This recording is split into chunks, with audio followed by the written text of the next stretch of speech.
State for Space, Science and Technology, Earth Sciences, General Bipin Rawat, Chief of Defence Staff, Dr. K. Sivan, Chairman ISRO and Secretary Department of Space, Dr. Pawan Goenka, Chairperson InSpace, Sri Bharti Mittal, Chairman Bharti Enterprises, and Sri Jayant Patil, Chairman of ISpA, and other industry colleagues.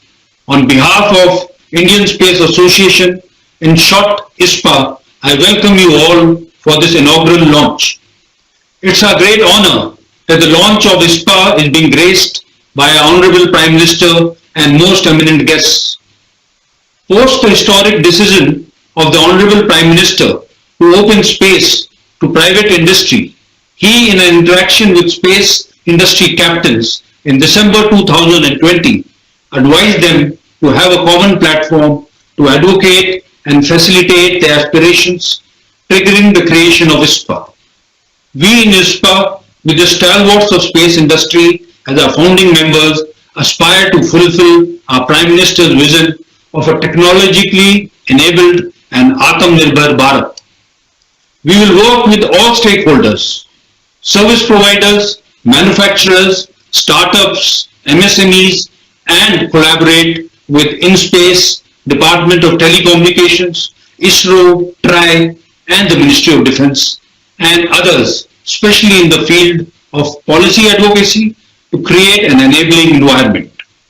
ISpA envisions to propel India to the global forefront in the space ecosystem, and scope of our activities will be all-encompassing, covering all the dimensions of space domain. We would focus on capacity building and creation of space economic hubs and incubators in India. In a globally connected world, we all propose to be a platform to connect with the international organizations and industry to bring in best practices and technologies to our country. We aim to focus on ensuring ease in doing business, especially by our startups. Overall, ISpA aims to be a catalyst to empower our space sector to be an engine of growth for our economy and to ensure that the outcomes of growth in the space sector reach the common man. I am sanguine that the strong space scientific legacy of ISRO, combined with the energy and the technical prowess of private enterprise and the startup ecosystem and the enabling policy regime from InSpace and the government, will lead us to the next revolution. Jai Hind. Thank you very much, Lieutenant General Bhatt, for your address. I now request Sri Jayant Patil, Chairman of ISpA, to address the audience on the industry perspective. Honorable Prime Minister, dignitaries who've been specifically invited to speak today, colleagues from industry, ladies and gentlemen. ISpA has been specifically created at the behest of the Prime Minister. And if I look at what is space sector in India, it's a body that came in the form of ISRO in 1958, and from that point on, this is one sector that has been an epitome of what we know as Atmanirbhar Bharat. For varieties of reasons, the space sector has remained to be completely Atmanirbhar. Every possible technology and every sector that India is present in the space domain is today giving us that confidence that we are Atmanirbhar. Honorable Prime Minister noticed this specific kind of positioning of India's space sector, and obviously, unlike many other countries, we also want to truly build our global position going forward. This is precisely what, to my mind, is behind opening up of this sector from 1990-91, when only 4 sectors remained to be fully open. Defense was opened up in 2001, and today in 2020-21, we see the space sector open. With this, we believe it's a sunshine sector for the Indian entrepreneurs in the private sector to start actually building solutions across the domains in the space sector. Welcome to this launch event, and we are truly honored by the Prime Minister's presence today and announcing this premier body to be created specifically to collaborate and cooperate with every segment of industry as well as every decision maker across the country, and we hope to be creating this with absolute embracing kind of an environment, and will work with the government, we will work with all the decision makers to make India's space sector a global player and an absolute opposition of pride for India in the times to come. Jai Hind. Thank you, Shri Patil. I now request General Bipin Rawat, the Chief of Defence Staff, to address the audience on the opportunities for the Indian private industries to strengthen India's strategic space capability. Thank you for giving me this opportunity. With all the protocols followed as were addressed by Lieutenant General Anil Bhatt, the Director General of ISpA. Good morning to you, everybody, ladies and gentlemen. Opening of our space to private industry in India is indeed a landmark historic decision which has been taken by our Honorable Prime Minister in June 2020. The privatization of space will catapult the space industry into the future as a central driver of our nation building. The concept that higher exploratory state domain, research and development activities, new technologies, exploration missions, and human space flights continues to be ISRO's mandate, while many upstream and downstream space products as well as technological innovations be taken over by the private industry is an idea whose time has finally come. The initiative I am sanguine will help in making India a new global space hub in the years ahead. Like the armed forces the world over, the Indian armed forces are significant users of diverse space products including communication, position navigation and timing, and of course intelligence, surveillance and reconnaissance. And apart from this, space situational awareness and protection of our space-based assets have become important domains. Space and cyber domains have become critical to our ability to undertake operations across the spectrum, both in peace and conflict. ISRO for many years has contributed immensely to make India a lead space-faring nation. Whilst ISRO would continue to provide leadership and guidance, the expanding needs of the nation and the armed forces require that the private industry must step in and step forward. Can you see my phone and my ears? The armed forces look forward to our Indian industry to provide products and innovations, providing cutting-edge technologies towards war-winning capabilities.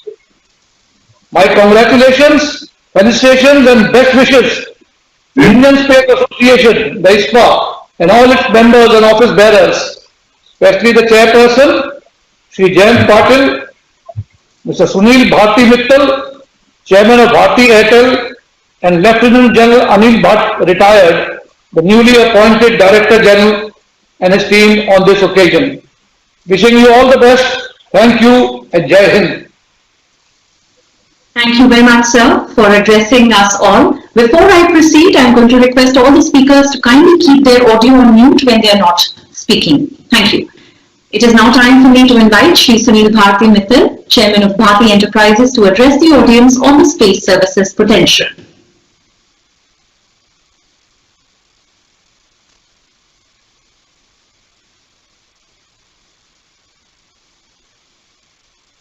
Mr. Mittal, you're on mute.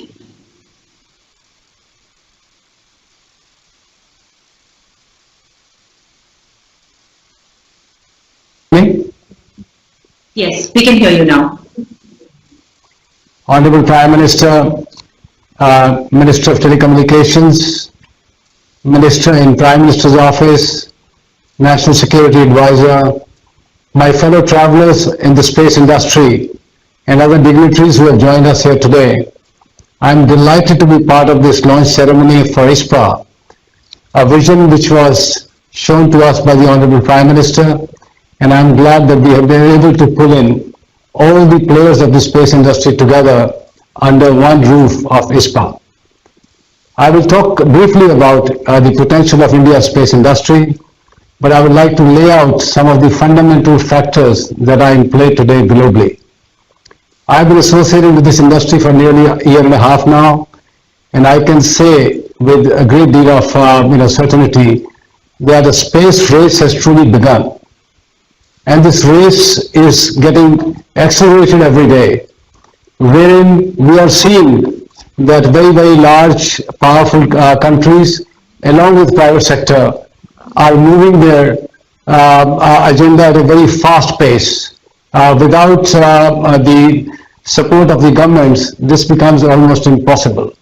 To that extent, I would say, we are delighted that our Prime Minister took a very timely step in moving the Indian space agenda to a different level.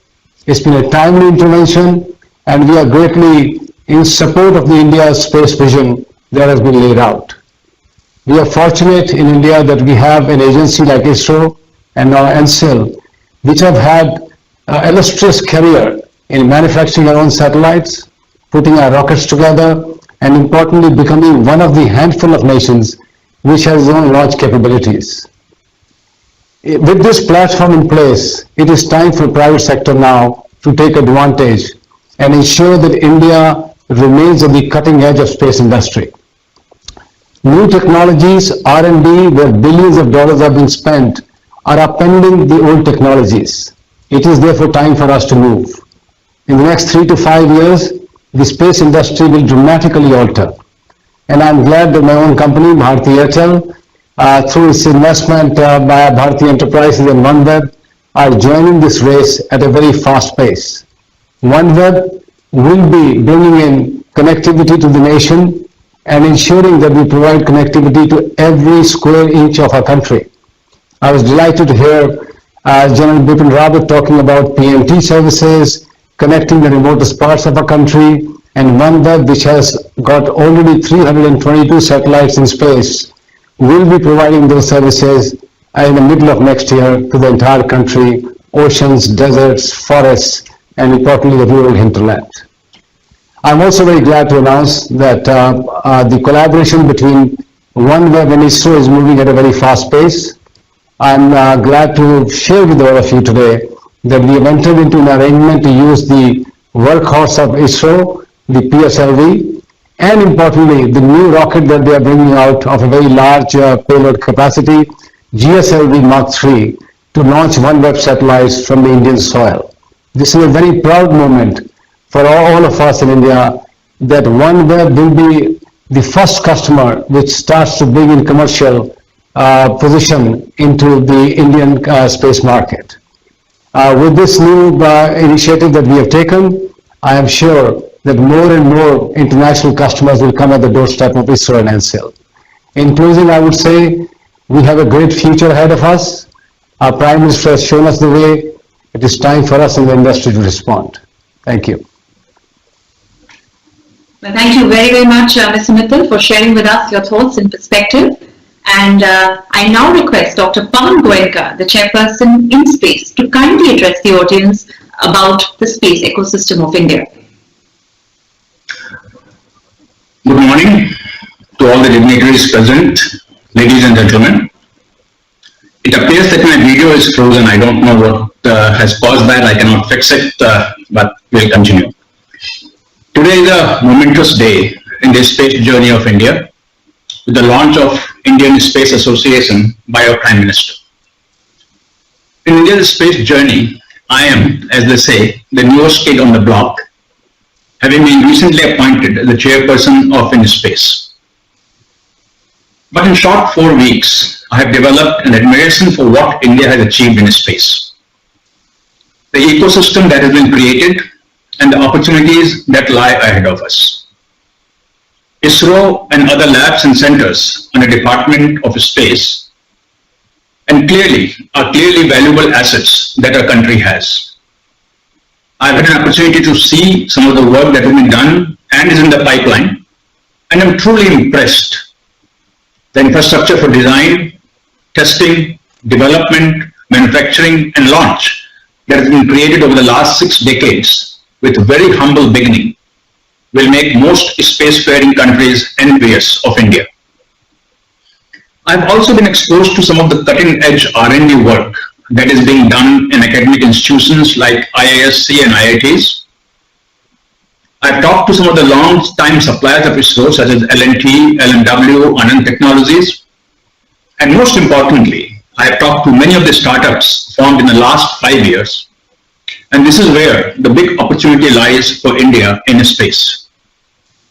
Young companies like Agnikul, Skyroot, Pixel, Bellatrix have set ambitious targets for themselves, have already made large strides and are ready to take on the world.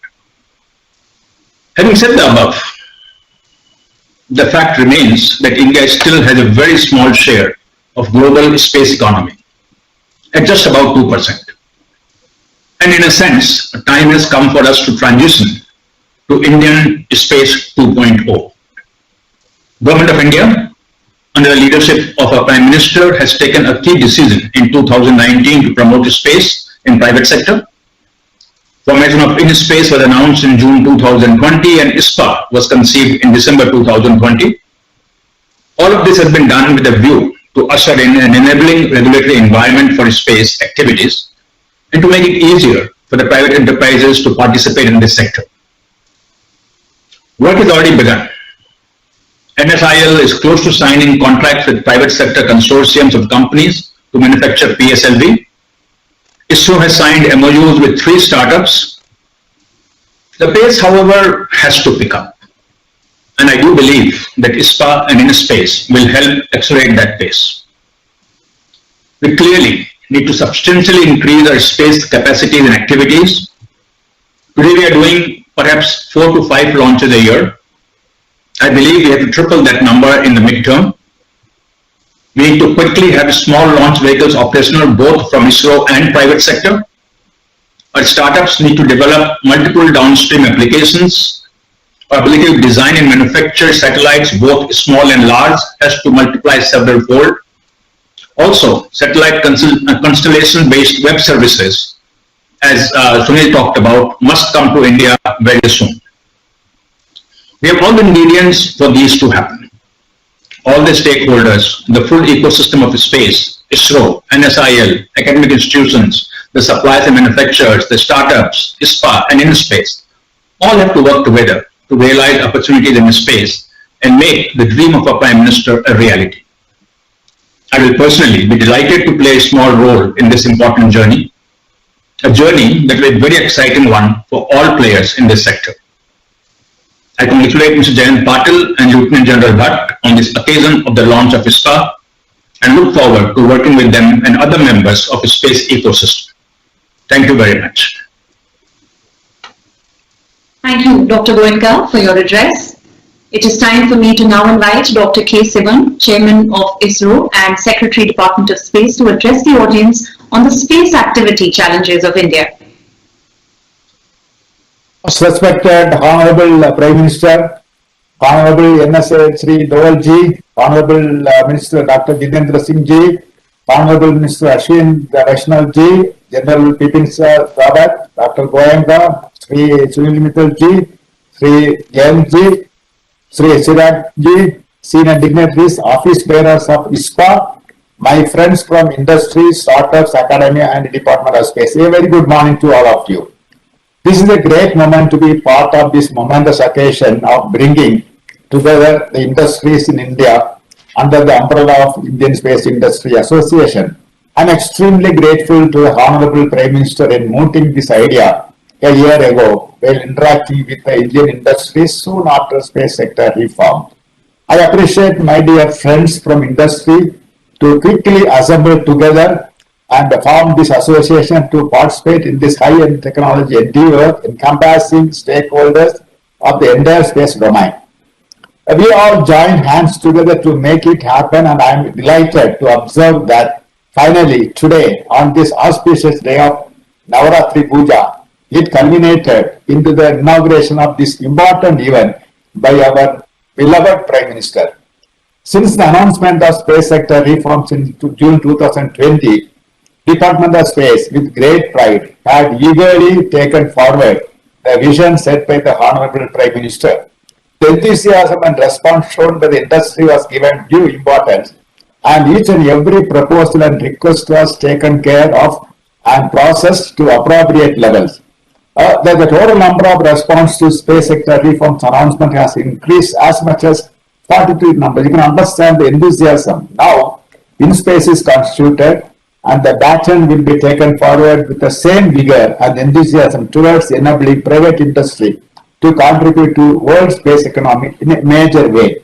When you look at the challenge we had a year and a half ago, when the reform took place, the major one was the need for bringing in synergy for the activities in India sprouted in response to space reform, and this was addressed by our Honorable PM at the most appropriate time, and the directive was given, also was taken. Now, this collective and unified effort of Indian Space Association should create the national ecosystem to accelerate the growth and the development of space industry in India, including startups, MSMEs and academia. As you are well aware, the space activities are capital intensive and highly technology oriented. We have to create a leading domestic innovation ecology to convert the high risk in space business into big opportunities. I am sure ISpA will take a lead role in meeting the development and needs of the leading industries, big and small, who came forward to invest and promote them to grow. We have many challenges ahead. The need of the hour is the agglomeration of efforts by the stakeholders of space domain, including ISRO, InSpace, ISpA, etc., to bring in the solid action for supporting large-scale development of enterprises, strengthening technological innovation, scientific research, promoting commercial space market, building supporting facilities, ensuring sustained availability of key components, key equipment production, data business transaction, policies and financial subsidies for the space industry zones, encourage industry exchanges and exhibition activities, demonstration workshops, encourage establishment of satellite application services, etc. So I would say your hands are full and Department of Space will be there with you and provide all support for this national endeavor. And also, I am extremely happy to hear that Sunil Mittalji today announced on this auspicious occasion a big that interaction with ISRO for launching the one satellite. It's a very momentous occasion for me. Let us all join together and venture into the entire spectrum of space domain of activities and propel India to the global forefront and realize the vision of our Honorable Prime Minister for an Atmanirbhar Bharat as soon as possible. Thank you. Jai Hind. Thank you, Dr. Sivan, for your address. I would like to now take the opportunity to invite Dr. Jitendra Singh, Minister of State Independent Charge for Earth Sciences, Science and Technology, also Minister of State of Atomic Energy, Space, Prime Minister's Office, Personnel, Public Grievances and Pensions to address the audience on the space reforms in India. Honorable Prime Minister, Shri Narendra Modi ji, Honorable Minister for Communication, Electronics and Information Technology and Railways, Shri Ashwini Vaishnav, National Security Advisor, Shri Ajit Doval, Chairman ISRO, Dr. K. Sivan, Chairman InSpace, Dr. Pawan Kumar Goenka, Chairman Bharati Airtel, Shri Sunil Bharti Mittal, CDS General Rawat, Chairman Indian Space Association, Mr. Jayant Patil, Director General Indian Space Association General Bhatt, ladies and gentlemen, I'm sure all of you would agree when I say that the Honorable Prime Minister has been at the forefront in strengthening India's space capabilities. And if you ask me in a single sentence, I would say that over the last 7 years, ever since Shri Narendra Modi took over as the Prime Minister of India, space technology has entered every Indian household. and India today stands as a frontline nation in the world as far as space technology is concerned. The Honorable Prime Minister has also ensured that concerted efforts are made by the government to democratize, I repeat, democratize space technology for the benefit of the common man of India. Further, to leverage the transformative potential of space technology and make India self-reliant and technologically advanced in the space domain, the government, under the visionary leadership of the Prime Minister Modi, has unleashed a series of reforms so as to make space-based benefits more accessible, more affordable, and more available for the common man, and at the same time focusing on also promoting ease of business for the industry and ensuring that we are indeed on a firm trajectory to develop a niche and disruptive technologies for strategic sovereignty. Ladies and gentlemen, the Honorable Prime Minister has initiated a three-pronged initiative to transform India into a strong space economy, which would significantly contribute to the making of India's 5 trillion economy. Of these initiatives, the government has set up an independent body called ISpA to perform the regulatory and monitoring functions. Similarly, on the policy front, with the indulgence and support of Honorable Prime Minister, the government has pushed for several policy initiatives such as the National Space Policy as well as segment-specific policies related to remote sensing, space communication, satellite navigation, human in space, FDI in space, space scientific experiments, space transport and technology transfer, etc. Of these, policies relating to space communications, remote sensing, satellite navigation and space transport have been put in public domain to seek the views of all the stakeholders and the public. I may inform this august audience that we are now in an advanced stage of finalizing the same. The third focus of the Honorable Prime Minister has been to have an industry-led body which echoes the consensual voice of the industry, so that the aspirations of the industry could be heard by the government. There could be an interface. And therefore, to that extent, the formation of an Indian Space Association has been triggered based on this vision, and therefore it is a landmark event that we are witnessing today, and it is indeed an outcome of Prime Minister's directions during an online interaction which he had held with the industry representatives in December last. I am happy to note that the Indian Space Association has now been created and is now a reality as an exclusive body of the Indian space industry.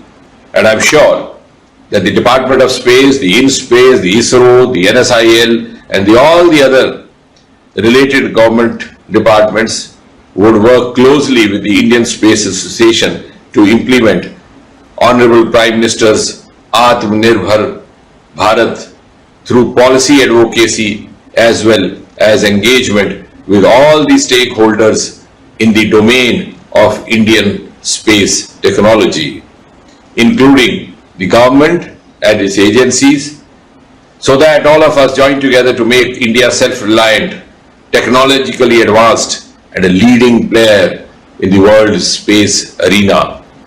I would also like the Indian Space Association to engage further with the student community, with the startups, the academia, the engineering and research institutions, as well as the think tanks, in order to spread awareness, skilling and building of a human resource pool which is of a wider nature through a more integrated approach and without getting tied down in silos.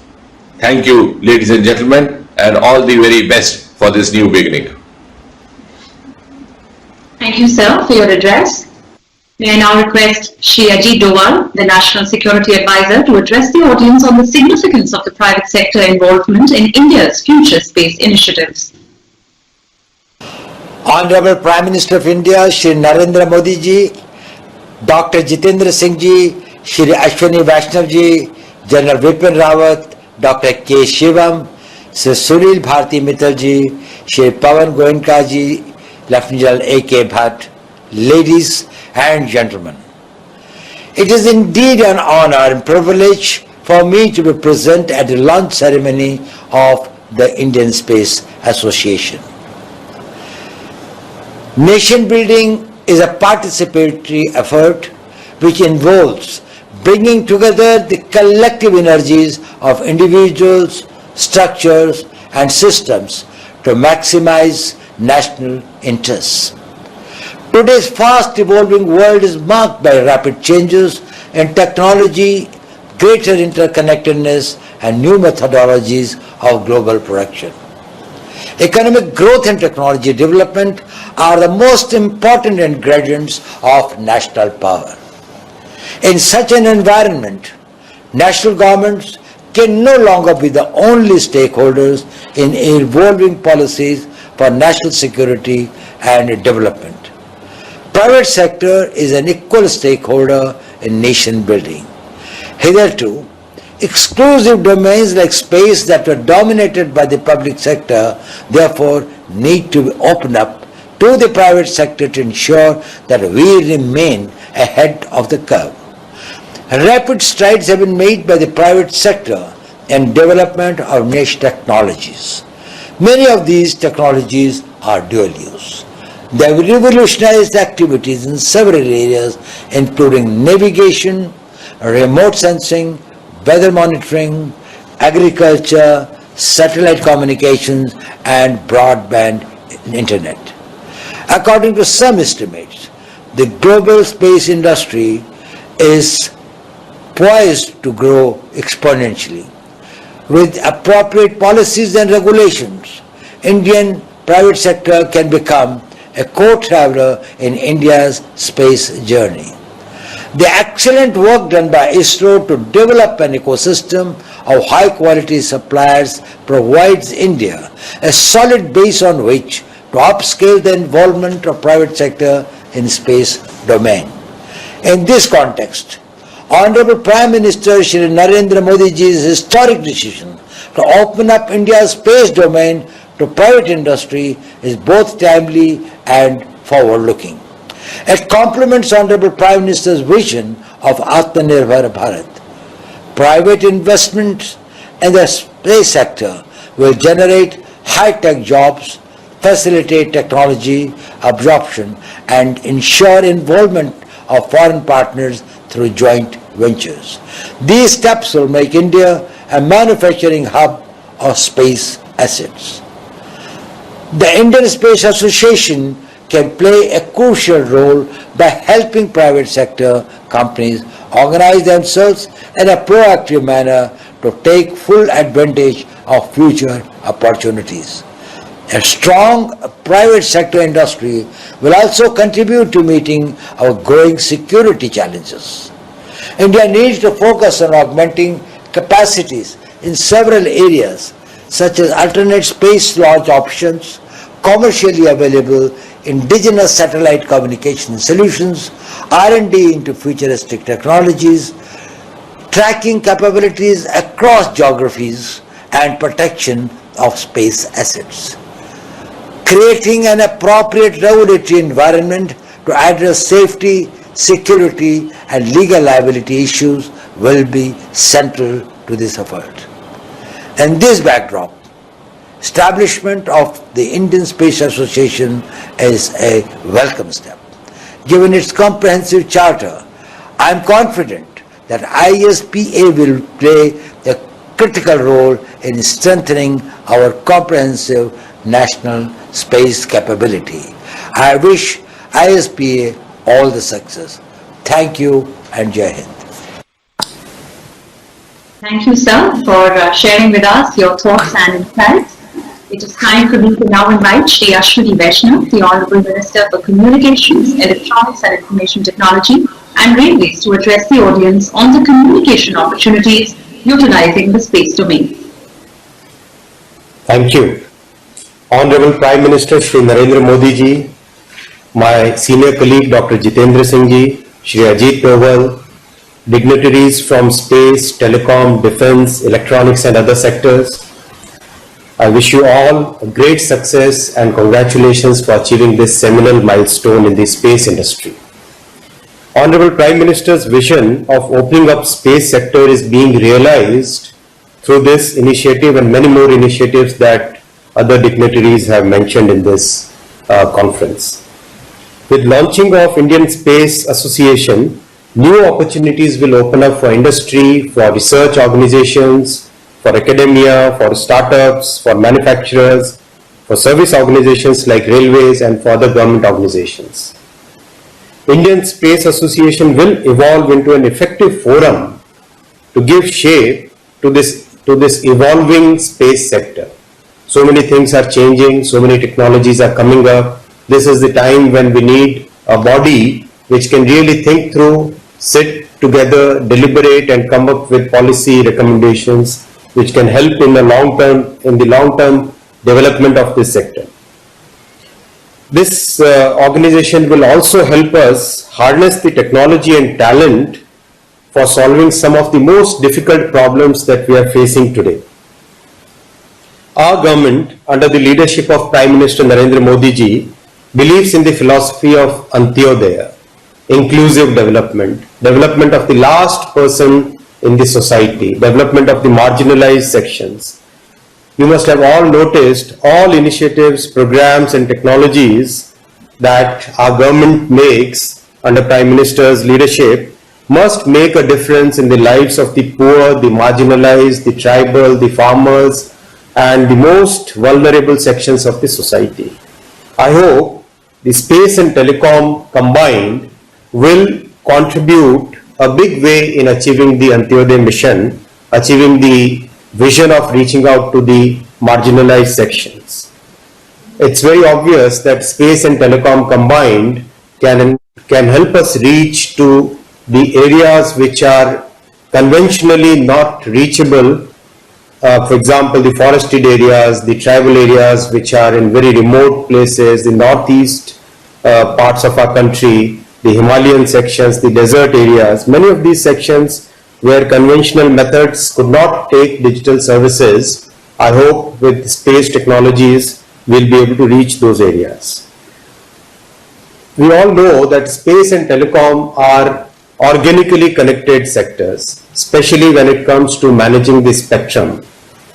It's a very complex subject and I request the industry leaders to please study what are the best global practices on this subject and come up with the benchmarks which India can adopt. We are an open-minded government. We want to reform this sector. We want to provide a level playing field to everybody. We want that there should be healthy competition in this sector. So please come up with recommendations which will help us formulate policy in that direction. Indian Railways is also a very big consumer of space technologies for planning, for efficient movement of trains, for crisis management, for reaching out the far-flung level crossings, providing communication services at places where a fiber or the telecom tower has not reached. Those are very critical applications in which I'll request the industry leaders to please have a detailed study with our railway officers and come up with suggestions along with the Department of Space, what are the best applications that we can adopt to make railways more efficient.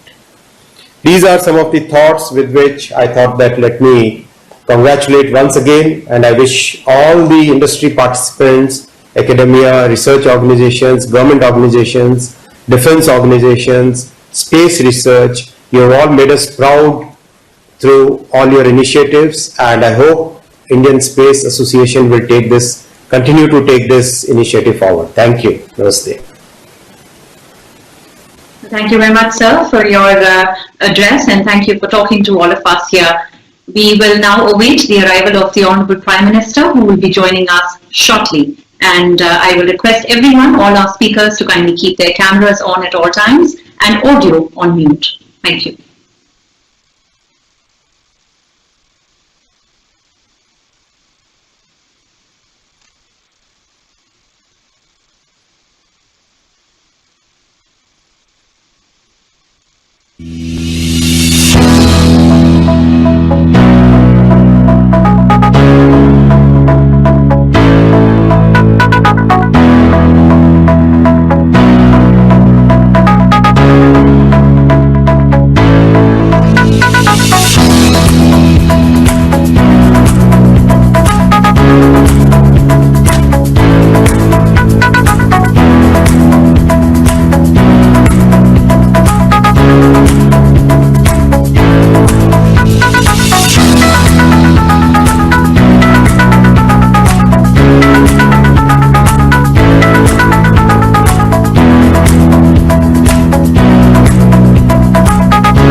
नमस्कार जी।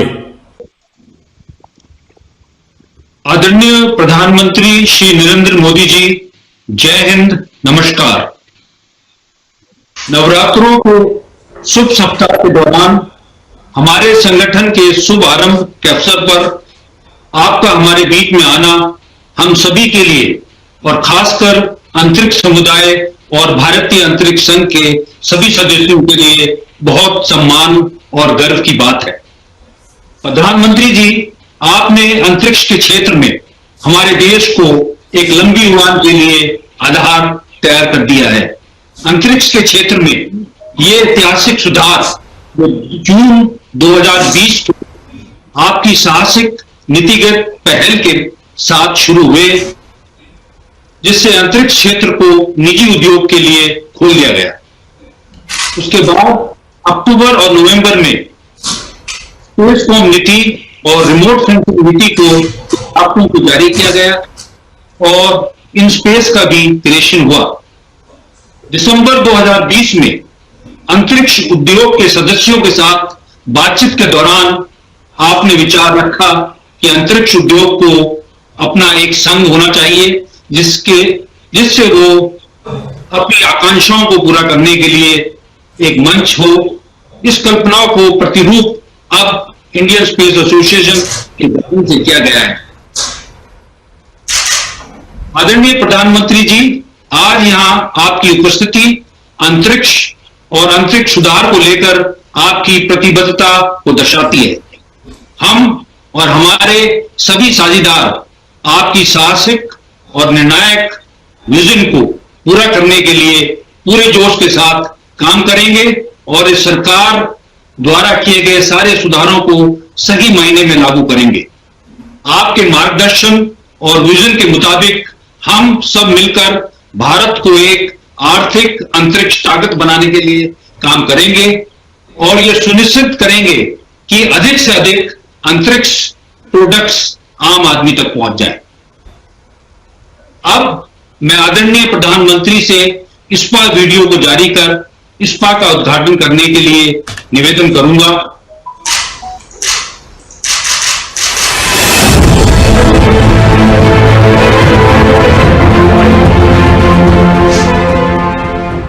India introduced pioneering space reforms.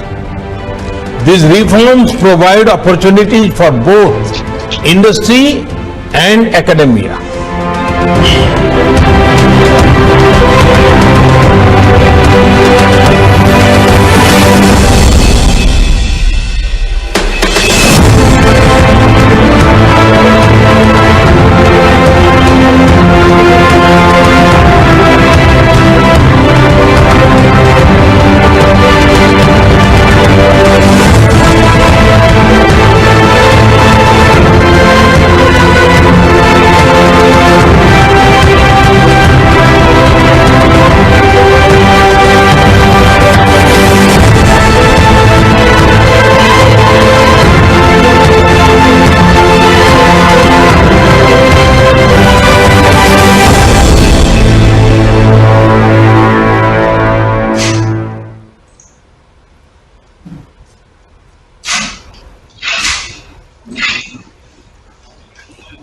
आदरणीय प्रधानमंत्री जी, आपका धन्यवाद।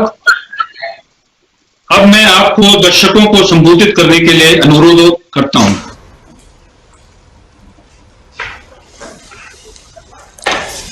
नमस्कार। आज का दिन Indian space में नई उड़ान का दिन है। आजादी के बाद 75 साल तक भारतीय अंतरिक्ष पर भारत सरकार और सरकार के संस्थानों का एक छत्र वर्चस्व रहा है। इन दशकों में भारत के वैज्ञानिकों ने बहुत बड़ी उपलब्धियां हासिल की है, लेकिन समय की मांग है कि अब भारतीय टैलेंट, चाहे वो पब्लिक सेक्टर में हो या फिर प्राइवेट सेक्टर में, उसकी उड़ान पर किसी तरह की बंदिश न हो। एक तरह से देश ने अपनी आजादी के 75वें वर्ष में भारत के स्पेस सेक्टर को खोलकर भारत के उद्यमियों, भारत के टैलेंट को एक नया उपहार दिया है। आप सभी की ये शक्ति एक संगठित रूप में देश के स्पेस सेक्टर को आगे ले जाएं, इसमें इंडियन स्पेस एसोसिएशन की बहुत बड़ी भूमिका होगी।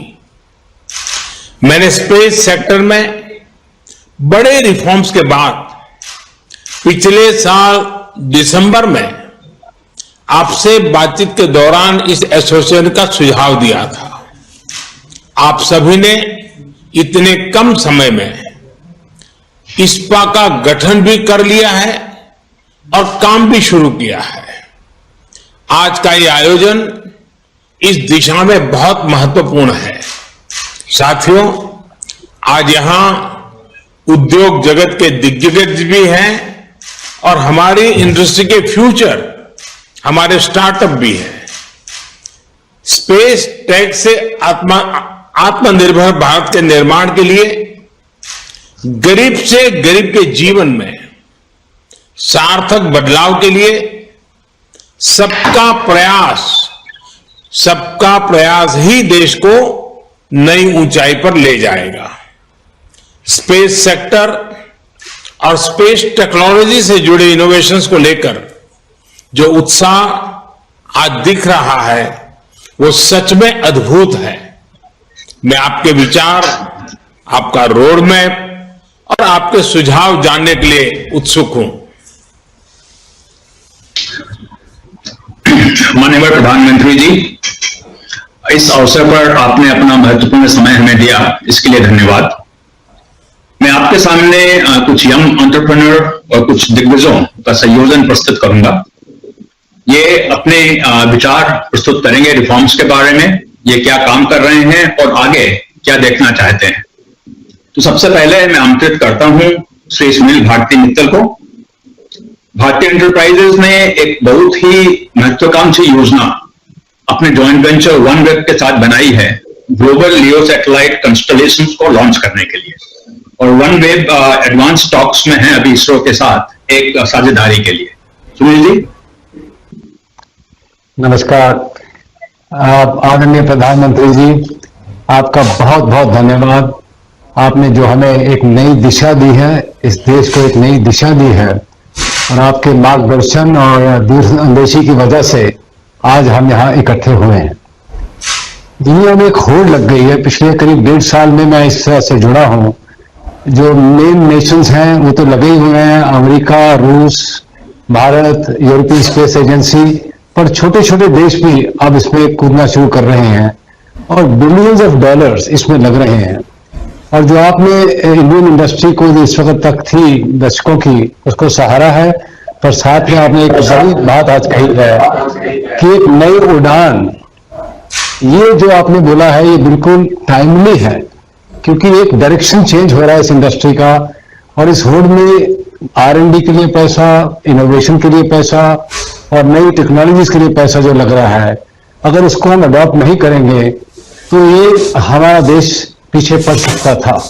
तो इसलिए मैं ये कहूंगा कि आपने बहुत ही टाइमली एक्शन लिया है, और जब भारत का इतिहास स्पेस इंडस्ट्री का लिखा जाएगा, ये मोड़, ये नई उड़ान जो है, इसका जिक्र होगा, और आपका मेरे को यकीन है कि नाम इतिहास में स्वर्ण अक्षर से लिखा जाएगा, क्योंकि स्पेस का जो अब एक रोल है दुनिया में, एक बहुत बड़ा होने वाला है। And I am very glad कि आज आपने हमें यहाँ पे आके अपने प्रेजेंस से हमें आगे बढ़ने के लिए हौसला दिया है। OneWeb जो है ये एक बहुत नया किस्म का अपना कॉन्स्टलेशन है। 650 सैटेलाइट के करीब दुनिया में लॉन्च हो रही हैं, जिसमें से 322 जा चुकी हैं। और जैसे पवन जी ने बोला, आज मैं आपको ये बता के बहुत खुशी महसूस कर रहा हूं कि हमने एक अग्रीमेंट इसरो एनसी से कर लिया है, जिसमें कि PSLV और इम्पोर्टेंटली जो एक नया रॉकेट बनने जा रहा है GSLV Mark 3, जो बहुत बड़ा रॉकेट है, उसमें भी OneWeb की सैटेलाइट जाएंगी। और मेरे को पर्सनली ये बहुत खुशी है कि भारत की धरती से इस कॉन्स्टलेशन में OneWeb की सैटेलाइट जुड़ेंगी। हर रॉकेट जो जाता है उस पर भारत का झंडा तो पहले दिन से फहरा रहा है, साथ में ब्रिटेन का और अब फ्रांस का, क्योंकि उनकी भी उसमें इन्वेस्टमेंट आ गई है, उनके झंडे साथ जाते हैं। और हर लॉन्च के साथ, और अगला लॉन्च हमारा 4 दिन के बाद है, जिसमें 36 और सैटेलाइट जा रही हैं साइबेरिया से, ये जुड़ता जा रहा है। चप्पा चप्पा देश का, राजस्थान के रेगिस्तान, गिर के जंगल, हमारे समुद्र और इम्पोर्टेंटली हिमालय की चोटी, जहां अभी जनरल बिपिन रावत ने बोला कि हमें कनेक्टिविटी की जरूरत है, हर एक स्क्वायर इंच में इसकी ब्रॉडबैंड कनेक्टिविटी मिलेगी। तो एक बहुत बड़ा ये रोल प्ले करेगा अगले मिडल ऑफ 22 से। एक आपसे विनती है, हालांकि आपने ऑलरेडी मेरे को डिसार्म कर दिया है, कि अप्रूवल प्रोसेस जो है ये तीव्र गति से चलने चाहिए। आपने इन स्पेस को कायम कर दिया है, जिसमें गोयनका जी लीड करेंगे। हमारे नए टेलीकॉम मंत्री, नए टेलीकॉम सेक्रेटरी हैं। बहुत सी अप्रूवल प्रोसेसेस स्लो है अभी तक, साल 1.5 साल लगता है, और मैं चाहूंगा कि अप्रूवल प्रोसेस तीव्र गति से बढ़े। और इम्पोर्टेंटली अगले 3-4 साल बहुत क्रिटिकल है, और मेरी आपसे विनती रहेगी कि आपका पर्सनल इसमें ओवरसाइट सा रहे। मेरे को मालूम है कि आपका बहुत भारी इंटरेस्ट है, पर अगर आप इसको टाइम टू टाइम इसमें जरा इसको निगरानी करते रहेंगे, इसकी प्रोग्रेस को, रिपोर्ट को लेते रहेंगे सब हमसे, तो ये बहुत तीव्र गति से आगे बढ़ेगा। मैं आपको आश्वासन देता हूं कि भारत के लोग, भारत की इंडस्ट्री जो है, छोटी बड़ी सब मिला के अगले 3-4 साल में इंडिया को इस रेस में सबसे आगे रखेंगे। धन्यवाद सुनील जी। मैं इसके बाद श्री पीजे नाथ से रिक्वेस्ट करूंगा। पीजे Nath ji MD and CEO हैं नेल्को के, जो कि एक टाटा ग्रुप कंपनी है। यह company one of the largest sitcom service provider India में है और ऑलरेडी एनएसआई के साथ काम कर रही है। Nath ji. Honorable Prime Minister, Sri Narendra Modi ji, and all other dignitaries who are present here. I am speaking today on behalf of the satellite communication service provider industry. Prime Minister, the private sector participation in satellite communication started in mid-90s when the first license was issued for visa services. Our industry has come a long way. पिछले 5 से 7 सालों में the progress has been very, very high. क्योंकि Department of Telecom, Department of Space, TRI, all of them have supported us in terms of moving forward. So I'm sure this has happened because of the guidance that you have given, and we hope that the same thing will continue. Now we believe that as a sector we can grow and we can become a global force. However, अब तक जो भी हमें support मिला है, उसके बावजूद there are few additional help that we need, and I would just like to talk of a few of them. The first is regarding the SpaceCom policy. पिछले 1 साल से we have been talking about the SpaceCom policy, and I'm sure a lot of work has happened. The whole world is looking for a new SpaceCom policy in the country, and we request that if you could help in getting this new SpaceCom policy announced quickly, that will really help the sector. It not only helps in terms of expanding our horizon, it also helps in terms of our future planning, and that will be a major enabler for the sector. So that is the first one. The second, sir, we've observed that whenever a new license or a new policy comes in, sometimes the implementation gets challenged because there are other regulatory hurdles which does not let a full impact to come to the people, to the common people as well as the industry. One example is that IFMC license allows the nighttime communication, but today they are unable to support the fishermen, for example, and they are not getting the support. So there are some of such things need to be looked at.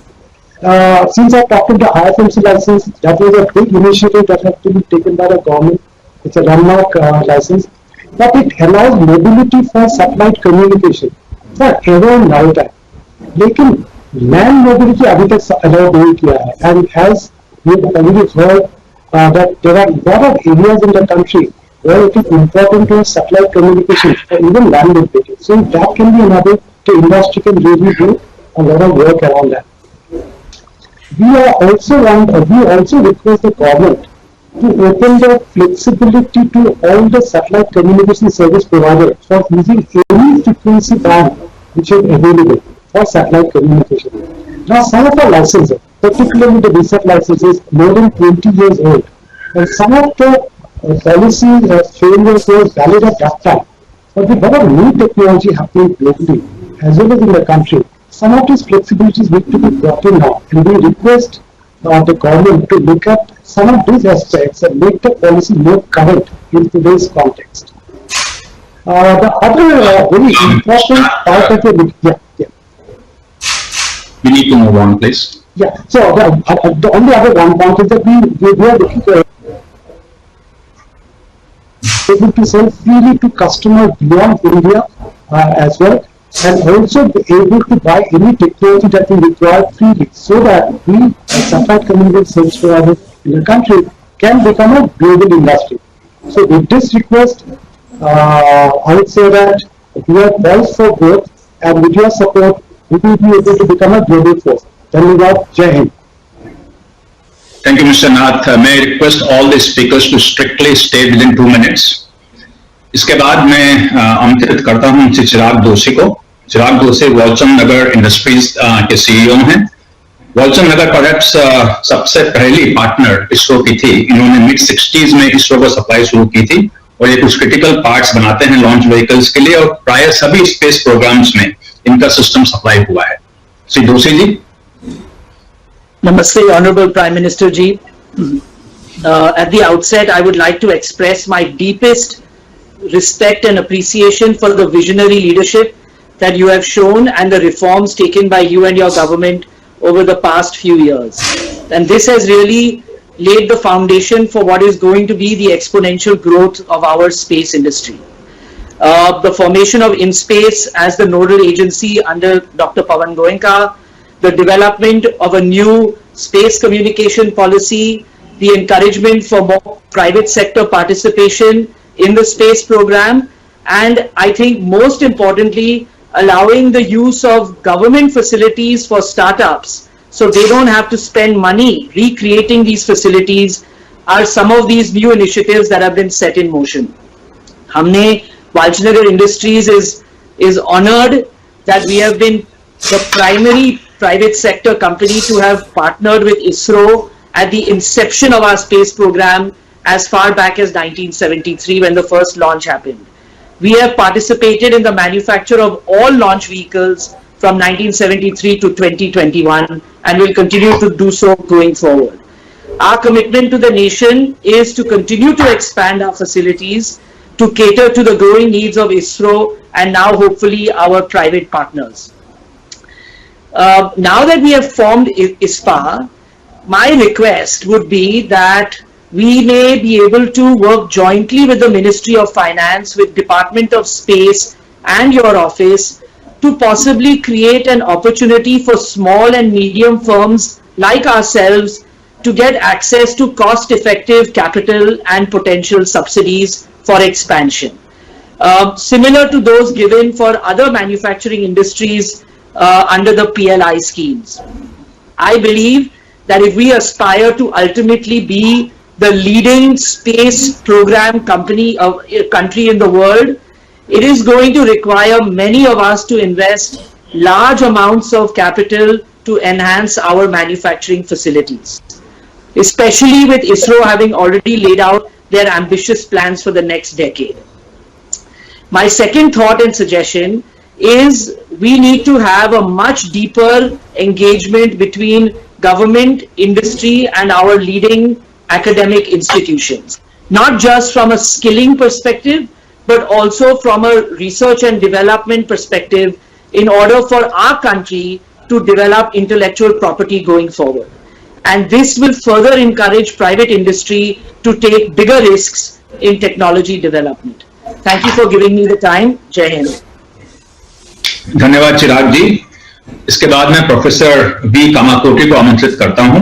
Professor Kamakoti IIT Madras के young professor हैं. इन्होंने एक स्वदेशी micro processor और शक्ति develop किया है. हाल ही में इन्होंने एक डीएसटी फंडेड फाउंडेशन के द्वारा एक कंसोर्शियम क्रिएट किया है 5 स्पेस स्टार्टअप्स का, जो कि end to end ecosystem space के लिए डेवलप करेंगे. प्रोफेसर कामाकोटी. हमारे पूज्य प्रधानमंत्री जी को सादर प्रणाम. भारत सरकार द्वारा स्पेस टेक्नोलॉजी रिफॉर्म्स के बारे में घोषणा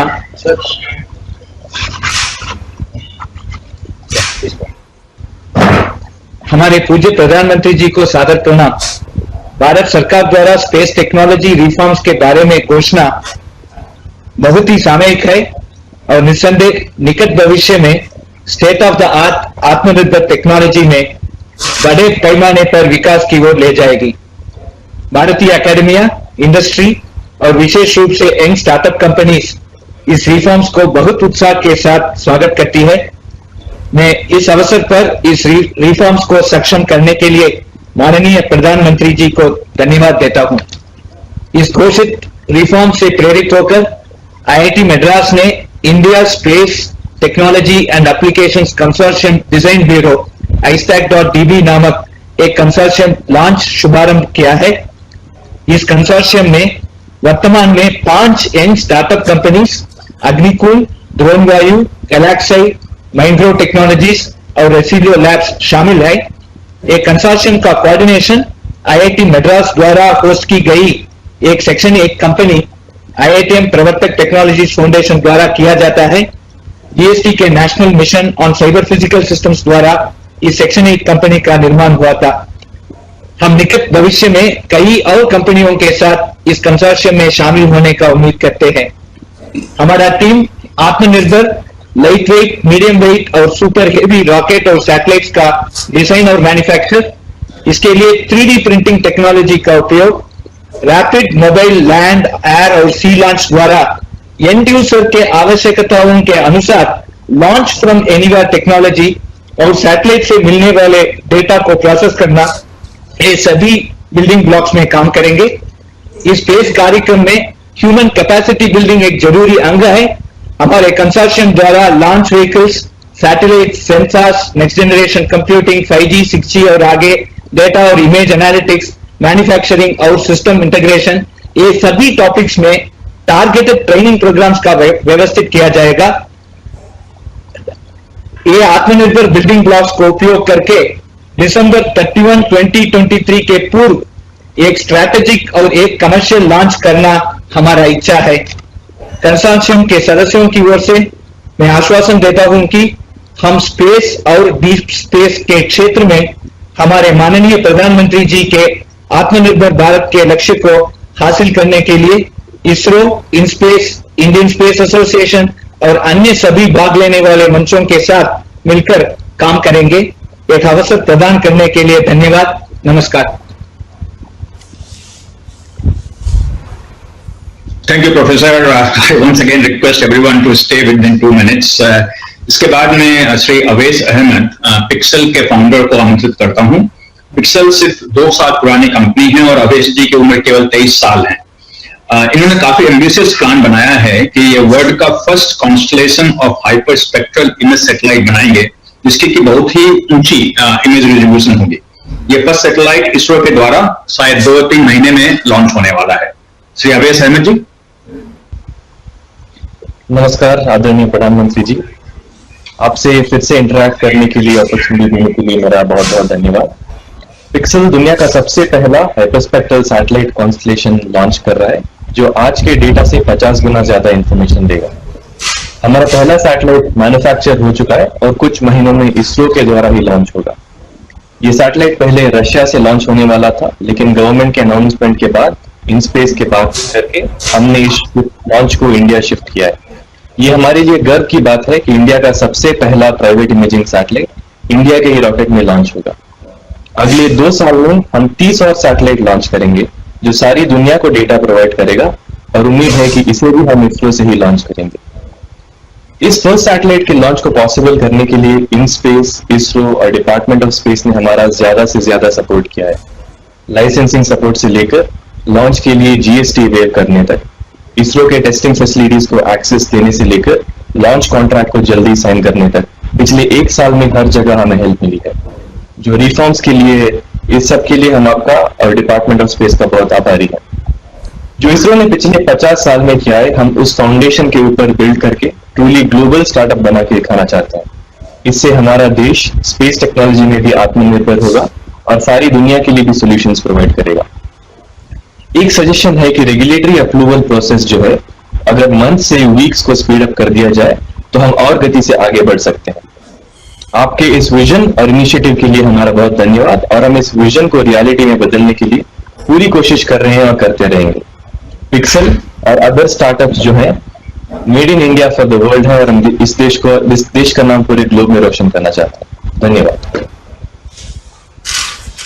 थैंक यू अवैस। इसके बाद में मिस नेहा सतक को आमंत्रित करता हूं, ये को फाउंडर एंड सीईओ हैं एस्ट्रॉन टेक्नोलॉजी की। ये एक मिलीमीटर वेव टेक्नोलॉजी पे काम कर रही हैं, जिससे कि 5G एक तेज रफ्तार से रोल आउट हो सकता है। नेहा जी। धन्यवाद पावन जी। नमस्कार प्राइम मिनिस्टर जी। मुझे आज बहुत खुशी हो रही है कि मुझे आपसे बात करने का सौभाग्य मिला। मैं एक छोटे शहर से हूँ, राजस्थान के छोटे शहर से हूँ, और मेरी कंपनी एस्ट्रोम डिजिटल डिवाइड को मिटाने के लिए टेक्नोलॉजी बना रही है। हमारे प्रोडक्ट्स सैटेलाइट इंटरनेट को बहुत सस्ता बनाएंगे इन द फ्यूचर, और 5G डिप्लॉयमेंट को बहुत ही आसानी से रोल आउट करने के लिए टेलीकॉम ऑपरेटर्स को सपोर्ट करेंगे। हमारे मेरा एक ही विजन है, मेरा एक ही ड्रीम है जो कि मैं आपसे आज शेयर करना चाहती थी। मेरा ड्रीम है कि India should become the destination for space products and technology, and उसके लिए आपका सपोर्ट, आपका प्रोत्साहन बहुत ही जरूरी है। आपका प्रोत्साहन चाहिए हमें, ताकि ज्यादा से ज्यादा इंटेलेक्चुअल प्रॉपर्टी स्पेस टेक्नोलॉजी के लिए बने इस कंट्री में। और उसके लिए मेरी आपसे दो विनती है। पहली विनती ये कि स्पेस प्रोडक्ट्स की टेस्टिंग के लिए आप स्टार्टअप्स को हेल्प करें। ज्यादातर अगर फ्री टेस्टिंग हो पाए in space and also on ground, that will be great. और मेरी दूसरी विनती है कि गवर्नमेंट एजेंसीज को बोलिए कि वो स्टार्टअप्स के एंकर कस्टमर बने, स्पेस टेक्नोलॉजी स्टार्टअप्स के एंकर कस्टमर बने। सो इस दो विनती के साथ मैं आपको धन्यवाद देना चाहूंगी once again. Thank you so much. धन्यवाद। धन्यवाद नेहा जी। अब मैं श्री रोहन वर्मा, जो सीईओ हैं मैप में इंडिया, को आमंत्रित करता हूं। 12 साल पहले महिंद्रा पहली ऑटोमेकर थी जिन्होंने इनका मैप में इंडिया का मैप गाड़ी में यूज किया था, नेविगेशन सिस्टम। और मुझे बड़ी खुशी है कि आज कंपनियां इनके नेविगेशन सिस्टम को यूज कर रही हैं। ये एक लीडिंग मैप प्रोडक्ट कंपनी है इंडिया में, और लीडिंग ग्लोबल प्लेयर्स को चुनौती दे रही हैं। उन्होंने भी एक एमओयू साइन किया है इसरो के साथ फरवरी 2021 में। रोहन जी। नमस्ते आदरणीय प्रधानमंत्री जी। आपने 15 फरवरी 2021 को जियो स्पेशल सेक्टर, मैपिंग सेक्टर को जो में सुधार लाके लिबरलाइज किया, उसके लिए हम हृदय से आपके आभारी हैं। आपने देश को इस हॉरिजॉन्टल टेक्नोलॉजी प्लेटफॉर्म के सारे लाभ आने के लिए उसका अवसर दिया है। उस समय से इसरो के साझेदारी के थ्रू हम लोग इसरो के भुवन में अपने मैप को जोड़ रहे हैं, और इसरो का जो wide catalogue of satellite imagery है, जिसे पता चल पाए कि किस जगह सॉइल मॉइस्चर ठीक है, कहाँ पे सोलर का पोटेंशियल है, और किस किसान को कहाँ पे कौन सा फसल उगाना चाहिए, वो हम अपने मैप के थ्रू सबको पहुंचा पा रहे हैं। कोविन प्लेटफॉर्म में किसी भी, चाहे गांव हो चाहे शहर हो, उसके आसपास का वैक्सीन सेंटर जोड़ने का हमें मौका मिला। और उमंग ऐप और डिजिटल स्काई प्लेटफॉर्म जो ड्रोन के एयर स्पेस मैप को हमें red yellow green zone provide करने का मौका मिला। हम दुनिया की किसी भी टेक्नोलॉजी से कम नहीं है। हमने ना कि पूरे चप्पा चप्पा का मैप बना दिया है, लेकिन अब हम 4 dimensional digital map twin real view technology लाए हैं, जो गाड़ी से, ड्रोन से और स्पेस से पूरा डिटेल 3D मैप इंडिया का बना रहा है। और हमने हर घर, दुकान, मकान, कुटी या बड़ा सा बंगला या ऑफिस को एक यूनिक लोकेशन आइडेंटिटी दिया है, जिससे हर जगह का एग्जैक्ट लोकेशन सिर्फ 6 कैरेक्टर में, एक पिन कोड एक एग्जैक्ट लोकेशन में आ सकता है। ऐसे हमारी टेक्नोलॉजी और मैपिंग डिफेंस में, सोसाइटी में और इकोनॉमी में कई प्रकार के लाभ ला सकते हैं। और आपको हम जितना भी धन्यवाद दें वो कम होगा। आपसे एक विनती है, इंडिया के 130 करोड़ लोग हैं। हमारी स्थानीय मैप, स्थानीय ऐप को आत्मनिर्भर ऐप इनोवेशन चैलेंज का अवार्ड मिला लास्ट ईयर। अगर किसी तरह से हर फोन पर ये जा सके, क्योंकि हम ऑपरेटिंग सिस्टम नहीं कंट्रोल करते हैं, तो अगर ये ऐप का फायदा सबको आए, तो स्थानीय मैप और टेक्नोलॉजी का फायदा सबको होगा। इस ई लॉक यूनिक लोकेशन आईडी का, रियल व्यू डिजिटल मैप का, APIs के द्वारा डेवलपर को, कंज्यूमर को, बिजनेसेस को और भारत सरकार को बहुत फायदे होंगे। आपको हम बहुत धन्यवाद देते हैं इस अवसर का। धन्यवाद रोहन जी। इसके बाद मैं श्रीनाथ रविचंद्रन, जो अग्निकुल के को फाउंडर हैं, उनको आमंत्रित करता हूं। अग्निकुल के पास एक बड़ी प्रॉमिसिंग टेक्नोलॉजी रॉकेट प्रपोजल के लिए है और वो 3D प्रिंटिंग के साथ इंजन बना रही हैं। IIT मद्रास रिसर्च पार्क में ये सेटअप है। इन्होंने भी एक एग्रीमेंट साइन किया है इसरो के साथ पिछले महीने और ये चाहते हैं कि इनकी जो फर्स्ट लॉन्च है ये अगले साल हो। Shrinath ji. Honorable Prime Minister ji, good morning. So thank you so much for giving us the opportunity to share our views today. So when my co-founder and I, when we started Agnikul, a lot of questions were asked to us by friends and family, whether the government will support us and whether we can actually launch from India itself.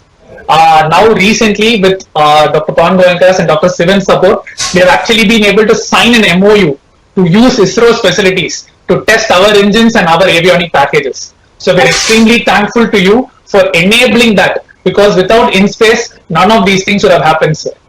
Also, today, because of InSpace, customers, suppliers, and investors are actually taking startups like us extremely seriously, sir. So thank you so much for that.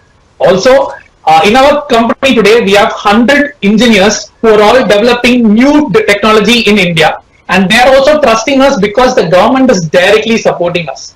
So all of these things are happening because of this InSpace initiative and the vision, sir, you have had for the country. So just two suggestions I had to make. One thing is on the FDI policy, if there is more clarity on all sectors of space where, you know, what is possible, that will help all of us in the country. Also, sir, already everyone, every household knows about ISRO and space technology. But I think a India level awareness program on what all can be done from space, how everyone can be a part of space technology, will help the entire ecosystem, sir. Thank you so much again for this opportunity, sir. I think with your advice and support, we'll be able to put India on the map and we'll actually become like the global gateway to space with all of your support, sir. Thank you so much, sir. Thank you, sir. Thank you Srinath. इसके बाद मैं अनिरुद्ध शर्मा को आमंत्रित करता हूं। ये दिगंतरा के को फाउंडर हैं और CEO हैं, इंक्यूबेटेड बाय IISc। इनका जो काम है, ये एक first ever space based surveillance platform जो कि स्पेस डेब्रिस को ट्रैक करेगा, उसका डेवलपमेंट कर रहे हैं। और इसरो चेयरमैन के अनुसार एक बहुत ही डिस्रप्टिव स्पेस टेक्नोलॉजी है जिसका कि पूरी ग्लोबल डिमांड हो सकती है। अनिरुद्ध जी। हेलो, सो माननीय प्रधानमंत्री जी, दिगंतरा की तरफ से प्रणाम। दिगंतरा विश्व की पहली कंपनी है जो सैटेलाइट लेडार के माध्यम से स्पेस ऑब्जेक्ट्स को ट्रैक कर रही है। So we've been tracking space objects that are not tracked by the ground-based sensors. So we are tracking the objects in space, which could be a potential use for the Indian defense and national strategy. So I have two suggestions here. One, since we are developing a solution for space situational awareness and space sustainability, there is a very much potential for nation's development and nation's defense capability development with our technology. So we would like to have a clear roadmap on how do we develop this technology being in India, so that we understand the foreign direct investment policy, and also if regulations are very clear through in space, it will be very helpful for Indian space companies like us to grow from India. Thank you for this opportunity again, Honorable Prime Minister.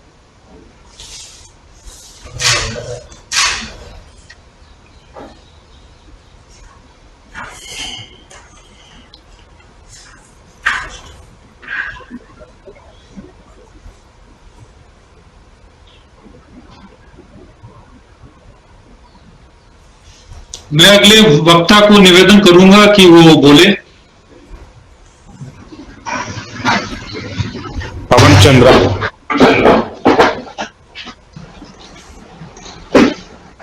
Honorable Prime Minister, sir, firstly, we thank you for taking time to listen to us and always supporting the space sector.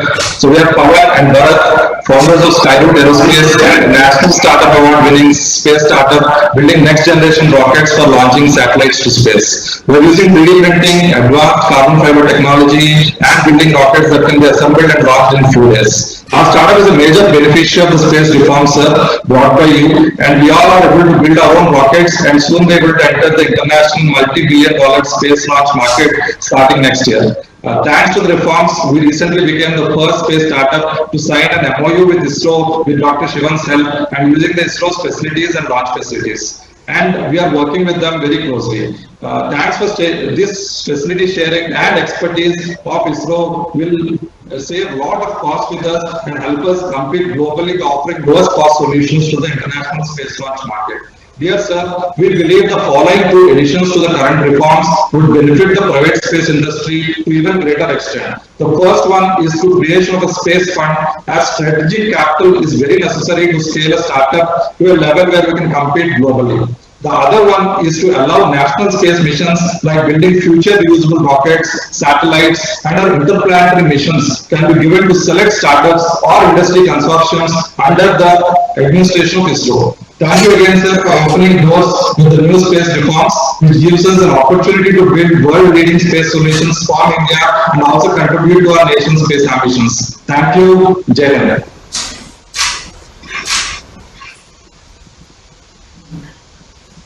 Shri Mittal जी का one way आने के बाद ऐसे problems नहीं होंगे शायद। तो प्रधानमंत्री जी, आपके सामने हमें 10 स्पीकर्स को प्रस्तुत किया है।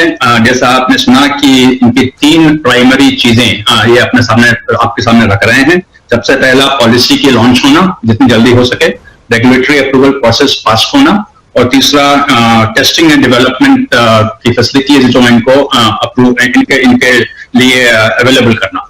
अब मैं आपसे रिक्वेस्ट करूंगा कि आप इंडस्ट्री को मार्गदर्शन दें और हमें बताएं कि आप हम लोगों को क्या करना, क्या देखना चाहते हैं हमारी तरफ से।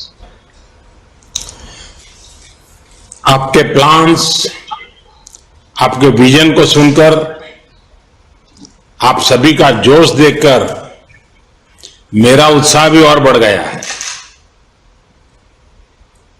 साथियों, आज देश के 2 महान सपूतों भारत रत्न श्री जयप्रकाश नारायण जी और भारत रत्न श्री नानाजी देशमुख की जन्म जयंती भी है। आजादी के बाद के भारत को दिशा देने में इन दोनों महान व्यक्तित्वों की बहुत बड़ी भूमिका रही है। सबको साथ लेकर, सबके प्रयास से राष्ट्र में कैसे बड़े बड़े परिवर्तन आते हैं, इनका जीवन दर्शन हमें आज भी इसकी प्रेरणा देता है। मैं जयप्रकाश नारायण जी और नानाजी देशमुख जी को नमन करता हूं, अपनी श्रद्धांजलि देता हूं। साथियों, 21वीं सदी का भारत आज जिस अप्रोच के साथ आगे बढ़ रहा है, जो रिफॉर्म्स कर रहा है, उसका आधार है भारत के सामर्थ्य पर अटूट विश्वास। भारत का सामर्थ्य दुनिया के सभी देश से जरा भी कम नहीं है। इस सामर्थ्य के आगे आने वाली हर रुकावट को दूर करना हमारी सरकार का दायित्व है और इसके लिए सरकार कोई कोर कसर बाकी नहीं छोड़ रही। आज जितनी निर्णायक सरकार भारत में है, उतनी पहले कभी नहीं रही। स्पेस सेक्टर और स्पेस टेक को लेकर आज भारत में जो बड़े रिफॉर्म्स हो रहे हैं, वो इसी की एक कड़ी है। मैं इंडियन स्पेस एसोसिएशन ISpA के गठन के लिए आप सभी को एक बार फिर बधाई देता हूं, अपनी शुभकामनाएं देता हूं। साथियों, जब हम स्पेस रिफॉर्म्स की बात करते हैं तो हमारी अप्रोच 4 पिलर्स पर आधारित है। पहला, प्राइवेट सेक्टर को इनोवेशन की आजादी। दूसरा, सरकार की एनेबलर के रूप में भूमिका। तीसरा, भविष्य के लिए युवाओं को तैयार करना और चौथा, स्पेस सेक्टर को सामान्य मानवीय की प्रगति के संसाधन के रूप में देखना। इन चारों पिलर्स की बुनियाद अपने आप में असाधारण संभावनाओं के द्वार खोलती है।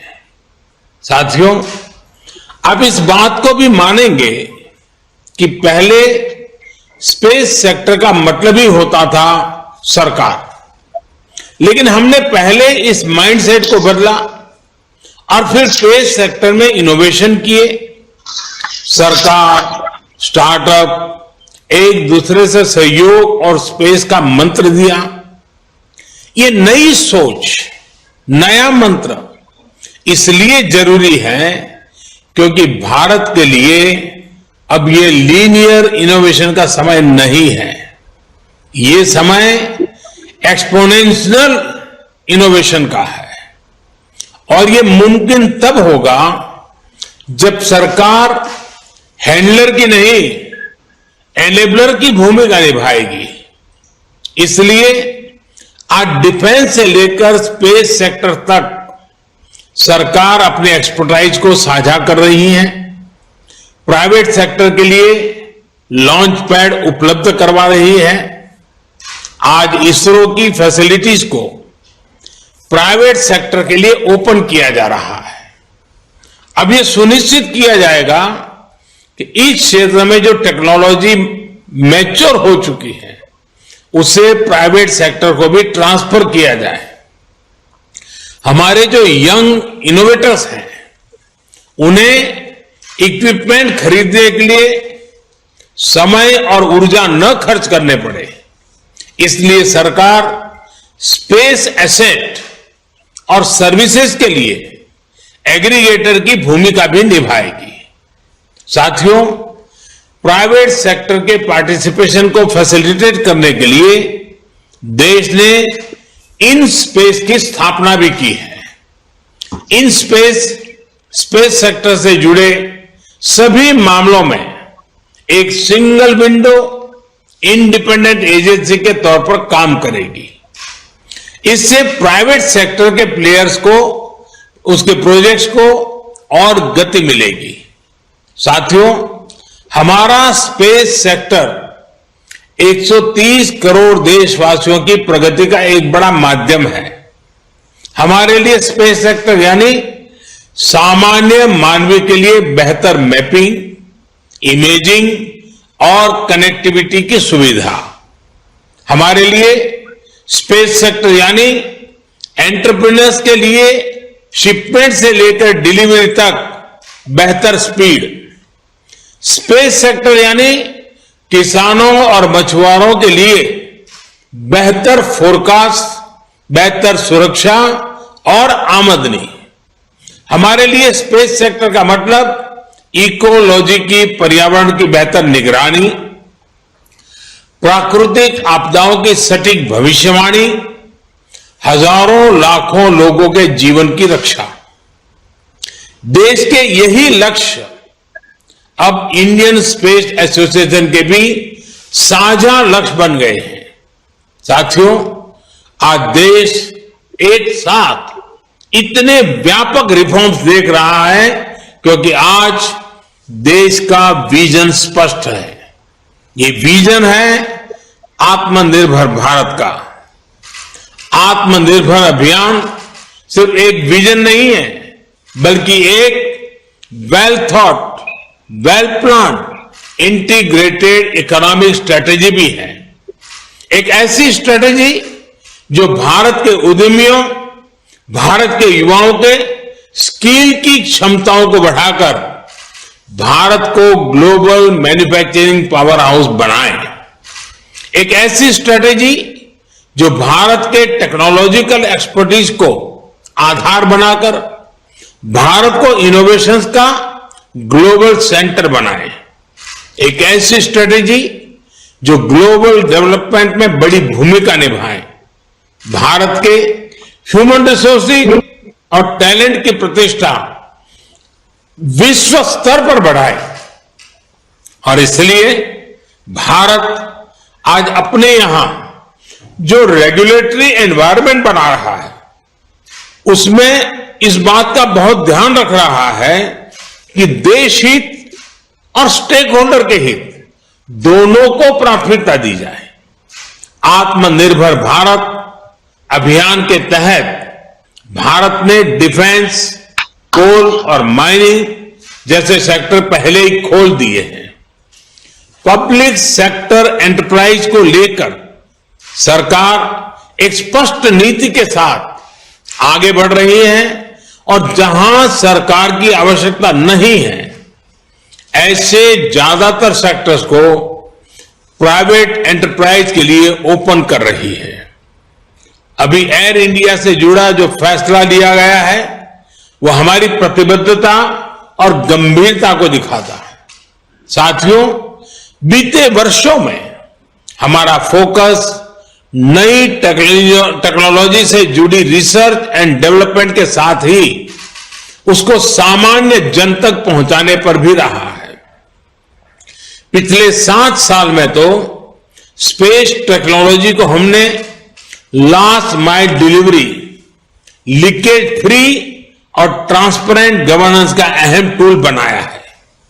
गरीबों के घरों, सड़कों और दूसरे इंफ्रास्ट्रक्चर प्रोजेक्ट्स में जियो टैगिंग का उपयोग हो, सैटेलाइट इमेजरी से विकास कार्यों की मॉनिटरिंग हो, फसल बीमा योजना के तहत तेजी से क्लेम सेटल करना हो, नाविक सिस्टम से करोड़ों मछुआरों की मदद हो, डिजास्टर मैनेजमेंट से जुड़ी प्लानिंग हो।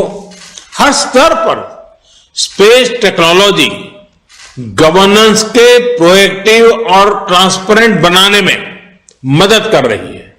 साथियों, टेक्नोलॉजी जब सबकी पहुंच में होती है तब कैसे परिवर्तन हो सकते हैं, इसका एक और उदाहरण डिजिटल टेक्नोलॉजी है। आज अगर भारत दुनिया की टॉप की डिजिटल इकोनॉमी में से एक है तो इसके पीछे एक बड़ा कारण यह है कि हमने डेटा की ताकत को गरीब से गरीब को भी सुलभ कराया है। इसलिए आज जब हम कटिंग एज टेक्नोलॉजी के लिए स्पेस को एक्सप्लोर कर रहे हैं तब हमें उस नागरिक को याद रखना है जो अंतिम पायदान पर खड़ा है।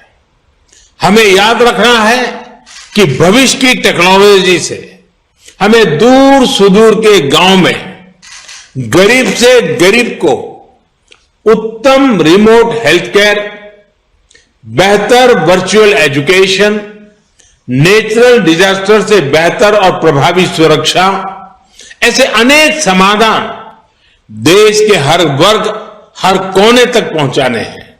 और हम सब जानते हैं कि इसमें स्पेस टेक्नोलॉजी का बहुत योगदान हो सकता है। साथियों, भारत दुनिया के उन गिने चुने देशों में से है जिसके पास अंतरिक्ष में एंड टू एंड कैपेबिलिटी है। हमने स्पेस टेक्नोलॉजी के सभी पहलुओं जैसे सैटेलाइट, लॉन्च व्हीकल्स, एप्लीकेशन से लेकर इंटरप्लैनेटरी मिशन में महारत हासिल की है। हमने एफिशिएंसी को अपने ब्रांड का अहम हिस्सा बनाया है। आज जब इंफॉर्मेशन एज से हम स्पेस एज की तरफ बढ़ रहे हैं तब इस एफिशिएंसी की ब्रांड वैल्यू को हमें और सशक्त करना है। स्पेस एक्सप्लोरेशन की प्रोसेस हो या फिर स्पेस टेक्नोलॉजी की एप्लीकेशन, एफिशिएंसी और अफोर्डेबिलिटी को हमें निरंतर प्रमोट करना है। अपनी ताकत से जब हम आगे बढ़ेंगे तो ग्लोबल स्पेस सेक्टर में हमारी हिस्सेदारी का बढ़ना तय है। अब हमें स्पेस कंपोनेंट्स के सप्लायर से आगे बढ़कर end to end space system की सप्लाई चेन का हिस्सा बनना है। ये आप सभी स्टेक होल्डर्स की पार्टनरशिप से ही संभव है। एक पार्टनर के तौर पर सरकार हर स्तर पर इंडस्ट्री को, युवा इनोवेटर्स को, स्टार्टअप्स को सपोर्ट कर रही है और आगे भी करती रहेगी। साथियों, स्टार्टअप का एक मजबूत इकोसिस्टम विकसित करने के लिए प्लेटफॉर्म अप्रोच बहुत जरूरी है। ऐसी अप्रोच जहां एक open access public control platform सरकार बनाती है और फिर उसको इंडस्ट्री और एंटरप्रेन्योर्स के लिए उपलब्ध कराया जाता है। उस बेसिक प्लेटफॉर्म पर एंटरप्रेन्योर नए सॉल्यूशन तैयार करते हैं। डिजिटल पेमेंट्स के लिए सरकार ने सबसे पहले यूपीआई प्लेटफॉर्म बनाया। आज इसी प्लेटफॉर्म पर फिनटेक स्टार्टअप का नेटवर्क सशक्त हो रहा है। स्पेस सेक्टर में भी ऐसे ही प्लेटफॉर्म अप्रोच को प्रोत्साहित किया जा रहा है। इसरो की फैसिलिटीज तक एक्सेस हो, इन स्पेस हो, न्यू स्पेस इंडिया लिमिटेड हो, ऐसे हर प्लेटफॉर्म से स्टार्टअप्स और प्राइवेट सेक्टर को बड़ा सपोर्ट मिल रहा है। जियो स्पेशल मैपिंग सेक्टर से जुड़े नियम कायदों को भी सरल किया गया है ताकि स्टार्टअप्स और प्राइवेट एंटरप्राइज नई संभावनाएं तलाश कर सके। ड्रोन्स को लेकर भी ऐसे ही प्लेटफॉर्म विकसित किए जा रहे हैं ताकि अलग अलग सेक्टर में ड्रोन टेक्नोलॉजी का उपयोग हो सके। साथियों, आज 11 अक्टूबर को international day of the girl child भी होता है। हम में से कौन भूल सकता है भारत के मार्स मिशन की वो तस्वीरें जब भारत की महिला वैज्ञानिक इस मिशन की सफलता का जश्न मना रही थी। मुझे विश्वास है स्पेस सेक्टर में हो रहे रिफॉर्म इस क्षेत्र में विमेन पार्टिसिपेशन को और ज्यादा बढ़ाएंगे। साथियों, आज यहां आप सभी साथियों के ने अन्य बातों को लेकर भी अपने सुझाव दिए हैं।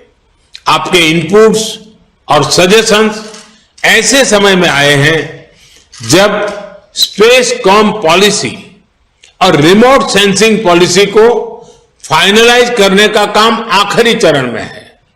मुझे विश्वास है कि सभी स्टेक होल्डर्स के एक्टिव एंगेजमेंट से देश को एक बेहतर पॉलिसी बहुत जल्द ही मिलेगी। साथियों, आज हम जो निर्णय लेंगे, जो नीतिगत सुधार करेंगे, उनका प्रभाव आने वाली पीढ़ियों पर पड़ेगा, आने वाले 25 वर्षों पर पड़ेगा।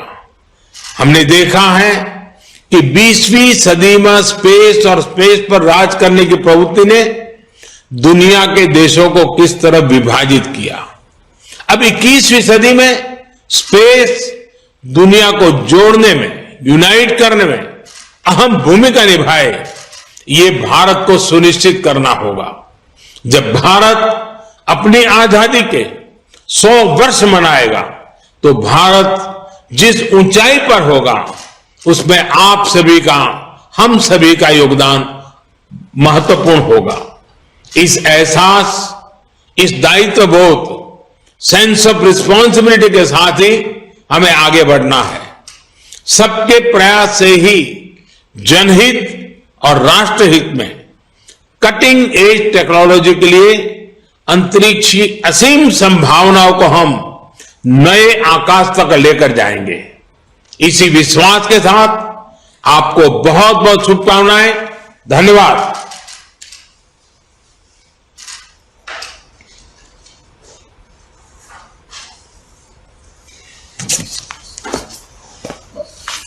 के सुझावों को और उद्योग के सदस्यों के विचारों को बहुत धैर्यपूर्ण से सुना। अंतरिक्ष क्षेत्र के लिए स्पष्ट रूप से आपने दूरदर्शिता भरा विजन हमारे सामने रखा, उसके लिए हम आभारी हैं। मैं पहले चरण की कार्रवाई समाप्त करने के लिए आपसे अनुमति चाहता हूं। धन्यवाद। जय Hind.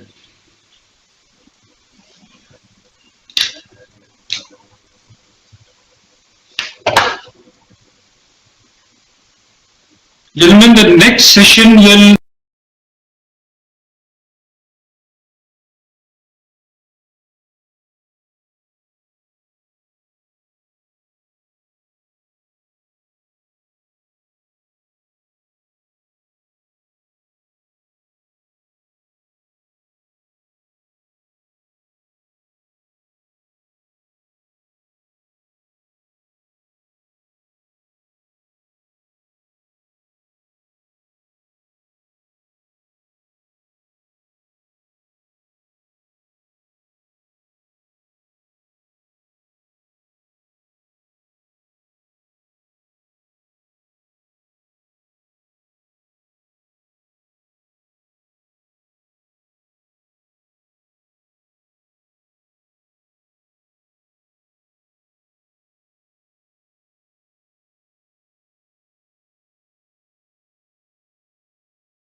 Well, good afternoon and welcome back everyone, and welcome once again to the launch ceremony program of the Indian Space Association. Well, after a successful inaugural session that was graced by the Honorable Prime Minister Shri Narendra Modi, we now proceed to the inaugural webinar, which is on space mapping the reform landscape. Now, before we begin this session, once again, a quick reminder for all of my speakers to kindly keep their cameras on at all times and their audio on mute when they are not talking, and of course their addresses as brief as possible.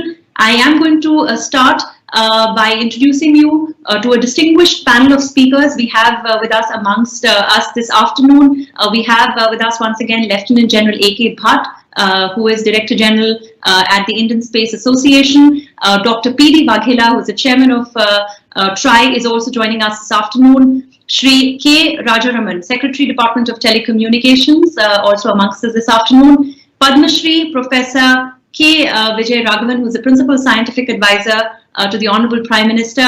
Shri Amitabh Kant, CEO Niti Aayog, will be joining us very shortly. And we also have with us Mr. Rahul Vats, who is the Vice Chairman of the Indian Space Association. So without wasting any time, I am going to first of all request Lieutenant General A.K. Bhatt, retired. He's PVSM, UYSM, AVSM, SM, VSM, and Director General of the Indian Space Association, to begin with the introductory remarks. Over to you. Thank you. Respected speakers, esteemed guests, and all our colleagues from the space world. As DG ISpA, it is my honor and privilege to start this second session of ISPA's inaugural launch, where we will have a discussion on the topic of space mapping, the reforms landscape, and this will be followed by a webinar where three specific subjects.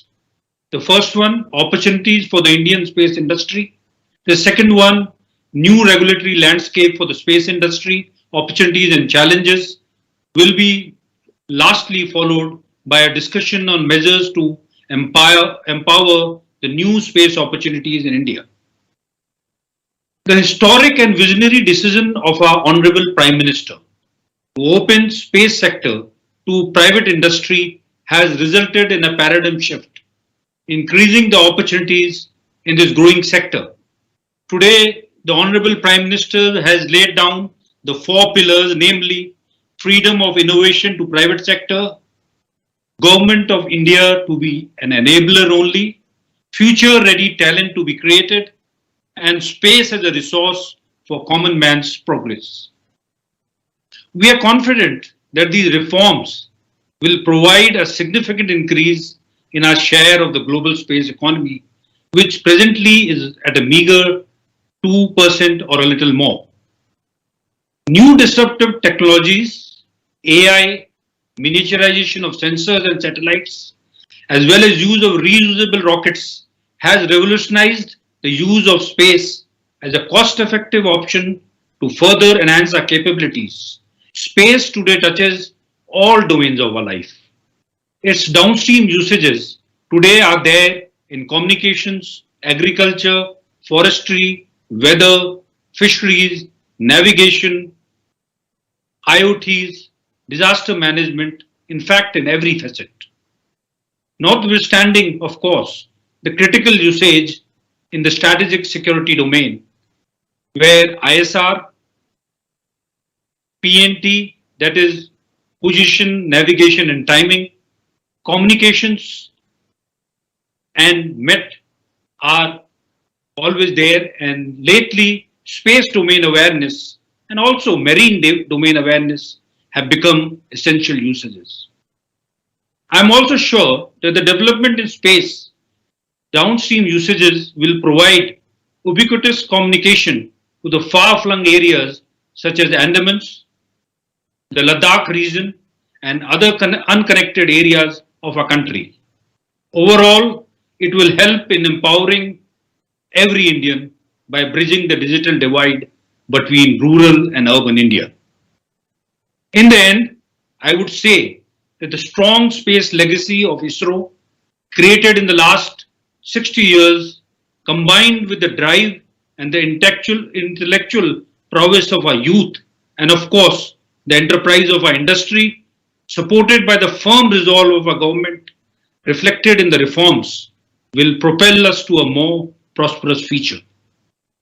We now start this session with the most eminent and esteemed guests that include Professor P.D. Waghela, Chairman TRI, Mr. K. Rajaraman, Secretary Telecom, Professor K. Raghavan, Principal Scientific Advisor to the PM, and Shri Amitabh Kant, Chief Executive Officer of Niti Aayog. We are thankful to all of you who have found time from your busy schedules. The speakers today would talk to us on the immense opportunities the new post-reform environment will provide. I end here. Jai Hind. Thank you very much, Lieutenant General Bhatt, for talking to us for those introductory remarks. And I am going to move on to our first speaker. We have with us Dr. P.D. Waghela, who is the chairman of TRI. And prior to joining TRI, Dr. Waghela was in fact the Secretary, Department of Pharmaceuticals, Ministry of Chemicals and Fertilizers, a 1986 batch Gujarat Cadre IAS officer. Dr. Waghela has played a very important role in drafting the GST law and its implementation at the national level, and has in fact been honored by the Honorable Prime Minister for excellence in public administration. So over to you. Please address our audience on the reforms in space-based communications. So your mic is off, sir. Yeah, that happens. Okay. Thank you very much. Sri Amitabh Kant, CEO Niti Aayog, Dr. K. Vijay Raghavan, Principal Scientific Advisor to Honorable Prime Minister, Sri Ajay, he is not there, K. Rajaraman, Secretary Telecom, Lieutenant General A.K. Bhatt, Director General of newly formed Indian Space Association, and friends. It gives me immense pleasure to congratulate Mr. Jayant Patil, Chairman, and entire team of Indian Space Association on the launch of Indian Space Associations today by Honorable Prime Minister. It fills up a long felt gap perceived at TRI whenever we handle space related issues in our consultation. As we all are aware, the satellite communication is not only capable of extending essential telecom services, but also provides emergency communications during natural disaster to the remotest corners of the globe. Now the satellite communication has also become important for carrying out various economic activities in far-flung and digitally excluded areas and people. Satellite communication may not be a competitor for terrestrial communication. Rather, it can complement the terrestrial networks in areas where it is not feasible or economically viable to establish terrestrial network. Use of satellite communication will certainly help in bridging this digital divide. Even when we are leaders in space-based technology, its economic potential and benefit to the common man, as emphasized by Honorable Prime Minister today in the inaugural session, is not fully harnessed. There is a need, and there never felt urgent need than today to go for policies which attract investments, allow use of space technology for common man, and ensure flexibility and ease of doing business. A collective effort is required by the government as well as the private players to meet the aspiration of the country. Atmanirbhar Bharat Abhiyan is the vision of New India, envisaged by the Honorable Prime Minister of India. The historical step of opening space to private industry will act as a great initiative of the government to energize the space sector and to make India self-reliant and technologically advanced. In a major development, Department of Space, in its draft Spacecom Policy 2020, has proposed easing of stringent rules completely and go for policy of Indian skies for the private sector to enable private entities to become global players in space communication arena. We at the TRI have always believed in open sky policy. We have given our inputs to PSA also for this draft Spacecom policy. I would like to thank PSA, Principal Scientific Advisor, who also allowed a presentation to be made on inputs of the TRI.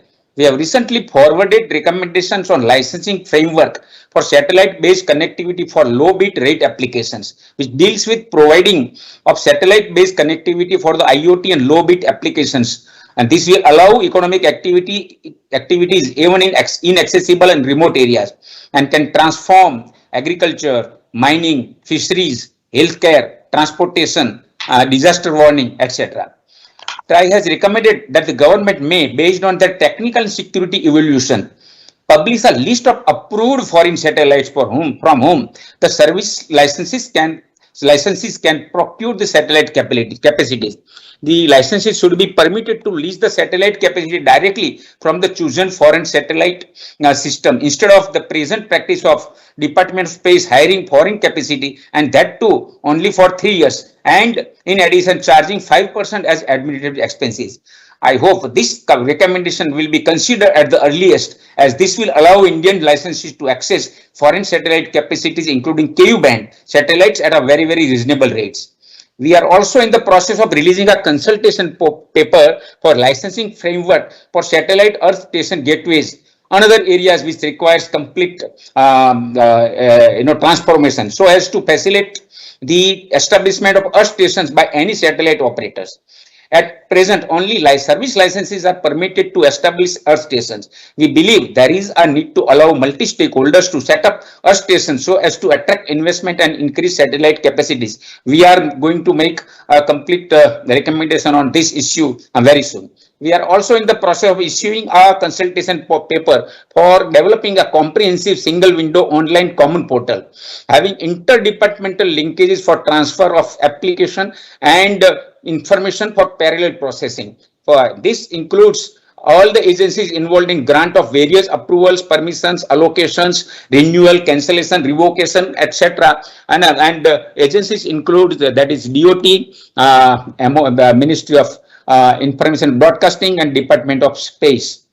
Last point, there is a convergence of network, convergence of services, and convergence of devices. There is an urgent need to go for convergence of laws and governance to take care of rapid technological convergence taking place in the field of communications, and even in the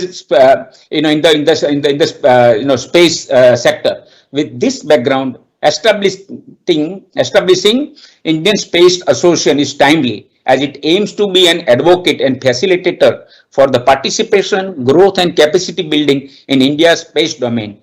From time to time, TRAI will seek valuable inputs from Indian Space Association for formulating policies and regulatory frameworks.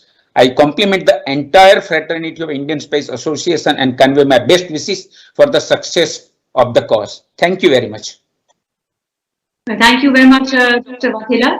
And I'm now going to request Shri K. Rajaraman, who is Secretary, Department of Telecommunications, to address the audience. For our audience, I'd like to tell you that Shri K. Rajaraman has also served as the Additional Secretary, Investments and Infrastructure, Department of Economic Affairs in the Ministry of Finance prior to joining the Department of Telecommunications. And he has also, in fact, worked towards fostering economic relations worldwide, particularly G20 and BRICS countries, and he's a Tamil Nadu cadre 1989 batch IAS officer. Over to you, sir. Please address our audience on the ease of business for space-based telecom segment. Thank you very much. First of all, good afternoon to the CEO Niti Aayog, the Chairman TRAI, the Principal Scientific Advisor, and the Mr. General Bhatt, Director General ISpA, the Chairman of ISpA, Shri Jayant Patel, and the Vice Chairman Rahul Vats, and all others on this call. I think it's a great pleasure to be amidst you to speak, as well as to hear from you on what ISpA aspires to be and how it aims to transform the space industry in India. So the Honorable Prime Minister had announced in May 2020 as part of the Atmanirbhar reforms package the unlocking of India's potential in the space sector. Department of Space has actually gone on to unlock a number of value adds in this, especially in the form of getting involvement of startups, promoting innovation, setting up a new corporation, NSIL, and so on and so forth. So first of all, I would like to congratulate the Department of Space for spurring and starting off this innovation chain. And today, I think we have gathered together to felicitate the Indian Space Association and its team in setting and making possible a coalition that aims to unleash a set of innovative forces that can create growth, job, greater technology prowess, and perhaps even a greater presence in the local geopolitics as well. So satellite communication applications, as the Chairman Trai has pointed out, has grown in leaps and bounds with rapid advancements in technology. The demand for satellite bandwidth is growing to meet the communication needs for socio-economic development, especially in the Indian and development country context, and also for national security, enterprise, and consumer services. Advances in technology in ground and space segment, both especially through high throughput satellites and low LEO and MEO satellites, are able to provide solutions for a large number of applications, be it low latency, higher bandwidth, and enhanced speeds. Besides providing reach to uncovered and difficult terrain areas, these features can be leveraged for social economic benefit across multiple sectors such as agriculture, transport, logistics, fisheries, disaster preparedness, and management. Satellite-based services complement the terrestrial services by connecting inaccessible and far-flung areas, mountainous regions, the oceanic regions, and so on and so forth. The demand for satellite-based and terrestrial telecom services have put unprecedented demands on radio spectrum. In particular, the C-band and the Ka-band frequencies are needed for both space-based as well as terrestrial telecommunication services. The Ka-band is important for high throughput satellites and is also important for 5G services. Further, many new LEO satellite constellations are being designed using the Ka-band frequencies. Since spectrum is a finite resource, its value can be augmented through sharing and coexistence by different services. Thus, it is necessary to ensure efficient use of spectrum. This includes revisiting the uses in the existing frequency bands as well as in the new frequency bands. We are engaged in this exercise in consultation with TRAI. Greater participation of the Indian industry through forming a new association like ISpA is the key to translating the indigenous potential into capacity to meet national needs and also to become a significant player in the global space communications market. I would also like to briefly touch on the DOTS work in kind of improving the licensing regime and bringing in reforms, which is going to be a continuous exercise. Enhancement of scope of the commercial VSAT CUG license now allows VSAT service providers to provide wireless backhaul to telecom service providers for rollout of cellular and Wi-Fi services, furthering provisioning of connectivity under PM WANI program. Permitting sharing of satellite hub active and passive infrastructure for different services by licensees have become an important step forward towards ease of doing business, as it removes the duplication of infrastructure across multiple licenses held by a service provider, leading to saving in capex and opex. The long-standing demand of the industry has been addressed by DOT, wherein data speed restrictions for different types of satellites-based telecom network deployments have been done away with, thereby enabling deployment of faster throughput networks. The revised standard is in line with advancements in technology in this field and will help in realizing the government's broadband proliferation activities. Royalty charge formula for captive VSAT network has been rationalized. Entry fee has been reduced from 30 lakhs to 15 lakhs and license fee provisions for captive licensees has been simplified. Instead of testing each and every antenna of size less than 3.8 meters by NOCC, testing on a sample basis has been introduced. A satellite-based network operation is a multi-stakeholder ecosystem which requires close cooperation and coordination amongst the Department of Space, DOT's licensing wing, the WPC in DOT, NOCC, Ministry of Information and Broadcasting, etc. To enable speedy decision-making, an apex committee having representatives from DOS, INB, TEC, WPC and other units have been authorized to perform the same function as a single platform clearance.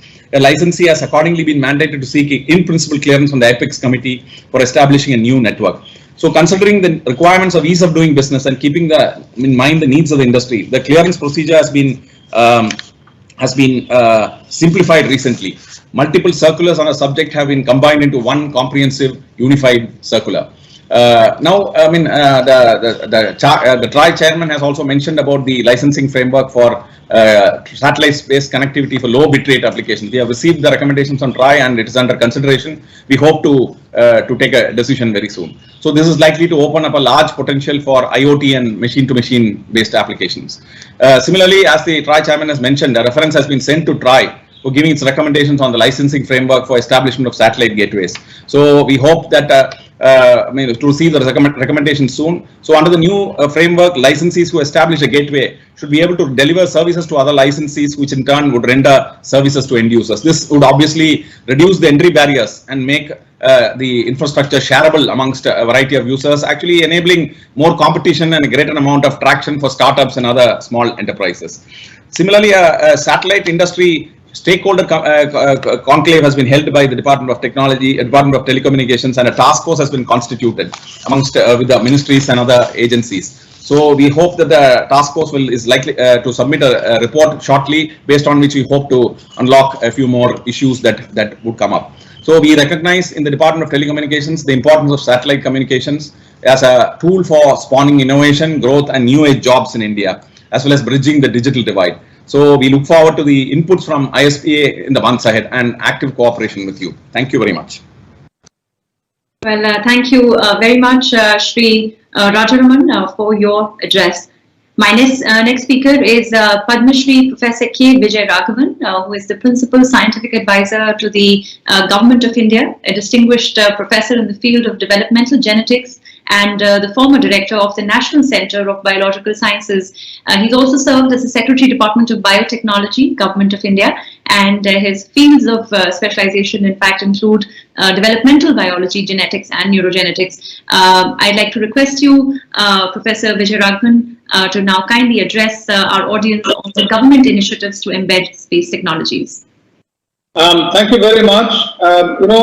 With what Shri Vaghela, Chairman, tried from our Defence Ministry, and now Shri Rajaraman from Telecom have said, and what my colleague Amitabh Kant from Niti Aayog would say, there is actually very little for me, I know, to say anything of substance or anything new. And also looking at the nature of this audience with Kiran Kumar and General Bhatt and others, I would reiterate that everything has been said. So let me try and give you a slightly different perspective about where we can go from the point of view of how R&D is changing and how that can impact on the drive by the space industry to work with in space and implement new kinds of ideas. So this is not so much about what your immediate opportunities are, which you've heard, and they are enormous, but preparing for the future.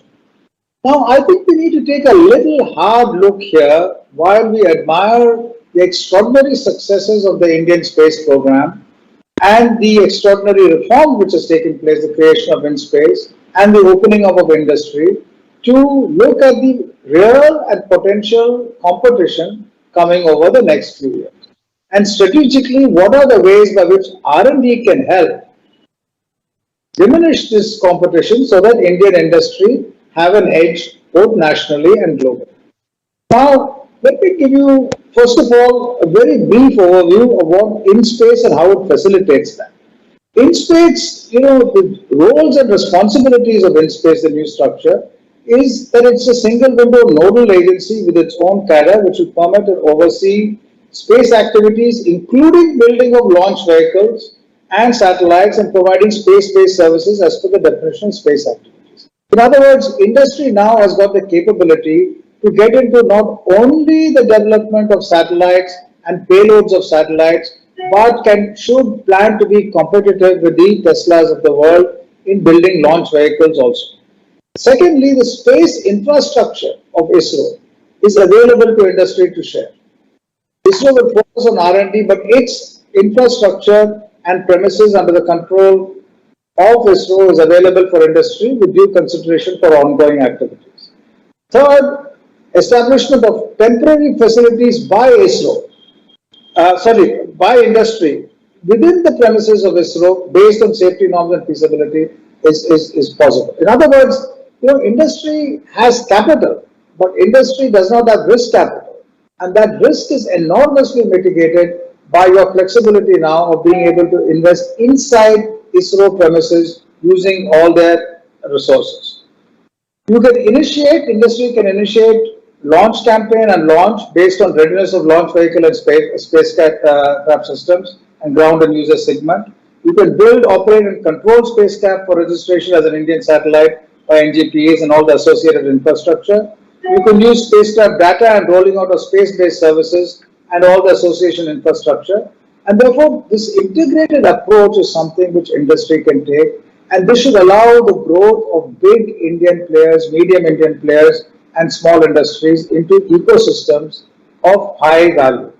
In other words, ISRO is moving away through InSpace into interacting with industry as vendors for their programs, and industry is now going to be the driver of national space programs. So this requires a major mindset change. So this is one side, industry interacting with ISRO through InSpace. Now, the second point is industry interacting with our academic research ecosystem.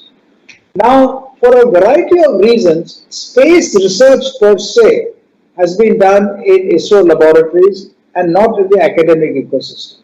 That can now be liberated by having space launch research in many ways doable in our academic research system, because their design, new kinds of design is the key, and combined with the use of ISRO facilities, the manufacturing can go. Secondly, there are areas of electronics, sensors, systems for control, all of that which are very strong in our national laboratories, outside ISRO, and in our academic institutions, and that's again an opportunity for collaboration. But this is easily said, but industry collaborating with academia needs to be driven in a manner where academia is a responsible player and not one which just tries to get the resources for going ahead, and industry puts in goal-dependent but yet adventurous projects. Now, industry tends to look at these projects from what is viable, next quarter or next year, but we must also keep in mind that this is now a very exciting area where we need to look 5 years, 10 years, 20 years ahead, and that is where academia can be useful. So long-range gestation projects need to be pushed now, otherwise we are constantly going to be taking technology from other developers and using this. Last point, the use of data. All of what we do with space requires the collection of data, their analysis, and their use in decision making in a variety of areas. And therefore, the integration of data users as well as data understanders, data analytics companies, they need to be brought in right at the earliest stage. And really, the data analysis is the key to everything. The rest are enablers. And therefore, when companies put up proposals, at their back end will be big data analysis companies. Those companies need to rise in our Indian context. Otherwise, we will be outsourcing the big data. There's no point in making your own satellite, making your own launch vehicles, if the data analytical capabilities to scale and implementation is not done. So I'll stop here, and thank you very, very much. Well, thank you once again, Professor Vijay Raghavan, for sharing with us your perspective and your point of view. We thank you once again. And I'm now going to invite Shri Amitabh Kant, who is the Chief Executive Officer at the Niti Aayog, a member of the Indian Administrative Service Kerala Cadre 1980 batch, a key driver of award-winning initiatives such as Make in India, Startup India, Incredible India, and then there are so many more. And as your capacity as a Secretary Industries, Mr. Kant has in fact driven the Ease of Doing Business initiative, and he's also the chairman of the committee to implement digital payments in India. Sir, I'll request you to kindly address our audience now on strengthening the space capability development landscape and empowering startups. The Principal Scientific Advisor to the Government, Mr. Waghela, Chairman TRI, the Secretary Telecom, Lieutenant General Bhatt, distinguished guests, ladies and gentlemen. We in Niti Aayog have been long-term believers in promotion of a thriving market environment for satellite telecom, broadband services in the country. This is critical for India to forge ahead with its plans to fully harness the potential of digital communications, including new technologies such as 5G, IoT, machine-to-machine, and AI for socio-economic growth. Given our relatively low landline and fiber penetration and limitations of spectrum availability, it is clearly not practical to rely solely on terrestrial wireless for universal broadband access. SATCOM can be an affordable option provided a conducive regulatory environment exists. Apart from rural broadband, SATCOM has tremendous potential in the areas of transport, logistics, agriculture, telemedicine, and tele-education, making it a national priority. We've been arguing this for a long time, and I've been repeatedly writing to both DOT and Chairman TRAI. The commercial viability of satellite communication demands a healthy ecosystem for competitive supply at various rungs of the market, including transponder bandwidth, ground equipment and services, and SATCOM applications. I've had several interactions with the industry, and this has revealed that there is significant interest in investing in various segments of satellite communication. The present regulatory regime needs to be made conducive to launch of Indian satellites, and there is a need for the licensing framework, which is extremely easy and simple. We need to make it technology agnostic rather than prescribing separate rules for similar applications based on the underlying communication technology. My belief is that if we drive innovation in important areas like location-based IoT, MTM services, etc., we'll greatly benefit. The startup movement has shown immense tenacity during the pandemic, and last year, when we made the decision to open up and increase participation of the private players, to unlock India's vast potential in the space sector, this has been a path-breaking reform, and I'm truly delighted that the Prime Minister has launched the Indian Space Association today. This reform has been accompanied with the announcement to establish a new independent agency to play the role of regulating the sector. With the launch of the Indian Space Association, the industry voice has become stronger than ever. And this voice actually will be one of the most important tools in unlocking India's potential in the space sector. In order to achieve that unlocked potential, the government and the industry must communicate clearly, regularly, and with the spirit of collaborative innovation. There is also a need to strengthen the capability of the Indian space sector. At the same time, the challenge lies in generating and delivering sufficient capacity in the demand market. Developing capabilities in space has very steep capital and skill requirements. Therefore, avenues of reforms to be explored in guiding investment is critical. The Indian Space Association can provide an overview of the current capability landscape, including upstream industries, and then together with the government chart out a roadmap to develop key capabilities. Conventionally, investments tend to be highest in segments that offer high, quick and assured returns, and while they are the lowest in segments that are upstream, risky and complex.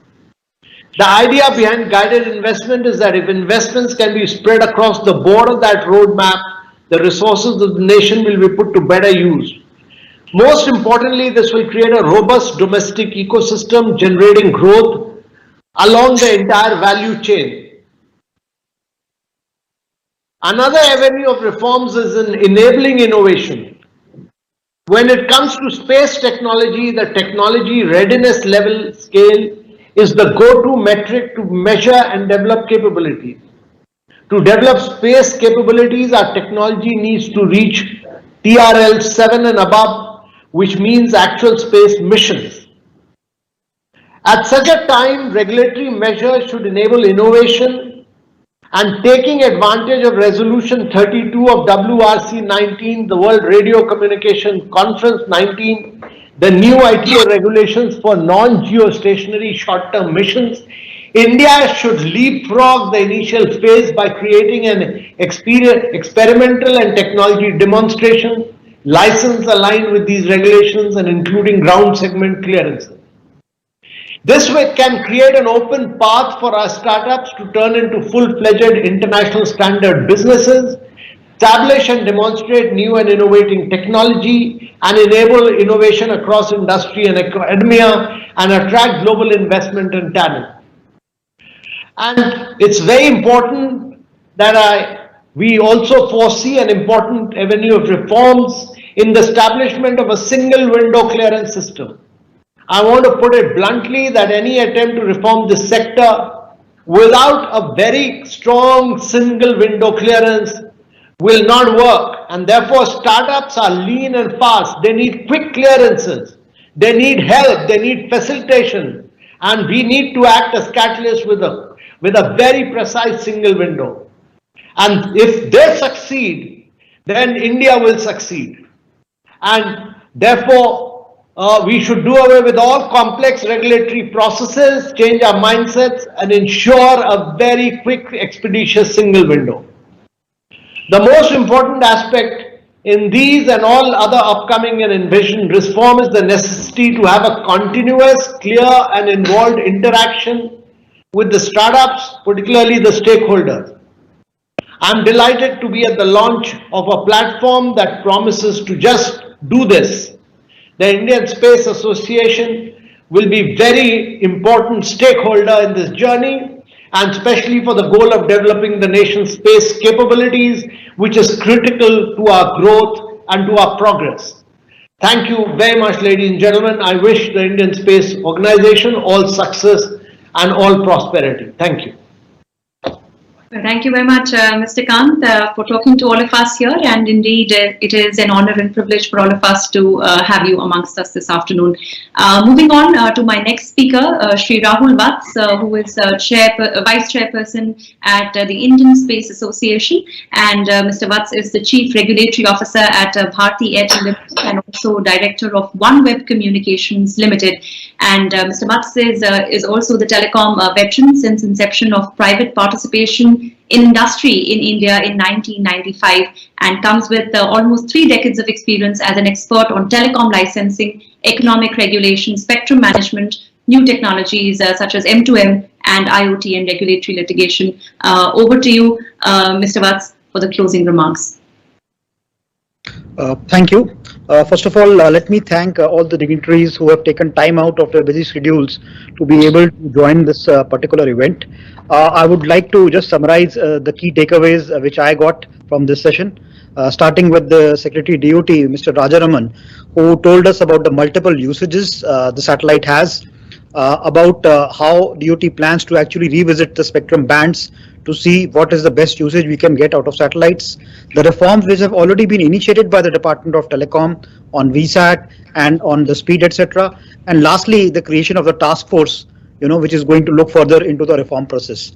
I also want to thank Professor Raghavan, who told us about how InSpace is actually going to make India more competitive, how we will get the edge in R&D, and the role of academia into being able to achieve this. And lastly, and most importantly, how data analysis is going to be the key point for us for our next giant leap. The TRI chairman was very kind enough to also tell us that ISpA should fill a big gap in interaction with space authorities, and how communication is not going to compete but complement the need for broadband, and also the tremendous work which is being done by TRI on various consultation papers which have been already recommended in some cases, and in some cases which are planned in the days going ahead. Last but not the least, I am really astounded by the immense passion shown Mr. Kant for the space. Sir, you have always been a big votary for us, and we continue to hope to get your support. You told us about the SATCOM priority, the need for enabling innovation, and how the single window process is very, very essential for this sector to now grow. I thank all the participants again and look forward to interacting with you as ISpA. Thank you so much, sir, everybody, for your time. Thank you very much, Mr. Vats. And with that, ladies and gentlemen, we have come to an end of this particular session, but please do not go away. We have another session coming up in just a few minutes, and we have some very, very interesting sessions lined up for you on opportunities for the Indian space industry, which is a panel discussion. And this is going to be followed by another panel discussion on the new regulatory landscape for the space industry, where in fact our speakers will be elaborating on challenges and opportunities, and that will also be followed by a session on measures to empower the new space opportunities in India. So do stay with us. An interesting set of lineup of speakers to share with us their expertise, and we will begin shortly. Thank you.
Welcome back, everyone, and we are now going to begin our next session, which is on the opportunities for the Indian space industry. And this is going to be a panel discussion. And as the session chairperson, we have amongst us Dr. A.S. Kiran Kumar, who is the former chairman, ISRO, and Secretary, Department of Space. To moderate the session, we have with us Mr. Vishal Malhotra, Technology, Media, Telecom Tax Leader at EY. So I'm going to hand it over to you, Mr. Malhotra, to introduce our speakers and take the session forward.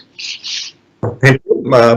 Let me first welcome everyone to this first panel discussion. And as he just said earlier, it's our immense pleasure to have Mr. Kiran Kumar with us, who will be chairing this discussion today. Dr. Kumar is a highly accomplished space scientist and engineer with a distinguished career spanning over 4 decades at ISRO and in the satellite payload and application domain. He was also the chairman of ISRO from 2015 to 2018. I would now request Dr. Kumar to set the tone for today's session on opportunities for the Indian space industry. Over to you, Dr. Kumar. Thank you, Vishal, for that introduction, and good afternoon to all of you, all the panelists here. And it's indeed a pleasure to see each one of you on this occasion. And today, as we have seen, the landscape is changing and things are going to happen.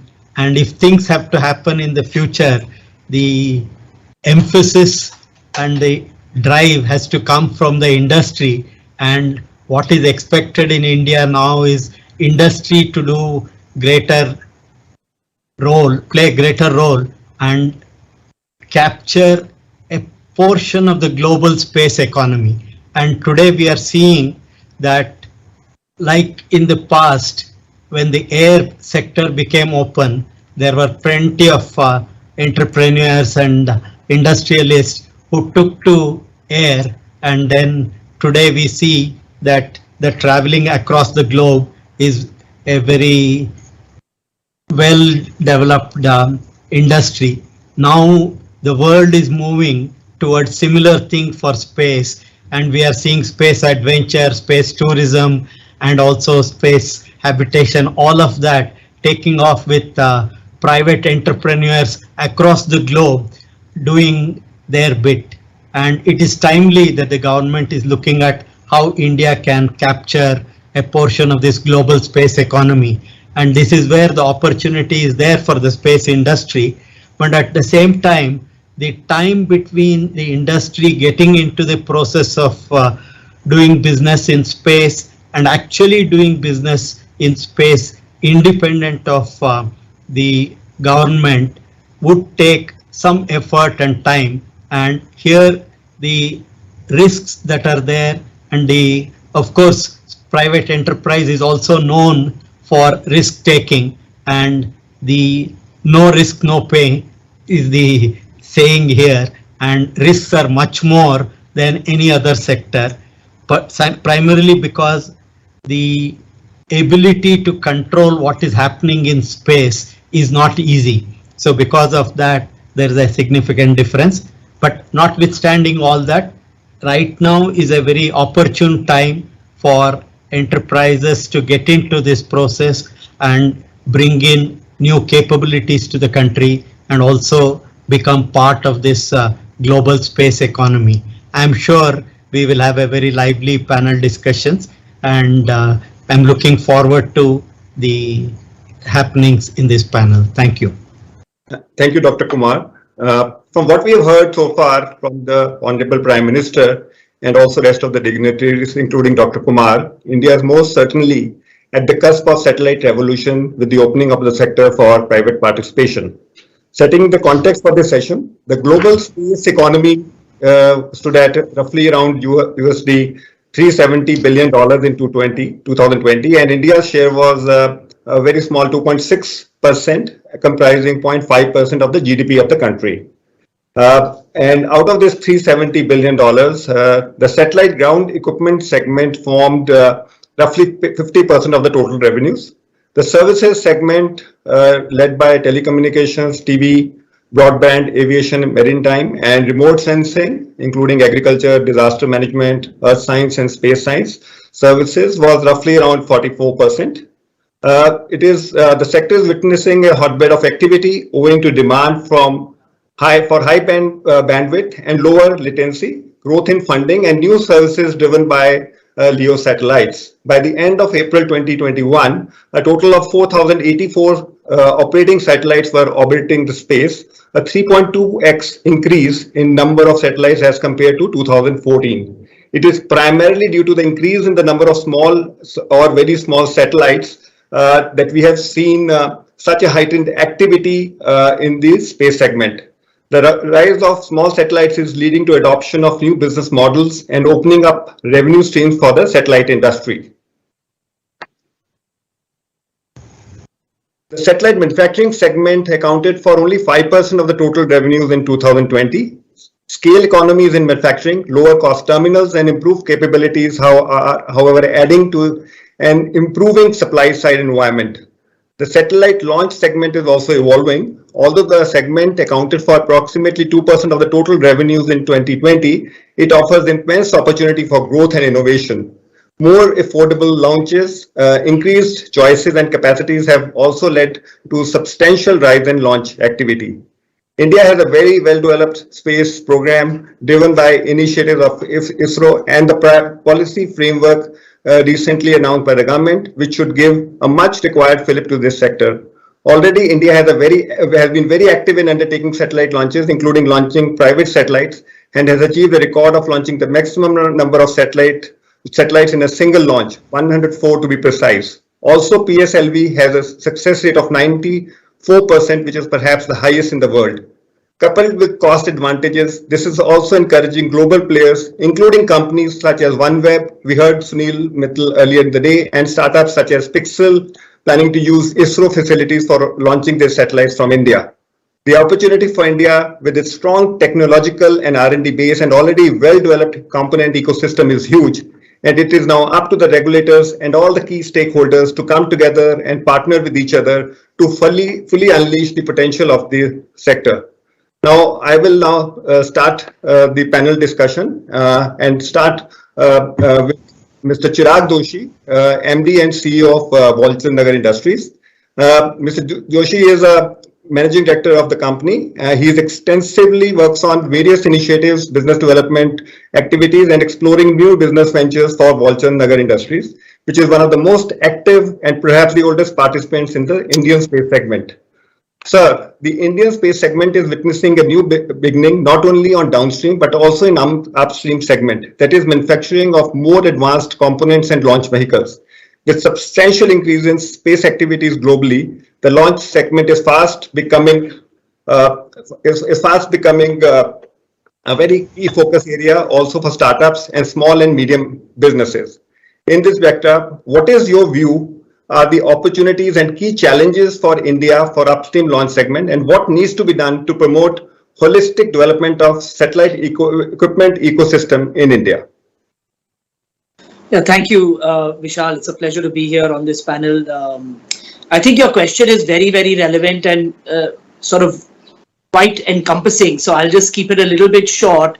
I think the opportunities are huge. I don't think we are anywhere sitting here debating what the opportunities are for the space sector in general. We are far behind. I mean, 2% is not where India should be as a share of the sort of the global market. So I think the opportunities are big.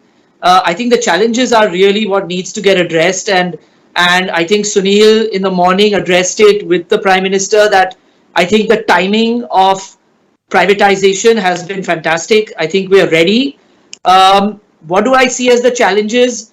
I said it in the morning with my interaction with Honorable Prime Minister. I said, clearly capital is going to be a problem. Professor Vijay Raghavan adhered to it that we can't be looking at, the returns that we're going to get in the next 1, 2, 3, 4 years. We've got to look at it at a long-term 5, 10, 15, 20-year period. And for industry to invest money and enhance facilities, there's got to be some assistance from the government. Maybe we develop some sort of PLI scheme like they have for other manufacturing sectors that gives cheap capital subsidies to our industry to really invest for the long term.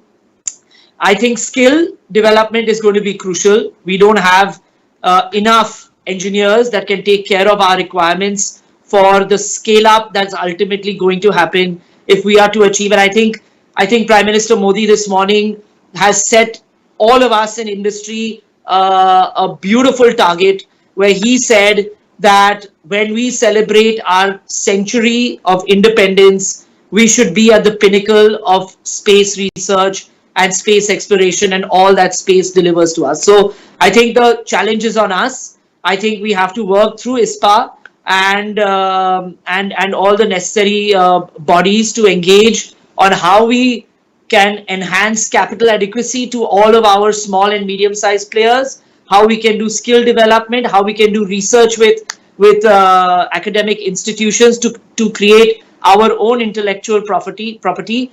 And last, to address your last question, what do we need to do from a holistic ecosystem perspective? The one thing that I would warn all of us is that as we move deeper and deeper into privatization, there is a direction that can take place where the privatization ecosystem becomes a playground of just a few. What we must not allow to happen is that, and what we must encourage is for the privatization and growth of the space program to be a canvas for many, many, many to paint on. And I think nurturing the startups, nurturing the younger companies, and bringing them into our fold and in our ecosystem is really going to be our responsibility if we are going to scale this up to achieve where we want to go. Thank you, Mr. Doshi. The next question I have is to Colonel H.S. Shankar. He is the CEO of Alpha Design Technologies, which he started in 2003. ADL focuses on defense, electronics, R&D and production. Sir, the existing capabilities in high-end component manufacturing and focus on R&D and technological innovation in India, clearly a need arises for Indian players to unleash the potential on the export side in the space sector. In this regard, how do you think can India become an export hub for R&D, technology and component for the world market? So thank you very much, Dr. Kiran Kumar and all my colleagues on the panel. Firstly, we should have a clear vision as to what we are going to do, let's say in the next 5+ years. And that is very clearly laid down by the previous and the present chairman ISRO, as also by InSpace, NSIL, and of course as part of our own organization here, ISpA. And that is in the next 5+ years, India should be probably amongst the first 3 or 4 major space players in the world space domain. And for that to happen, while if you look at the Indian scenario, we are quite, I would say, tolerably well off as far as meeting our own requirements of the various space satellites, launching programs, ground segments. We are quite okay, thanks to the wonderful work that has been done by ISRO over the years. It is single-handedly we should compliment and we should be grateful for that activity which has been undertaken by ISRO. But on the world sphere, if you go to any country abroad, where are our satellites? Where are our launching pads? Or where are our ground support segments? If you actually make an analysis, to some extent we have done it. Frankly speaking, we are nowhere. Why is it so? Probably that is because of the Indian industries not, let us say, taking the initiative in their own hands and also asking for clear support from our alma mater, that is ISRO. So I think it is time that we should do that. And to be frank with you, from our company, we work in the both small size satellites, big satellites, medium size satellites, thanks to again ISRO. And then of course on the ground segments, and about 10 to 15% of the launcher parts and all that we manufacture in our 2 factories in Bangalore and Thiruvananthapuram. So with that sort of an experience, when we go outside, we feel that for small satellites, there is a tremendous market outside. The global market is growing, and we ourselves have got at least now about 4 to 5 RFPs or tenders, as they call, which is with us. Now, when we analyze that, we have got an option. We ourselves design that from start, the small satellites, or go over to some of the known companies abroad and take from them and manufacture it here, or come back to our own good old friend ISRO. We chose the third portion of it, and the old reliable, and we went over there, and they have made beautiful scheme. I was surprised to find technologically, there are 3 versions of that they make as the main frame for the small satellites, starting from approximately about 55 kg to almost about 400 kg satellites. And that is called as IMS-1, IMS-2, IMS-3. And immediately we shot out and took up the case, both with NSIL and then with InSpace and with Chairman ISRO, requesting that this should be made available because it is already a stabilized product with ISRO, and there is no point in keeping the stabilized products and the designs and documents locked up in a almirah, and that should probably go back to the industries, exploit it for these purposes. It was readily agreed to, though that there has been some delays. So one of the things which we request is that this type of technologies should readily be made available. Now it becomes what is the cost at which or the price at which it will be made available to the private industry.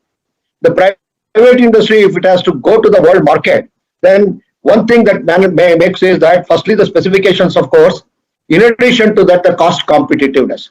They are very well-known world players who are already entrenched in the world market, and if you have to compete, specifications wise, yes, thanks to ISRO and our own efforts we will meet, but the cost and price is of importance. Now in this particular thing, we have requested ISRO that please don't charge the industries, don't charge them at all if possible, and if at all you have to charge them a minimum amount. The reason is already the Indian citizen, including myself and all of you ladies and gentlemen, we have already paid for this technology to be developed. After all, who pays for this? It is through the government of India. Who pays the taxes? All of us. So when it has already been paid, why are you making the industry and others to pay again? So please keep it to the minimum and make it available to as many industries as possible. That is the way you have to spread the technology to be made use of by the private industry? If you are asking, it is a simple thing. It is not a very complicated thing, and it does not require too much of higgle-haggling or going through this process, that process, and all that. The decision has to be taken. So we would request both the Government of India, Department of Space, InSpace, Outer Space, NSIL, SPA, and all the organizations concerned, and particularly ISRO. ISRO is the one who is holding this. Please distribute it to the private sector industry. We will make it successful, because with this frame of IMS 123, we can ourselves interface, of course with help from ISRO, the various types of payloads like electro-optics or synthetic aperture radar or communications transponders.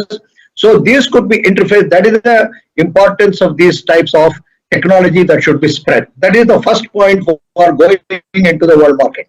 The second and the last point I want to mention, and that is also equally important, is on the ground segment. Now on the ground segment, we ourselves in our own company to say a few things, that we have done almost about 2,000 ground stations all over India, almost about 450. Mr. Kiran Kumar is sitting there. He, made us go through a process of assessing what is the position of that ground stations, and then we made and he said, you go and do it. So on that basis, we have done it, and similarly, we have done it in Andaman and Nicobar, about 160 stations in all the godforsaken places. And about a year back, Honorable Prime Minister opened the stations at Bhutan. He himself participated in all the 140 stations have been done by us. Now that is to utilize the facilities that are there in the SARC satellite, which was launched with much gusto about 3.5 years back. But sir, the problem is this is the only place where the ground stations have come in. One of the only few, satellite usage countries, that is Bhutan. There is nothing in the other SARC countries. So our satellite is there all over, and in the satellites are going over there and giving inputs, but nobody is there on the SARC countries to take it on. So it is required from Government of India to fund such projects, and we will do the job quickly. The third aspect also in this ground segment is the vast potential that exists in Middle Eastern countries, Africa, and other places, for which we are taking some action into using some marketing activities along with our American firm, because it is easy to go to a foreign firm and together with them, and then to spread our technology and doing the job.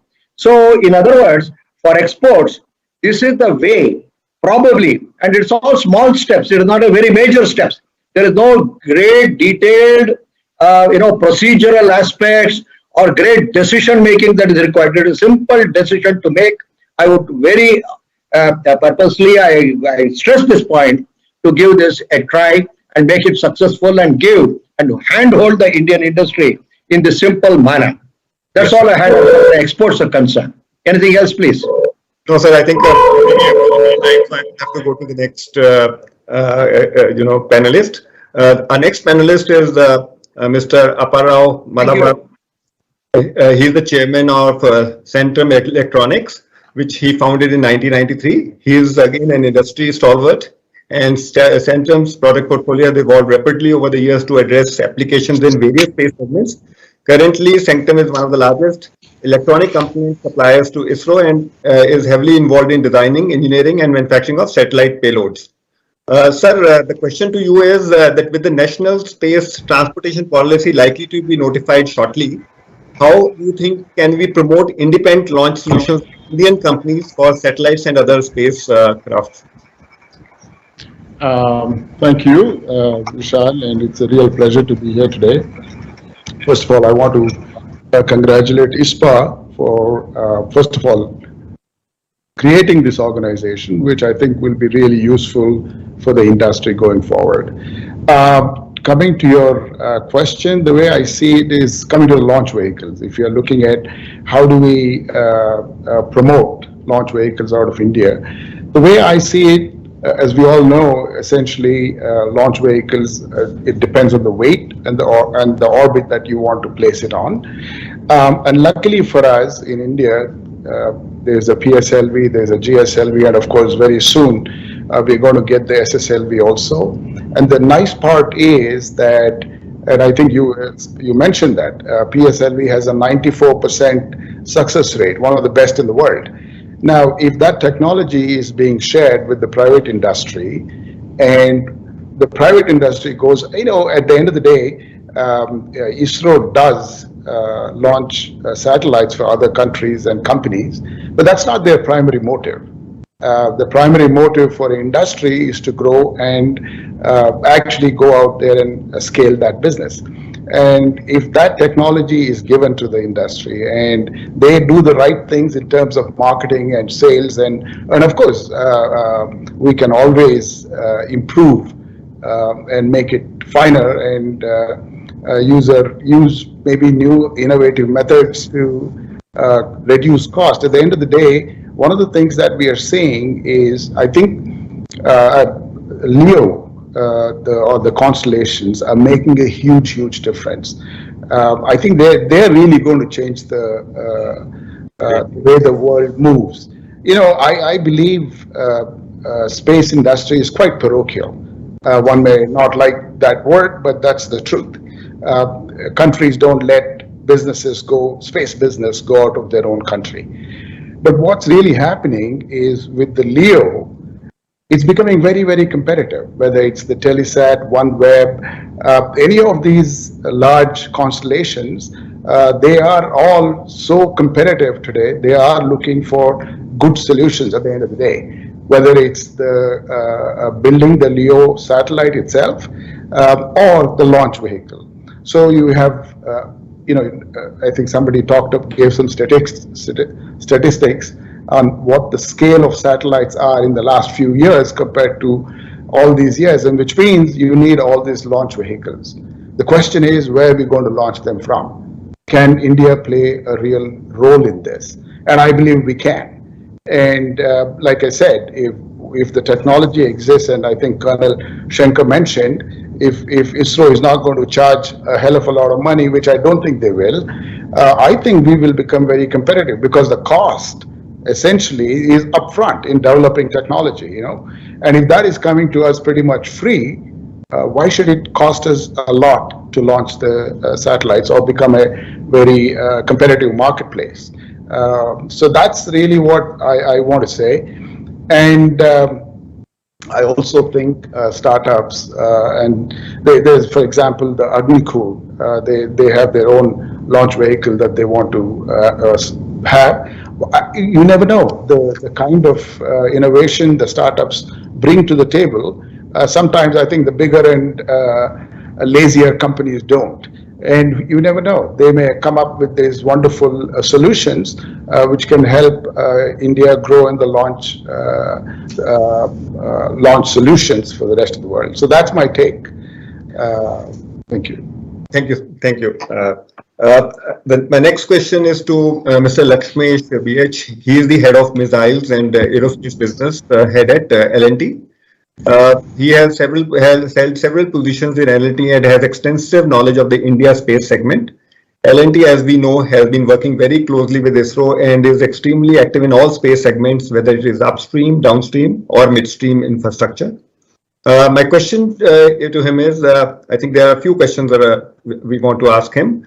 How can we enhance the participation of private players in space R&D and technology in India and boost the Make in India initiative of the government in satellite and payload manufacturing? And companies globally are investing in development of reusable launch systems to recover some or all of the component stages. And we have seen some of these companies gathering a major share in satellite launch in the last 5 years. So how do you think India would be in a position to compete with them, and what steps the industry we would expect would be taking in this direction? Yeah. Good afternoon, Dr. Kiran Kumar, panelists, Vishal. It's an honor to be on such an illustrious panel, and heartiest congratulations to ISPA on this great day. Vishal, you bundled in a lot of questions, so first I need to break them into a few. The first one is about encouraging private players in space R&D. Right. So I would like to go on this with a four-pronged approach. One is, we have seen that whether it is nuclear, whether it is defense, the space also, the R&D is quite expensive. It has long gestation periods and enormous uncertainties. And therefore, like how DSIR, that is the Department of Scientific and Industrial Research, certifications were awarded to specific R&D centers, and they were provided tax incentives, especially in terms of defense. I would very strongly recommend the Indian government to open up DSIR tax exemptions for dedicated aerospace defense R&D, aerospace R&D sectors. Number one. Two, the Department of Space can also come up with technology development fund for co-development of technologies which could actually fuel the India's growth as per the national strategy. One very important thing which Professor Vijayaraghavan mentioned in the previous panel I was there, we talked about ISRO, academia and industry coming together for co-development of new technologies. I think this is a brilliant suggestion, and we must make this happen. ISRO should actually include industry in not just realization of technology, but actually in development of technology itself. And very importantly, I feel, in fact, over the last 6-7 years, I've been visiting a lot of academic institutes and things like that. I'm seeing that the competency of systems engineering, we do not have an engineering or a master's degree in systems engineering, and I believe that systems engineering becomes a very essential part in space, not only in R&D but in producing complex space systems. And finally, all industries, including us, we need to kind of build in experimentation and failure risks as an important element of growth strategy. It should become part of growth strategy. We should not look at experimentations and failures as hurdles. Now coming to, I mean, you talked about satellite manufacturing, how it would boost. See, if you look at satellites constitute probably about 1/10 of the overall space end-to-end economy. What we see is satellite, but what needs to be put, you need the entire launch systems to put it up there. You need the entire ground stations to ensure that the satellites are maintained in their orbit. There is an uplink, there is a downlink, and then there, of course there is an entire industry of downstream which converts satellite data into applications to the end users. So if you are boosting or promoting satellite manufacturing, believe me, you are boosting the complete end-to-end space economy in the country. If you are looking at 10%, I mean, say X crores or X billions in satellites, the space industry would be 10x. So I think that's the best way to kind of grow this market. We are looking at about 3 to 5%, and I'm sure pretty soon we should hit about a 10% in the global market. The last question you asked was about in terms of development of reusable launch systems. Am I right? Yeah. Right. So, see, I believe, I mean, if I were to come up with a launch solution, I would look from a customer perspective. What would my customer want? My customer would like to have a very reliable solution, would like to ensure, I mean, the availability of a launch solution at the time and whenever he wants. And third, and obviously it must be globally cost competitive.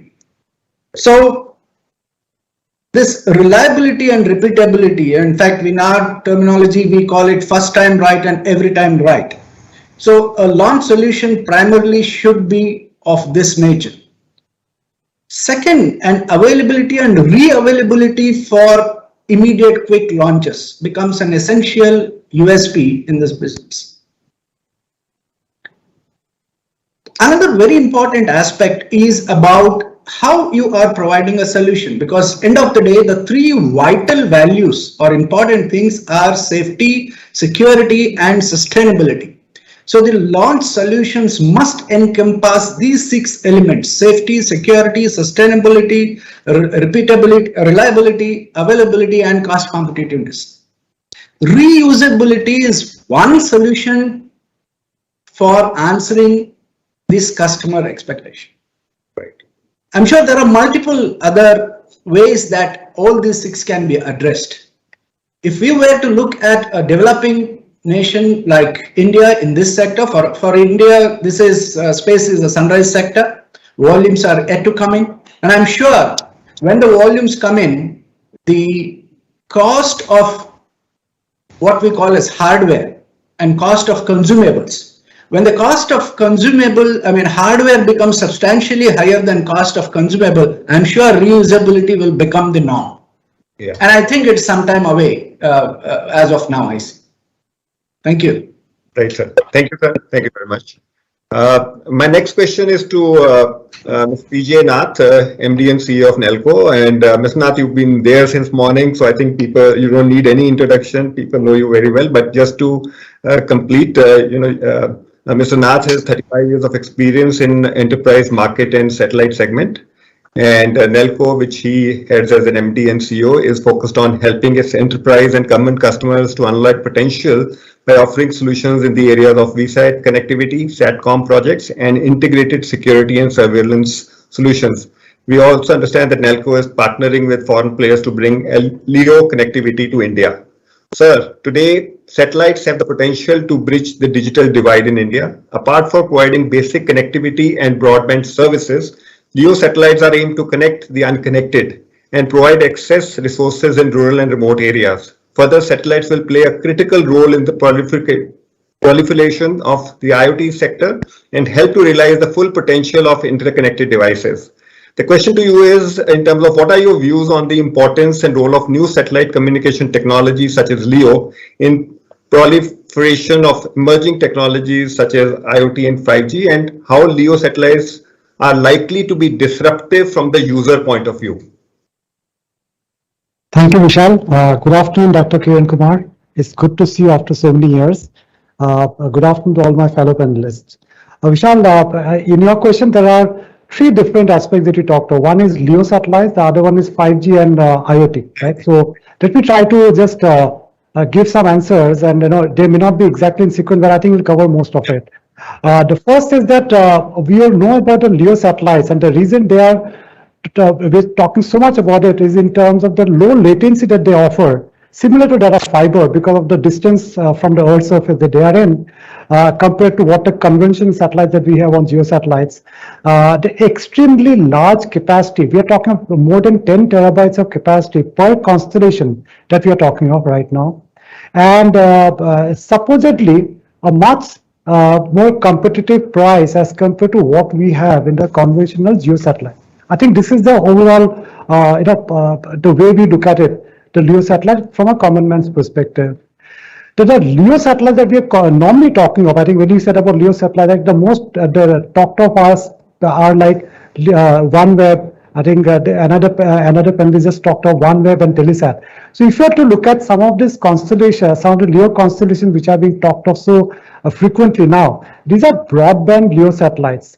They are suited for application which cover large capacity running into hundreds of megabits per second or even gigabits per second kind of speeds, which are almost unthinkable in the conventional geosatellites today for a service provider to offer to the market, right?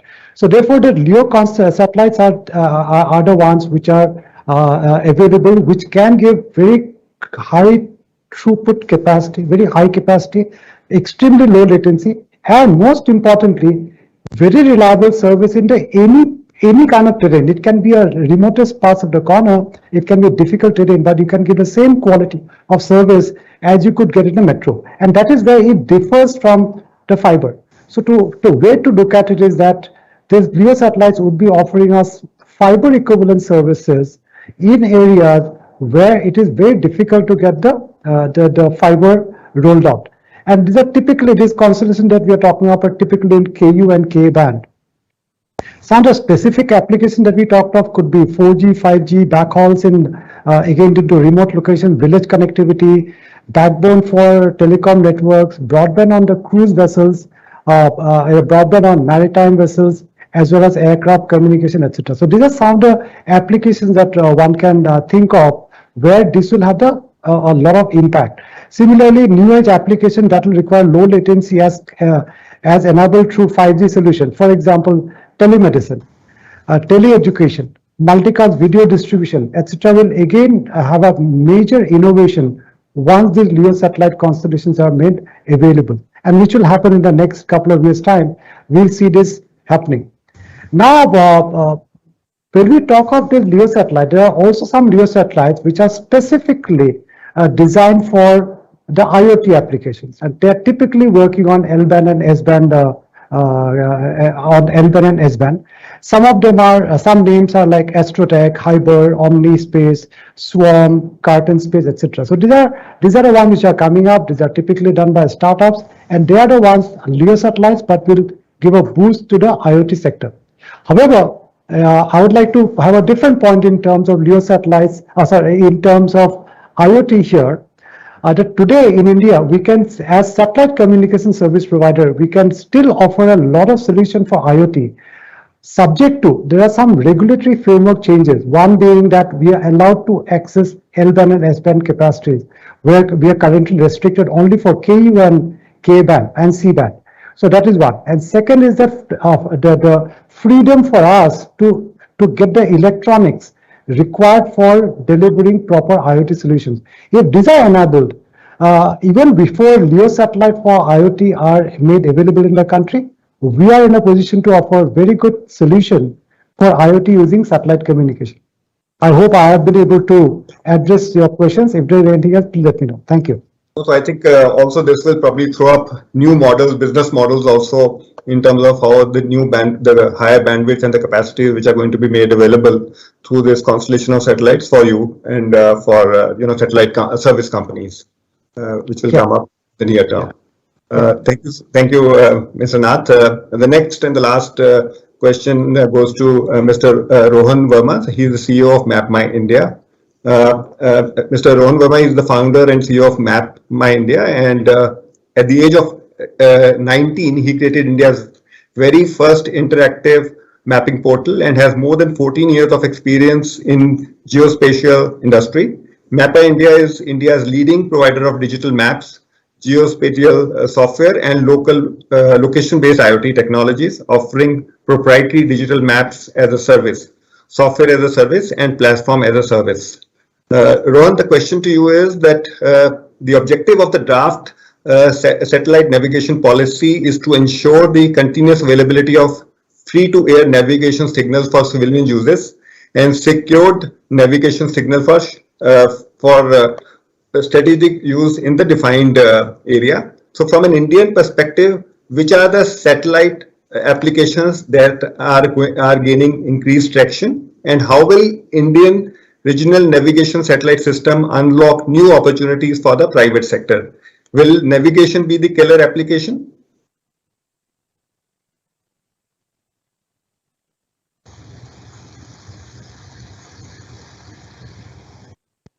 Rohan, you're on mute. Rohan, you're on mute. Hi, sorry for that, and thank you for this opportunity to speak at this August forum. I think the government has recognized in a timely manner that this is a strategic sector, mapping, navigation, geospatial as a whole, and has encouraged the Indian industry to come forward and serve the needs of the country and the citizens in a world-class manner. So yes, definitely we all remember at the time of Kargil how India did face some issues with provision of the global positioning system, and for that reason IRNSS and NAVIC have come as both a hedge as well as with additional capabilities which can make India leapfrog at an innovation level. I think similarly, when it comes to satellite-based imagery and Earth observation data, it's very important for India to have its own world-class satellites that are observing India, the neighboring areas, as well as other parts of the world, so that at the refresh rate, at the tasking kind of demand or need of both defense and civilian points of view. On the commercial side, downstream side, there are huge number of applications that can happen from both satellite navigation or positioning and tracking, as well as on the satellite imagery or Earth observation data side. So we talked a little bit about IoT, whether location-based IoT for fleet management, monitoring assets in the field or vehicles, or enabling safer vehicles that are driving and getting a lane level, centimeter level positioning, increased levels of 5G capability for ADAS and autonomous from a road safety point of view vehicles, as well as positioning and communication technologies for IoT, which are not where the traditional telecom networks can come. On the satellite imagery side, it can be used for logistics planning, for agricultural purposes, for solar energy planning. There are innumerable applications of geospatial, to be honest. And I think in all aspects, if India can become self-reliant, meaning whether it is from the point of view of maps or the relevant geospatial software, the chipsets, the satellite, I think this can herald where India has its control and customization ability to our own local nuances. Remember, the Prime Minister talked about that we need to think of applications that benefit the last person, not just the top people or top citizens. And so India and Indians need to think differently. I think we are highly capable, highly innovative. And if we solve it for India, remember we are solving it for three types of countries: the most developed, the emerging, and the yet to emerge. So really, India can become a space hub, and this opening up of this sector, encouraging of upstream, midstream, downstream capabilities is just a wonderful moment and very exciting and encouraging for all of us in the industry, big or small. Thank you. Thank you, Rohan, and I would like to thank all the panelists for taking our time and sharing their thoughts. And I think clearly we have a huge potential for the space industry. And what I can make out from the conversations and discussions is that a real partnership with ISRO and support from ISRO is really going to be very crucial to unleash the potential of the sector and the policy guidelines which are expected to now come in. I think they really need to be followed in spirit to make a real success out of what the government has embarked upon and what the private sector is clearly gearing up to do. Some closing remarks from Dr. Kiran Kumar. Yeah, thank you very much, and it's indeed very nice to hear from all the participants on how they look at the opportunity that is there and what kind of requirements they have for both the government and the department and others to do. And one key thing, of course, we need to appreciate is that if we have to make this a successful endeavor, the requirement is we should be open and we should be ready to have discussions and accept the other's viewpoint in a very significant way. We need to respect the other person for what he is telling and not stick to what I want to say. That is where India as a country has been having a lot of problems, and the moment we start respecting the other person and then have the dialogue, we can move ahead. And I'm sure things are changing. Pandemic has really made the entire world change, and the government is also looking at changing its entire thought process, and we are very sure that we will move ahead, and ISpA itself is going to play a very significant role in making things happen for India to become a significant player in the global space economy. Thank you very much, and wish ISpA a great success in its endeavor. Thank you very much. Thank you, everyone. Thank you. Thank you. Thank you. Great seeing you, Dr.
Hey, good afternoon, ladies and gentlemen. My name is Pankaj Sharma. I am partner in regulatory consulting practice in Mumbai, and I am moderating the panel right now. So we are about to start a very interesting panel discussion on new regulatory landscape for space industry, challenge and opportunity.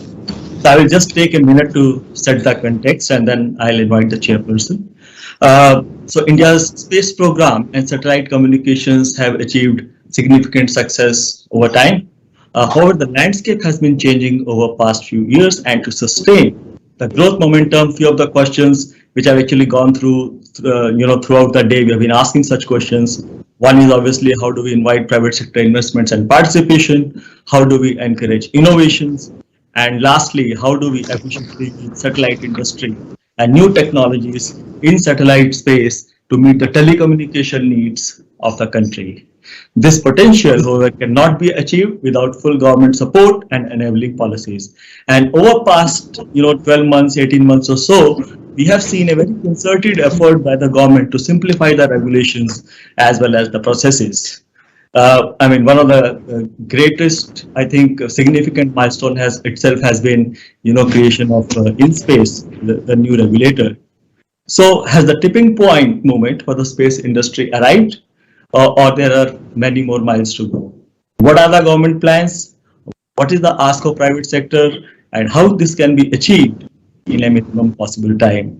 To discuss this and other regulatory issues, let us start the session. Let me first invite chairperson of this session, Mr. Pawan Goenka, chairman ISpA, to set the context. We all know Mr. Goenka as a visionary leader from automotive industry, and we are all aware of his achievements in that sector. Sir, we would like to hear from you your vision for space industry and how ISpA will steer the satellite industry to the growth path.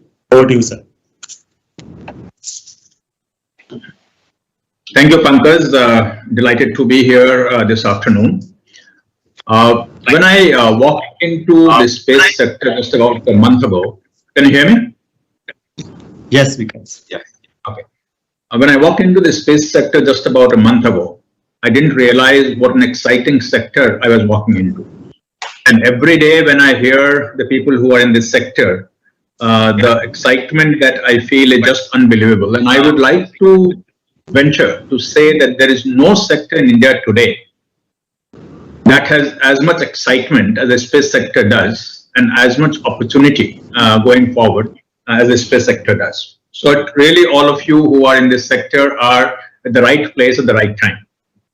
I see so much energy in the new and the old businesses, in the young and not so young people who are involved in the sector. And again, that's something that's really very encouraging to see. I also see so much capability. I have now seen ISRO quite a bit, some other labs I'm visiting, and the kind of capability that has been built up over the last 6 decades is something that, to me, coming from the auto industry, was just mind-boggling on what all we are able to do today. And no one in the sector should undermine the work that has been done by ISRO and Department of Space. And I also see so much support from the highest office of the country.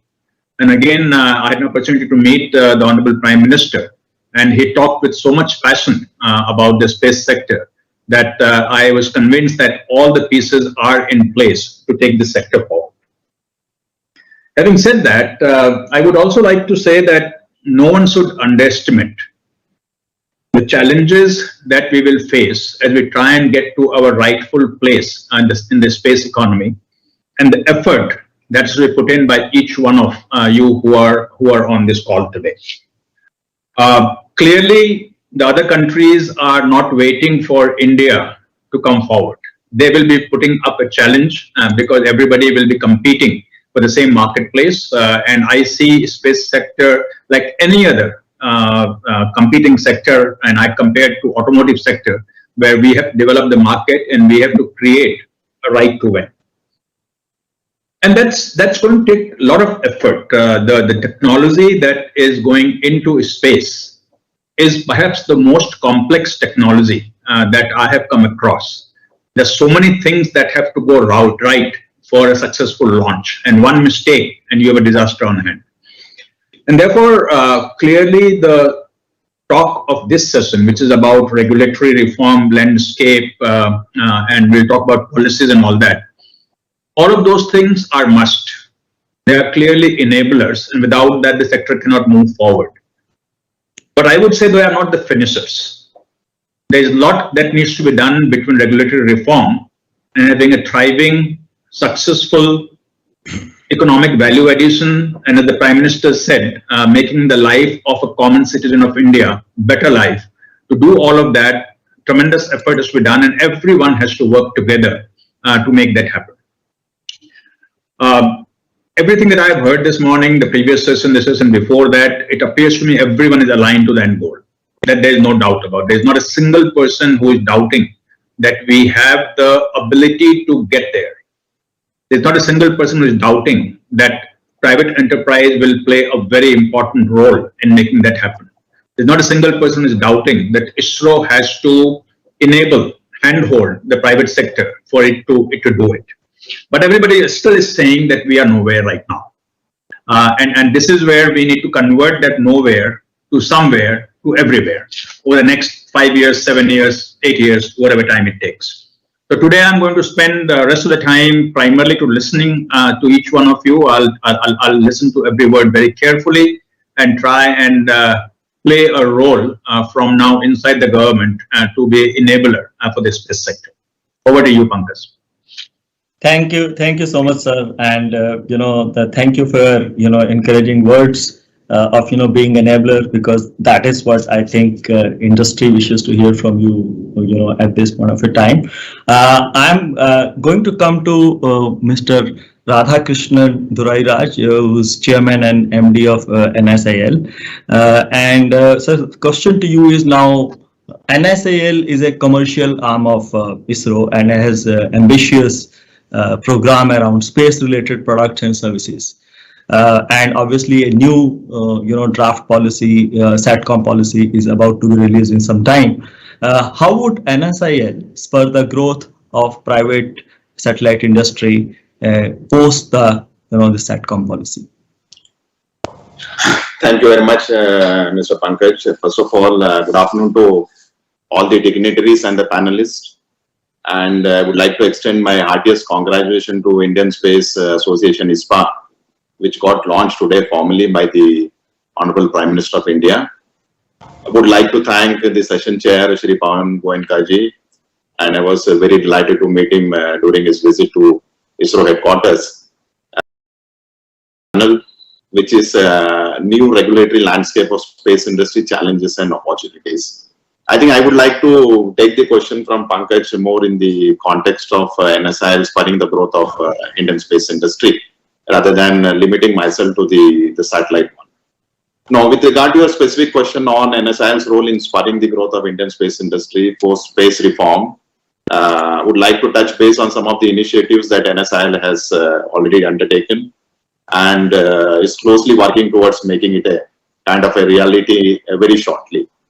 As you are aware, I think it goes without saying, last year, I think everybody would have heard during June 2020, Government of India announced unlocking the space sector to enable larger participation of Indian industries and startups in the area of space.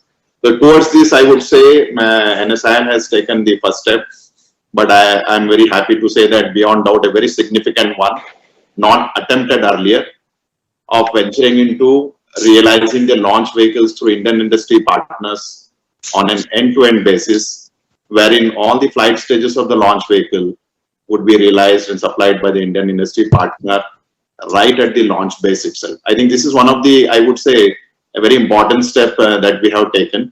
We have been talking about this for quite some time, but now I am seeing a light of the day that this is going to happen. The responsibility of the industry is going to be realize the stages and deliver it right at the launch base, ready for launch. So as a humble beginning, we are considering realizing 5 numbers of our workhorse launch vehicle PSLV. And once this model becomes successful of realizing the vehicles for the industry on an end-to-end basis, we would produce all future PSLVs through Indian industry partners. That is the goal we are looking at today. And I'm happy to say that NSIL in its first stage of completing the techno-commercial evaluation of the bid proposals, and very shortly we'll be selecting the partners in the coming months, enabling them to take up this very challenging task. Now, what I'm trying to look at here is, when we are talking about taking this, spurring the growth of Indian industry, I think we should be very careful. One important thing we should be very careful about is the, like Goenka sir has mentioned, about there is no scope for errors in this. A kind of an, during the launch phase, a minor test of the error and the millisecond of delay in executing any commands is going to lead to a failure, and which is, for which there is no looking back. You lost the satellite, you lost the launch vehicle. So one of the important challenge what I see is once they are in the process of realizing this kind of systems, I think one should not become very complacent about the kind of things that they are already aware of. So what I look at this particular initiative NSIL is that it's going to transform the industry player from merely being a vendor to a full-fledged system integrator.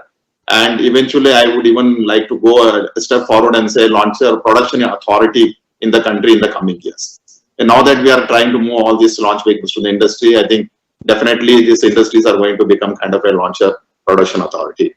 So I also feel this particular effort, Indian industry would get an opportunity, and most importantly, like Goenka sir was mentioning, get an opportunity to better understand the technological nuances, complexities, and the challenges associated with realizing such complex launch vehicle systems. And I would classify this particularly right from the area of starting in the area of materials, fabrication, system integration, testing, and most importantly, quality control and quality assurance procedures, which ISRO has been working for several decades. That is one area I think which needs to be really transferred to the industry so that they become more responsible and accountable when they take up this particular activity.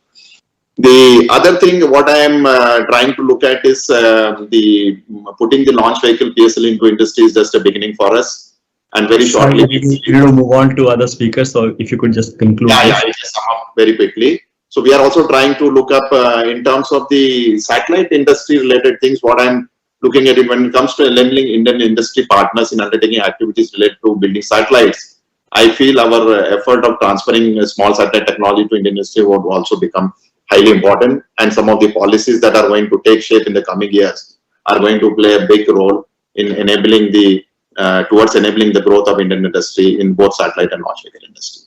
Thank you very much. Thank you, sir. I'm sure your words are being heard by everybody in the private industry. So let me bring in the first industry view, and I'm inviting Dr. Subbarao, who's chairman, Anand Technologies Limited.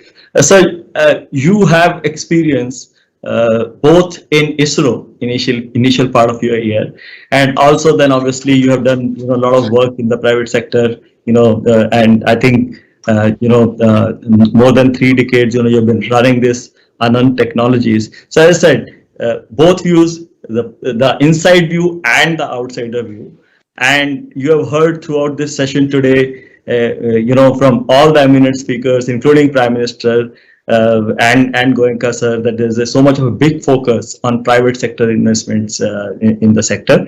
And since you have operated both from inside and outside, 2 questions to you. How have been your experience so far, and how do you see the roadmap and potential going forward? Yeah, thank you, Mr. Pankaj Sharma ji, Dr. Goenka ji, and General Bhatt and other co-distinguished panelists. Thank you very much for all of you. See, there are 2 questions, but the first question first, let me take it up about my experience.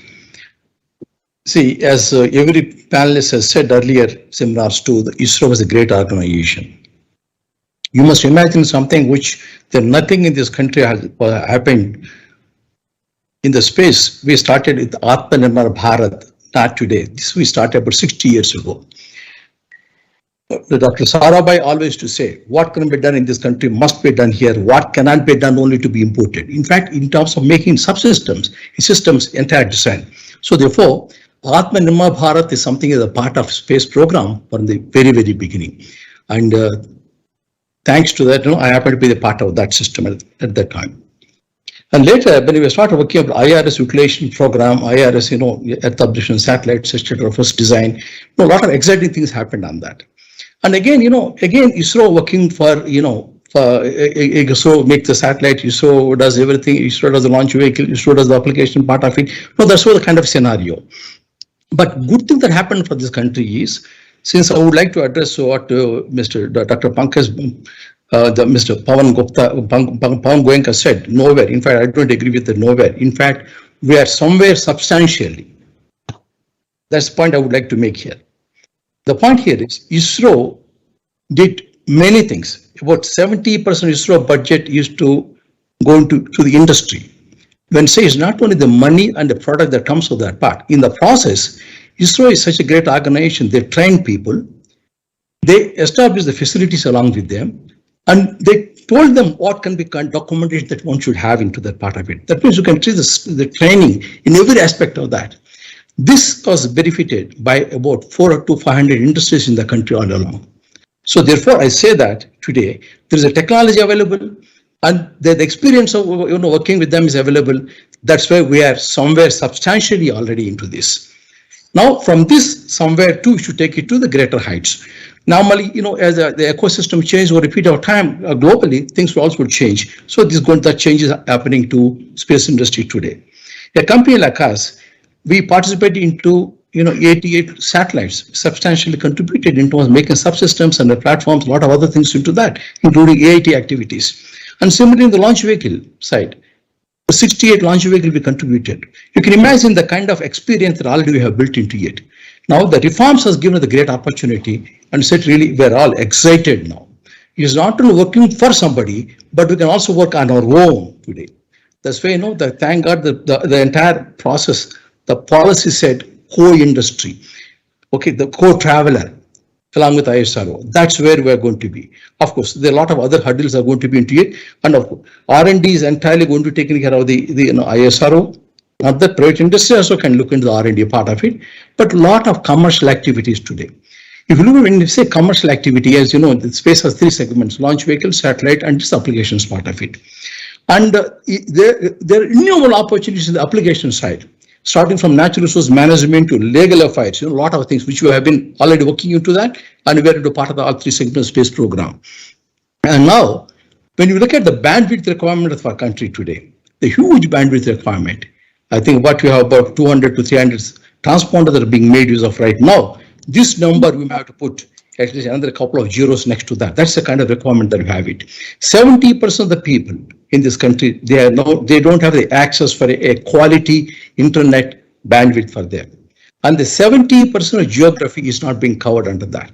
That is a great demand. That is the one market for all of us into that.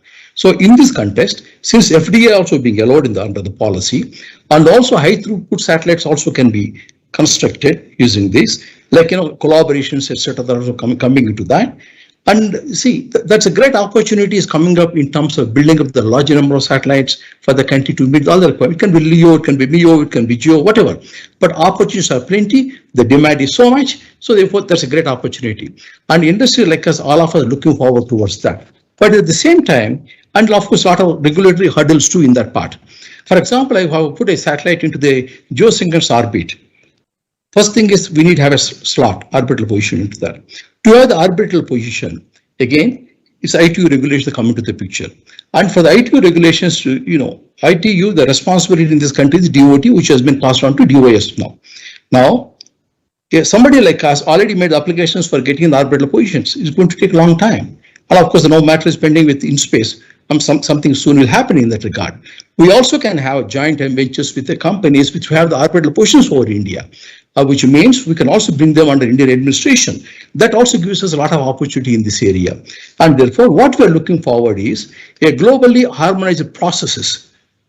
India is not the one which is now discovering this kind of things. Already, we need to harmonize ourselves in ITU internationally, globally, and we need to harmonize our process along the way. And simply regulatory certainty is very, very important. Tax reforms are very, very important. And of course, something I've already mentioned in the previous sessions also. And I'm just giving you the highlights of what is required for that. And global harmonized spectrum. When we are talking about harmonized spectrum, in terms of investment friendly and regulatory fee structure, spectrum availability, etc. Many subjects are onto that. Maybe we can discuss at length with InSpace on this in this regard. But some of the things, which are hurdles for us to face now, and how to make use of the orbit, optimizes the entire orbit spectrum. Equal opportunity for satellites in terms of that. What are the technological innovations? How to go about the risk elimination in this process? A lot of risk that's involved into this area. How to get into that? There are various objectives still we need to address to. I'm sure there's exciting time for all of us, for industry now in the country. Thank you very much. Thank you. Pankaj, just one quick intervention. Mr. Subarao, just to be clear, we are nowhere was not my view. I was repeating what I heard in the previous session. In fact, I think that we have done quite a bit. But it worries me that there is somebody or some people within the industry who feel that we are nowhere. And that's what we have to change and get to a point where nobody has to ever say that we are nowhere. Thank you. Sure. Thank you, sir, and bringing in that perspective. Let me take one more industry view, I want to invite Rahul Watts, who's director at OneWeb and who also plays very significant part in the telecom industry. So, Rahul, we have all seen, over past 2 decades, how right kind of policies have set in the exponential growth in telecom sector. And obviously there were right kind of interventions by the government at right kind of a time. So do you think we already have a template ready and which can be executed in satellite space? And what are the policy changes in that template would you like to describe to see the similar growth? Thank you. Thanks a lot, Pankaj. I think very important. Sometimes when I look at space right now, it reminds me very much 2 decades ago when we were in telecom, right? And the similarities are just very similar in terms of size of opportunity. So what is the size of opportunity? And thank you, by the way, EY, for that sizing up. What we understand today is that the world is looking at a space economy of around $360 billion, out of which India seems to be at only 2.6%. which is around 0.5% of our GDP. Now, if you look at that size, and if I specifically look at satellite today, we are at around $4 billion, out of which around 0.3 to 0.5 is on launch, and rest is taken up by the services. So that's the size of opportunity. Even if we go at 6%, we are looking at $13 billion, going down in next 3 to 4 years. So the huge opportunity available with us. I think what I want to say is, if I look at telecom, what were the key enablers for policy in telecom? A was to create an environment for investment. B was to be able to, spur the growth. And third was to give a predictability to the regime. And I think that is what we are looking for when we look at the situation out here. And that's what I would request Mr. Goenka to consider. First is to create an environment that we are able to invest, right? And that is very, very important. We heard a lot of speakers in the morning. Some talked about investment, some talked about the need for testing, some talked about PLI schemes. So I think we need to create an ecosystem where investments can become very coherent and very, very immediate, so as to say, to spur this sector. So that's one big item. I think the second big item is for the present people who are already there in the sector, like manufacturers, etc., is how do you manage their costs? So is there an enabling policy regime for me to be able to manage the cost and still give an innovation in my product? I think that's the second big factor, I think, which the regulator would need to definitely look at. And third, of course, which Mr. Subbarao briefly touched, was to create a regime of predictability in our policy regime. Why I'm saying these 3 points? Because if these 3 basic pillars are there, I think we are assured of success in this sector, right? So that's, where I would want a big picture of the policy. Specifically, if I have to now talk about what do I look at now in terms of growth in this sector and this I'm coming more from the communication perspective out here. I think first is, and a lot of speakers have talked about it today, is to create an environment which gives me a regulatory regime which gives me faster clearances, right? Currently, the processes are very archaic, right? For a typical, and my friend Krishna is there, I'm sure he will cover this part later also, is that today, for a single usage of a satellite, I require to go to the department, go back to ISRO, come back to the department, go to NOCC, then get a clearance, pay the money, then go back for a frequency authorization, then inform ISRO again. So it is a process, which does take a lot of time. And while the interministerial regime has been good in solving and helping us out, but I think the time has come to really look at a single window clearance. And thankfully, I think that is something which is really going to be helpful. I think the second big thing is about this whole thing about, controlling the regulatory costs, right? And how do we see that what charges are being done? Are they fair? Are they comparable to the benchmarks in the world? And we'll be most happy, to share, things which are going to happen in that. I think third part is there is a lot of debate happening in this industry right now. I think satellite is a very unique situation. It is not a situation where in my country, unlike in telecom, where I get the spectrum in India, in Bombay, I start operating.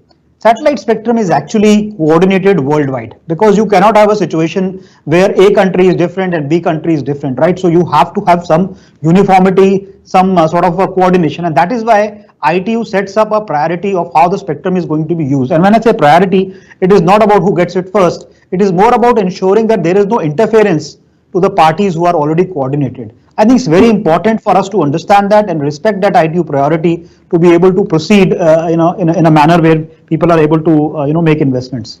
I think last part which I want to say should be there is the usage of what we are going to create, right? We heard the Prime Minister talk in the morning about going to deserts, to forests, helping out maritime, to defense. I think all that is going to happen, and there are a lot of avenues available to the government today for usage of satellite. I mean, the USO fund itself is today sitting at around 60,000 crores, right? And will that be an opportunity for players to be able to utilize that for growth of the country? I think that is the other part, which I really want to talk about. So all in all, this is what, I would really like to submit in this. Thank you so much.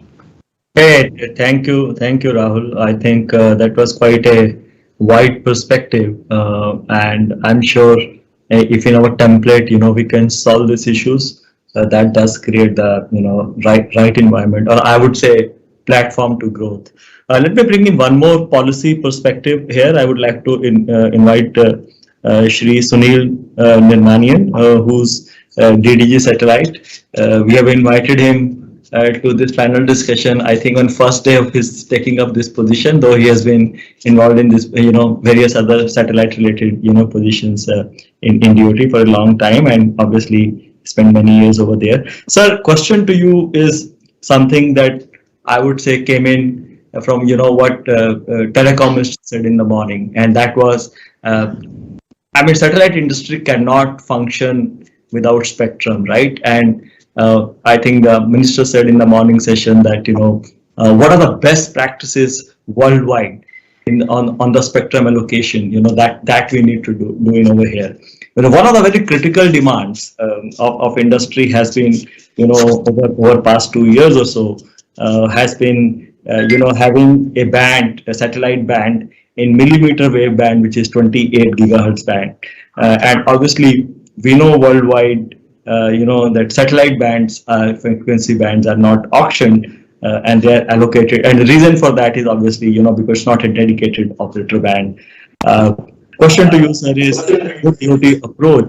would DOT favor such an approach to support the industry going forward? I know the whole process is under,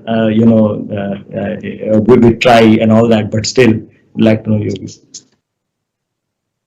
Good afternoon. Pankaj, am I audible? So you're a little feeble.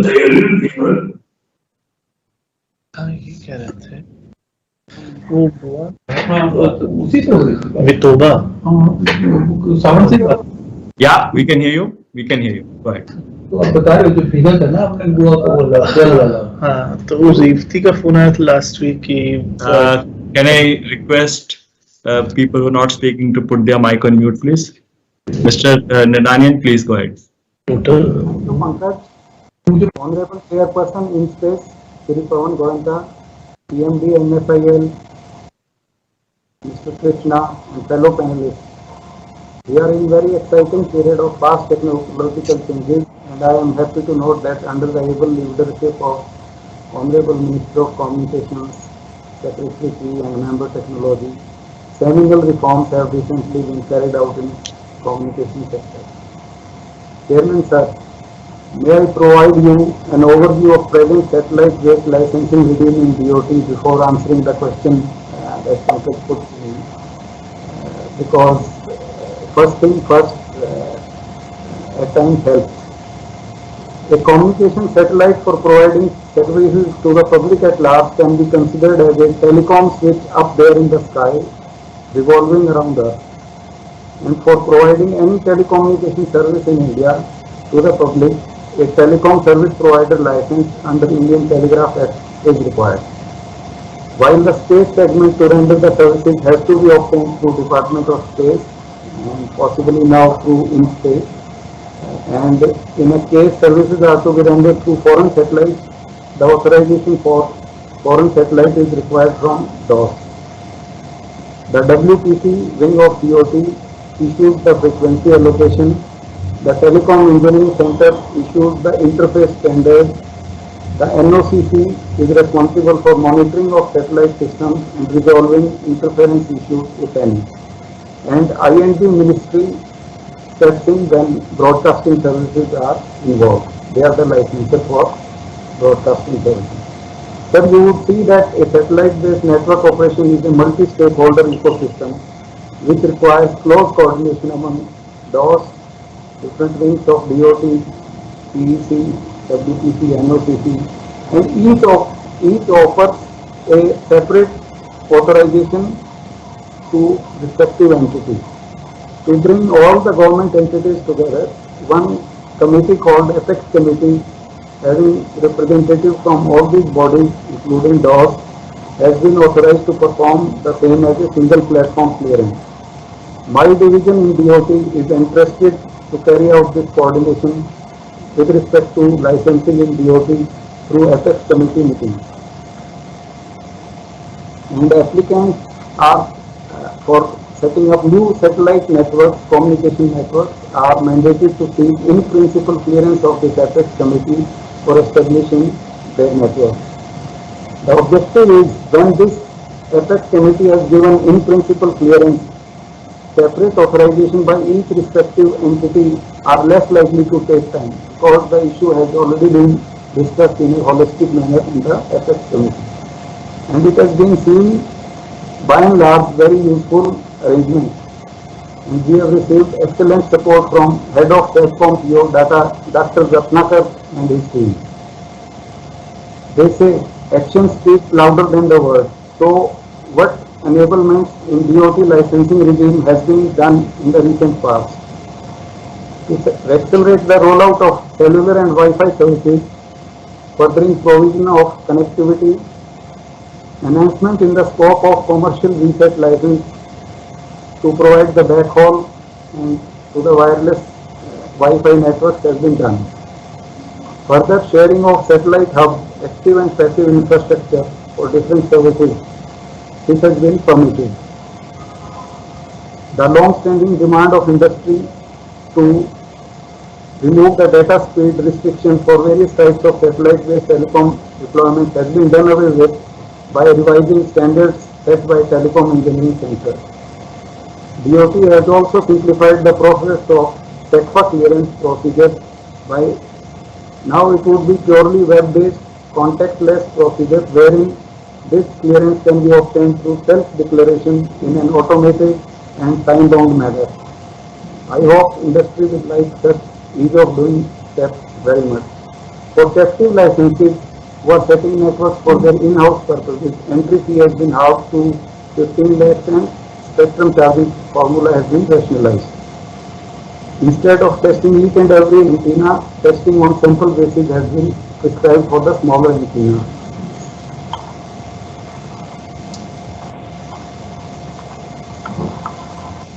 That's some of the important issues under consideration in DOT are the current licensing mandates each telecom service provider to establish its own gateway for rendering satellite services, thereby resulting in higher capex and opex. So we have sent a reference to TRAI for giving its recommendations on licensing framework for establishment of satellite gateways even by independent entities. Under the new framework, licensees who establish gateways should be able to deliver its services to other licensees, and each licensee need not set up its independent gateway. DOT also took an initiative and sought TRAI recommendations on licensing framework for satellite-based connectivity for low bit rate applications, and we have received it few weeks back, and it is under active consideration. Once accepted, these applications are likely to be helpful in sectors like logistics and industrial automation, giving impetus to IoT and M2M based applications. We have also initiated an interactive session with academia and industry stakeholders and are actively engaged in seeking their input for identification of bottlenecks to facilitate ease of doing business. The task force is likely to submit its report shortly. On spectrum, I would like to say that once we have referred the issue on 13th September to TRAI, it is not appropriate for us to prejudge what is going to come. Difficult to speak on the topic until the recommendations are out. So let us wait for the recommendations. But industry is clearly divided into two parts. Half of the operators saying that it should be auctioned because this is like any other spectrum for 3G, 4G services, and obviously satellite operators say it should be allocated on a lower price. I conclude by saying that the Department of Telecom recognizes the importance of satellite communication and how it can help in bridging digital divide in the country, and any suggestions to take it forward are most welcome. Thank you, sir. We truly appreciate, some of the amendments that you have spoken about, and I think that's a good part of it. And obviously on spectrum, it's a contentious part, and we would await what TRAI comes back as part of recommendations. So coming on to again taking an industry view after the policy view, I'm going to invite K. Krishna, who's VP and CTO at Hughes India. Now, Krishna, you also have been there, in the industry for a long time, and I think one of the key demands of VSAT was, recently a lot of discussions have happened, and DOT has come out with this amendment where now VSAT can be used for cellular backbone. So one question to you is, obviously, how would that help the VSAT industry? And then if you can build more on, very specific ask of the industry from the government in terms of regulations that will govern satellite industry. Over to you, Krishna. Thanks, Pankaj, and thanks to all the fellow panelists. So that's a good question. So I think, we've been providing, as Hughes, we've been providing cellular backhaul almost since 2005. I think what DOT is really enabled is the provision of cellular backhaul in the VSAT license, but we've been using the NLD license and providing the same. I think one of the key aspects that we need to understand is, when cellular, the big cellular operators today are all looking for, probably 100% coverage. I think that's, no more a choice. It's a given that, you will cover 100% of the country. Every nook and corner of the country, every citizen will get covered. So in doing so, there will be some areas which can be well connected by satellite, but the costs will be higher. But, the alternative of connecting that, through some other means, terrestrial means, will be even more expensive. So that's a comparison. So I think, that's where we are today. But going forward, I think, this is obviously not a good situation to be in because, once everybody has achieved 100% coverage, obviously, the cellular operators would like to bring down the cost of connectivity even in those areas. I think that's where, that's kind of rolls into my answer to the next point. The capacity prices have to really come down. I think a lot of, people have spoken about launch and building of satellites. Also, Dr. Subbarao and Rahul spoke, about certain things, which I'm not going to repeat some of them, but I think I'm just going to summarize. I think beyond just the launch and the satellite building, we also have to look at capacity building. I think capacity building is equally important. I think as a country, Mr. Kiran Kumar, went on record when he was the chairman that we have only 50% of the capacity that we need. So a lot of capacity is today bought out. So, and if you look at the global numbers, the capacity is today poised to double every 2 years. So, which means, we are far behind on the capacity front, and definitely that needs to improve. So, one way to do that is a tiered approach. I think, I'm sure, we've given these as inputs into the Spacecom policy. So the tiered approach should be that, of course, we are going to be reliant on some of the foreign capacity in the short term. In the medium term, some of these companies should come and invest in India and use our capabilities to, launch satellites and build capacity. And the third is our own industry builds capacity. And obviously, each of these tiers have to be well incentivized. So that's equally important because without that incentive, why would somebody set up shop or why would somebody take certain things from the Indian industry, or why will the Indian industry succeed? So I think we are in the right direction by saying that, ISRO will do a technology transfer of sorts, in order, and we have to look at other incentives as well. So that's number one. Second is, I think we've all spoken enough about spectrum. I think, we are talking about millimeter wave band, which is very, very important to the satellite industry. One thing which is very, very fundamental we need to understand is millimeter band is today used, or, the cellular industry is looking to use the millimeter band for capacity building more in the urban areas. Whereas satellite is the only technology that can use a millimeter wave band for coverage in the remote areas. So I think we should not forget that aspect. So I'm sure there are better ways of, working with each other. Maybe hypothetically there is a split that, all the remote areas, the millimeter wave bands goes to satellites, and in the urban bands. So these are things which have been experimented, globally. I think we should look at that rather than saying a band is given to a technology completely. That will harm the satellite industry. There are a lot of satellites today which are up in the sky with the millimeter band. They all will go waste. I think the third aspect is high taxation. Today there is a variety of taxes. One we call it as revenue share, one you call it as GST, one you call it as a markup by NSIL, withholding tax. So there are, it all adds up to close to about 50%. So that is a huge burden the industry is facing. That definitely needs to come down. A lot can be done on that. And I'm also hearing that as part of the policy, NSIL, a lot of these, existing satellites, which are technically superb satellites, are, going to be transferred to NSIL, and NSIL will be free to choose on a market, basis, will be free to choose terms and conditions of, lease, etc. I think that's a wonderful idea. We really appreciate it. Last but not the least, I think somebody talked about, Mr. Amitabh Kant talked about the single window system, and he said, I have a different perspective on that. It's a little controversial, but single window with 10 agencies in the back is not going to work.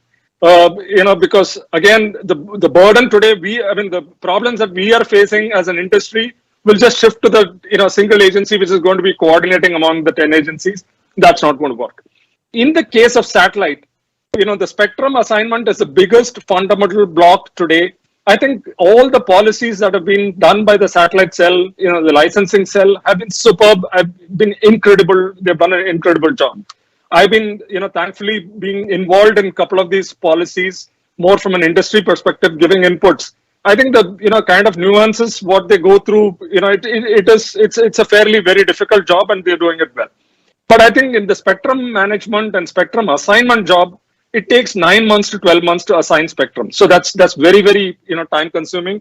Just imagine I have a customer who's waiting for bandwidth and I'm not able to provide bandwidth. I ask the customer to wait 9 to 12 months. Which era are we in? So I think that can be done by simply making the satellite cell responsible for everything with respect to satellite as a single window, rather than having a single window and have multiple agencies behind. I think that's a true single window system which can, make things simpler. So these are my suggestions, Pankaj. If I have any more questions, I'll be happy to answer. Thank you. Thank you, Krishna. And I think you have given, you have really highlighted the problems. And obviously there's a discussion that really needs to go on as far as the spectrum allocation is concerned and how do we solve those issues. Let's change the gear a little bit and talk about remote sensing data.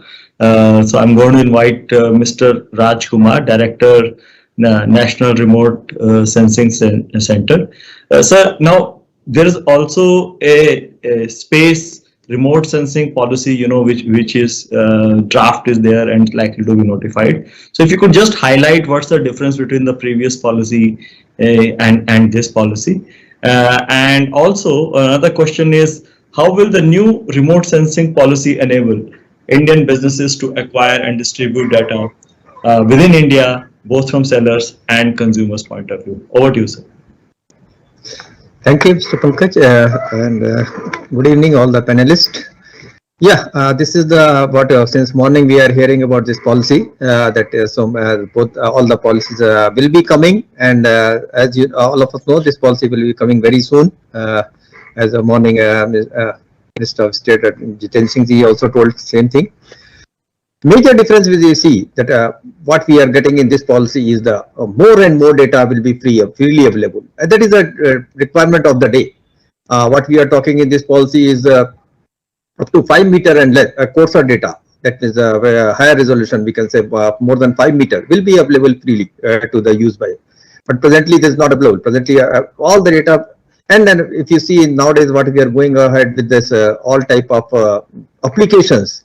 This data is required by everybody, and such data will be available to everybody up to easily. Then will be a game changer. I'll say that, and not only 5 meter and less, but more than 50 centimeter data also will be made available.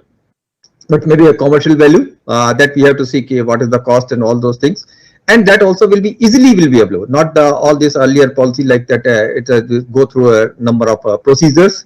It will be like all other authorized people will be able to provide the data directly, except the data with less than 50 centimeters. That we know it is sensitive data, so that has to be provided through that. So that is a major thing what we say. Many projects what we are handling ourselves, as well as many this private people are handling, they want higher resolution data, and that is a major block we can say today is happening. High resolution data is not available. So if that data, that is a policy what we are talking about in this new policy. And through this policy, not only this, but Indian entities can also establish and operate satellite remote sensing systems also to provide remote sensing data. They can undertake design development as well as relation of satellites also. That was not earlier available, and associated remote sensing systems. And they can also build their own satellites and procure satellites also, as well as telemetry tracking and command and satellite data reception systems station in India. That is those things are actually major changes I can say, which are presently not there in the present policy. So this policy, when it comes, it will be really boon to the industries from that point of view. But why it is required and all those things, if we see the presently use of these data sets, more than presently itself, more than 100 industries are providing geospatial services in the country. And ISRO, presently with the association of many industries, FICCI, etc., are doing that. And you also may be knowing that we have with the industry itself, one package IGS was made with the Indian industry, which is being used by everybody, not this is Indian made, that's what to say. And many other proposals are coming with the industries, private industries, which are being pipeline. Many people, all of us know, private companies are already in business of weather forecast, which is really one of the things which is required by everybody. Yeah, for the if you talk about agriculture also, first thing is comes the weather forecast. What type of weather forecast is there? What type of moisture is there? All those things depend. So these things also, if the data is available of all these types as the geospatial data, as well as the conventional and unconventional energy, what we are talking, solar energy, wind energy, all those energy, the potential of this energy, it will be available, and data is being made available to everybody in the free. Not only the potential, but also we see the forecast, because who are in this business, they know the forecast of the energy is very important time wise, whether we are doing a 1 day forecast or the forecast for the 30 minutes or 90 minutes. That is also important. So these type of things also with the availability of the data as well as other techniques, that will be a major game changer, I say. And we don't go to much back in the history itself. If you see in last 2 years itself during COVID, how much remote sensing data and geospatial technology is being used by the country, our country itself. And many novel applications have been popped up, like marketing our essential agriculture produce directly to the farmers. So all these are some of the things actually which will be actually opening up. Only thing is what I see is ingenuity of the person, because data will be available. You have to make information from the data. That is important, because data is earlier also available, but how you make information available to the common man as well as the public, like a crop insurance, presently it is being done, monitoring of forest cover, many water resources, as well in the urban cities, urban locations, how the projects are being monitored, how you can monitor it, pollution level.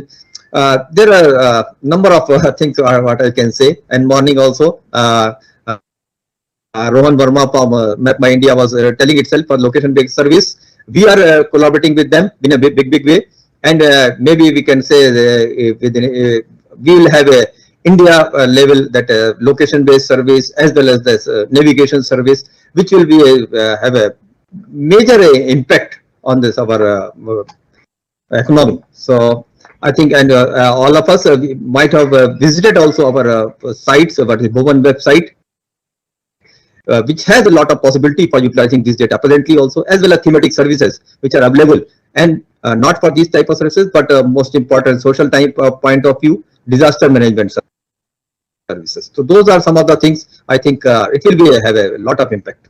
Thank you. Thank you so much, sir, and thank you for highlighting all the salient aspects, and we would really be looking forward to release of this draft policy, as you said, very soon. Let me now invite Dr. Siva Kumar, who's Director IIT Tirupati Navivishkar IHub Foundation. Sir, now with this new draftcom policy, which is about to be invited, and I'm going to come to Mr. Goenka to tell us some timeline regarding this policy, in the last. But obviously, there's a lot of emphasis on R&D activities. So, according to you, which are the likely areas to witness greater investment and position India as an innovation hub in space technology? Thank you, Pankaj. Thank you, distinguished panelists. I have been hearing right from the morning many things, what is in store for us. But what I feel is, so far the major share of investments in this domain is only from the government. And with the recent revolutionary changes in geospatial and remote sensing policies, it is expected that investments from the industry will also flow. As such, our R&D expenditure as a percentage of GDP is quite low, unless it is augmented well from the industry.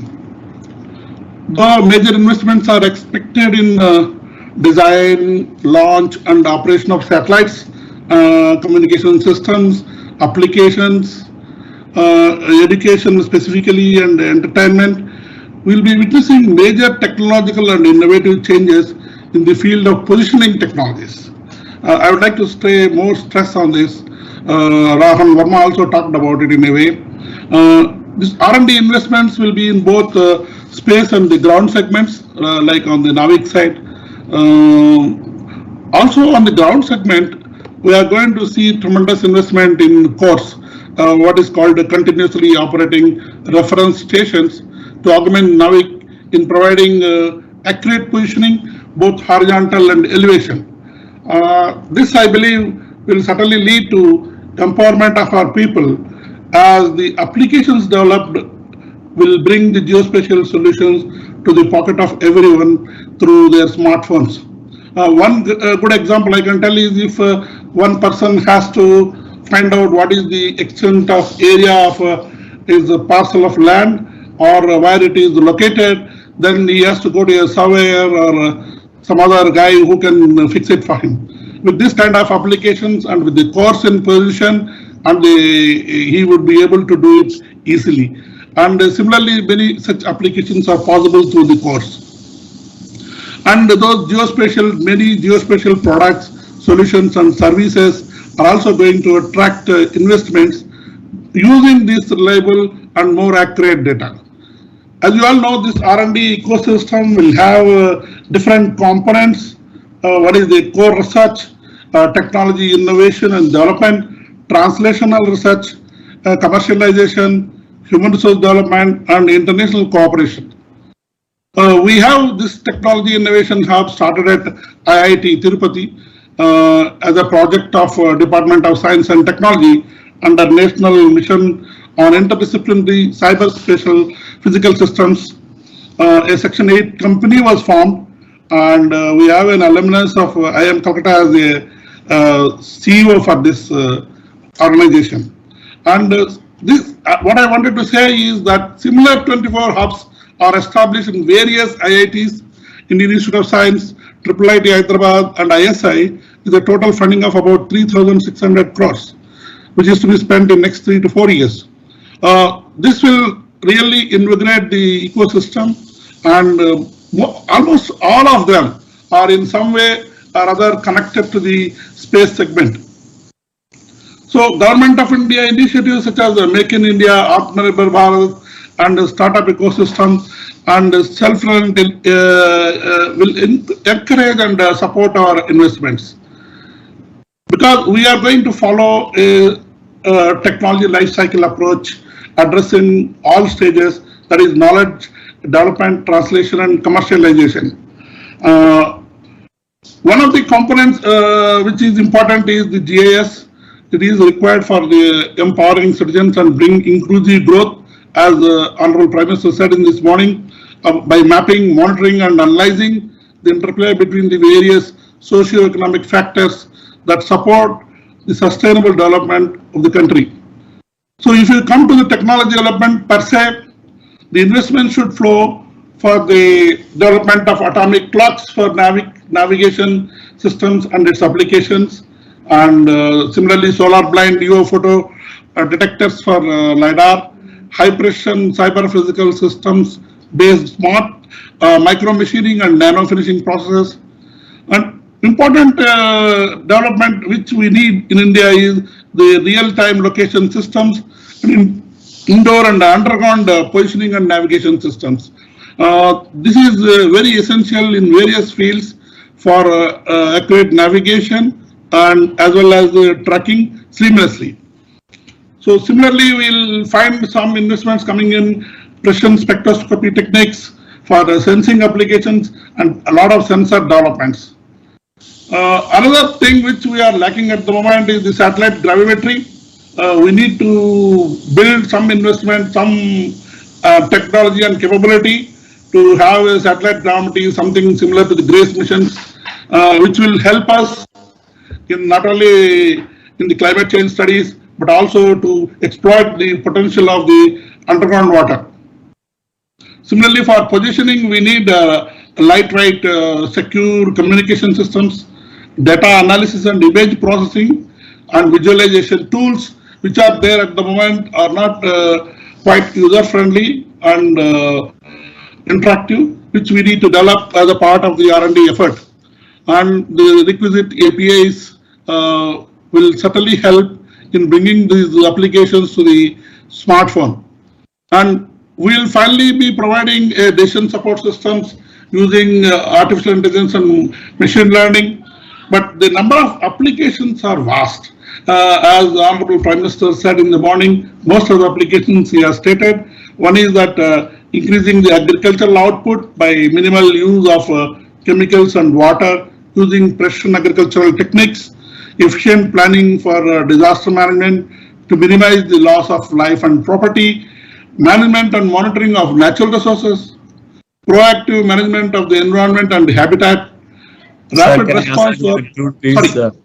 If you can just conclude so that then we can take. Yeah, sure.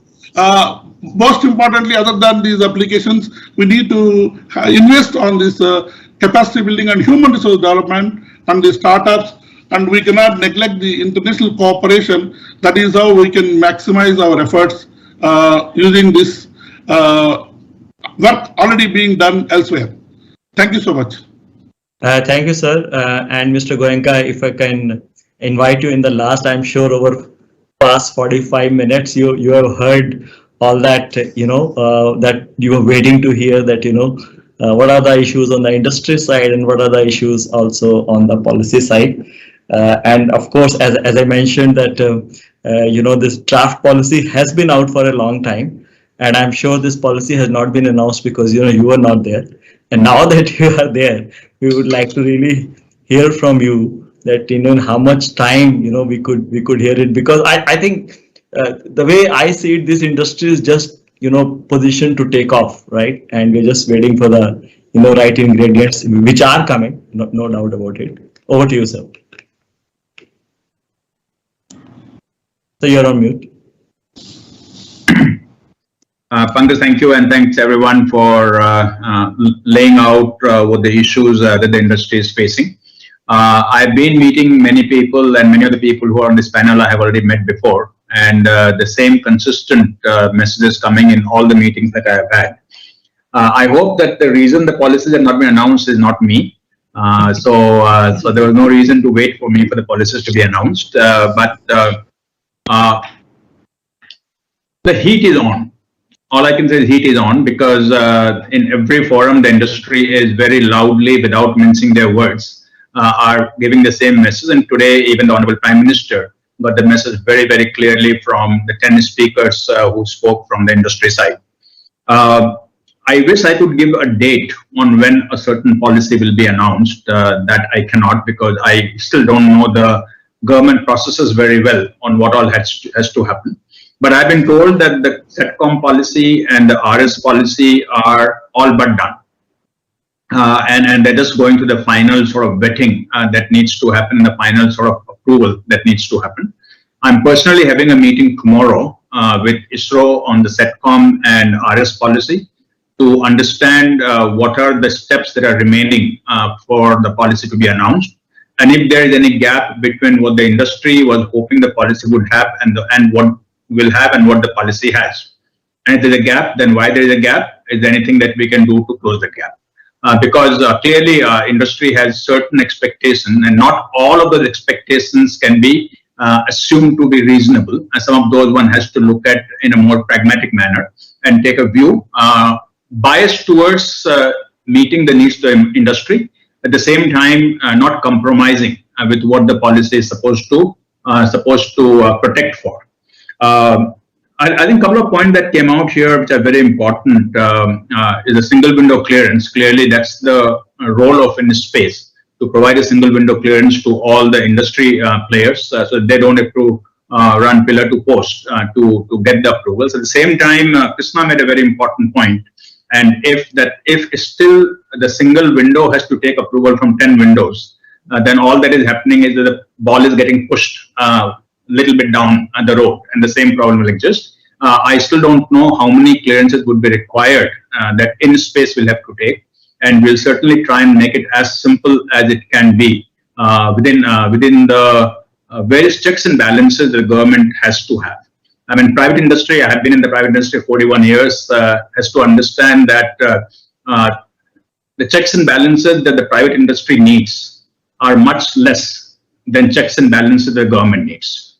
And that is the nature of the beast. I mean, that's how it is. I mean, I have been complaining from the other side for many years for the same thing. And now from inside, I realize why sometimes things, I'm not converted. Don't worry. Don't think that I'm going to now become like that. So don't think that way. But there is a certain sort of different sort of accountability that one has in the government versus what one has in the corporate sector. One has to take care of that and yet try and meet all the requirements of moving the sector fast. The primary thing that we have to do is achieve the aspirations that we have for this sector as quickly as we can. And for that, we have to work quickly. And one thing that I just want to say is that it shouldn't happen that the policies get launched, regulations are cleared, and then the industry is not ready to take advantage of it. So therefore, industry should also be, I mean, you know pretty much what the policy is going to be, except for one or two things here and there.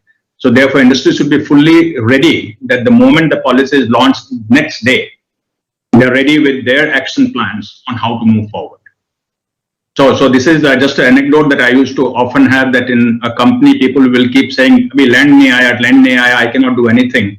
And I used to tell them that, okay, the day land comes, the next day you should be ready to do the foundation stone. And often then after land comes, then people will scratch their head, ab kya karne ka hai? So just be ready with your action plan. The day the policy is announced, you are ready to go the very next day.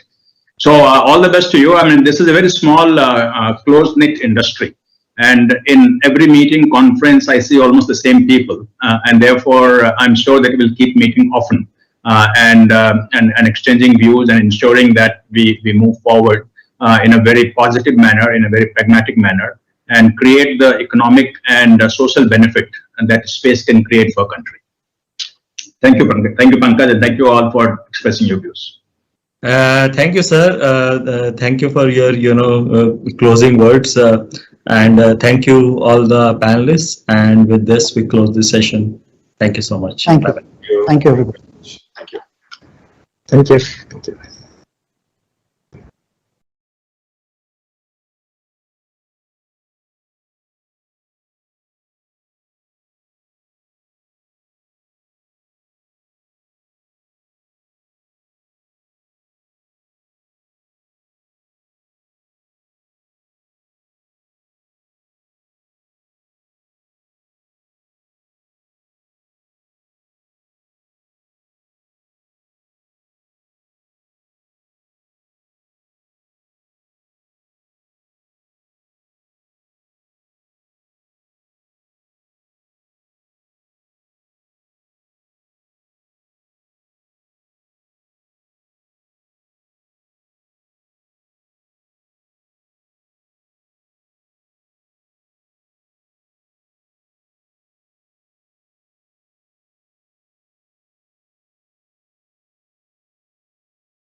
Good evening, and I must say what a day it has been, and I must say one of those memorable days started with the Prime Minister and all the dignitaries, and almost at the end of the day we have this session. I want to tell you all that there's a saying, you reserve the best for the last, and that's essentially where when we are talking of startups, we see that kind of an energy which you all bring in.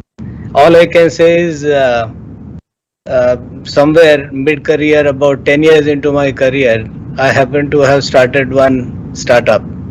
And that startup today is a mega startup, although that startup happened to be within a mega corporation called Larsen & Toubro. But there's a startup which I started in '85, which is a large business today. So I walked some of those paths, what you're going through now. And of course, persevere, and you reach somewhere. Of course, today is a much different era. Markets are completely getting opened up, and the sector and segment where we all and you all belong today, the state is trying to do a lot, and the government is trying to do a lot in terms of movement forward. Before I welcome the moderator, Dr. Narayan Prasad, let me say that being a session of this nature, we are now obviously going to be talking of much more of empowering the new space opportunities. And when we talk of empowering new space opportunities, there's things about technology, there's things about innovation, there's thing about disruption, there's thing about what will you do differently in terms of investments, in terms of various types of new services, and obviously the various types of applications that would come out of it. While I'm privy to what all has been happening in this sector, and taking you a bit long in bit of a history, came 1971, that my company had the privilege of being associated with Department of Space with ISRO. ISRO was just 2 years old then, and from that point on, we continue to be building multiple things for ISRO, not just the launch vehicles, but launch vehicle was where we started.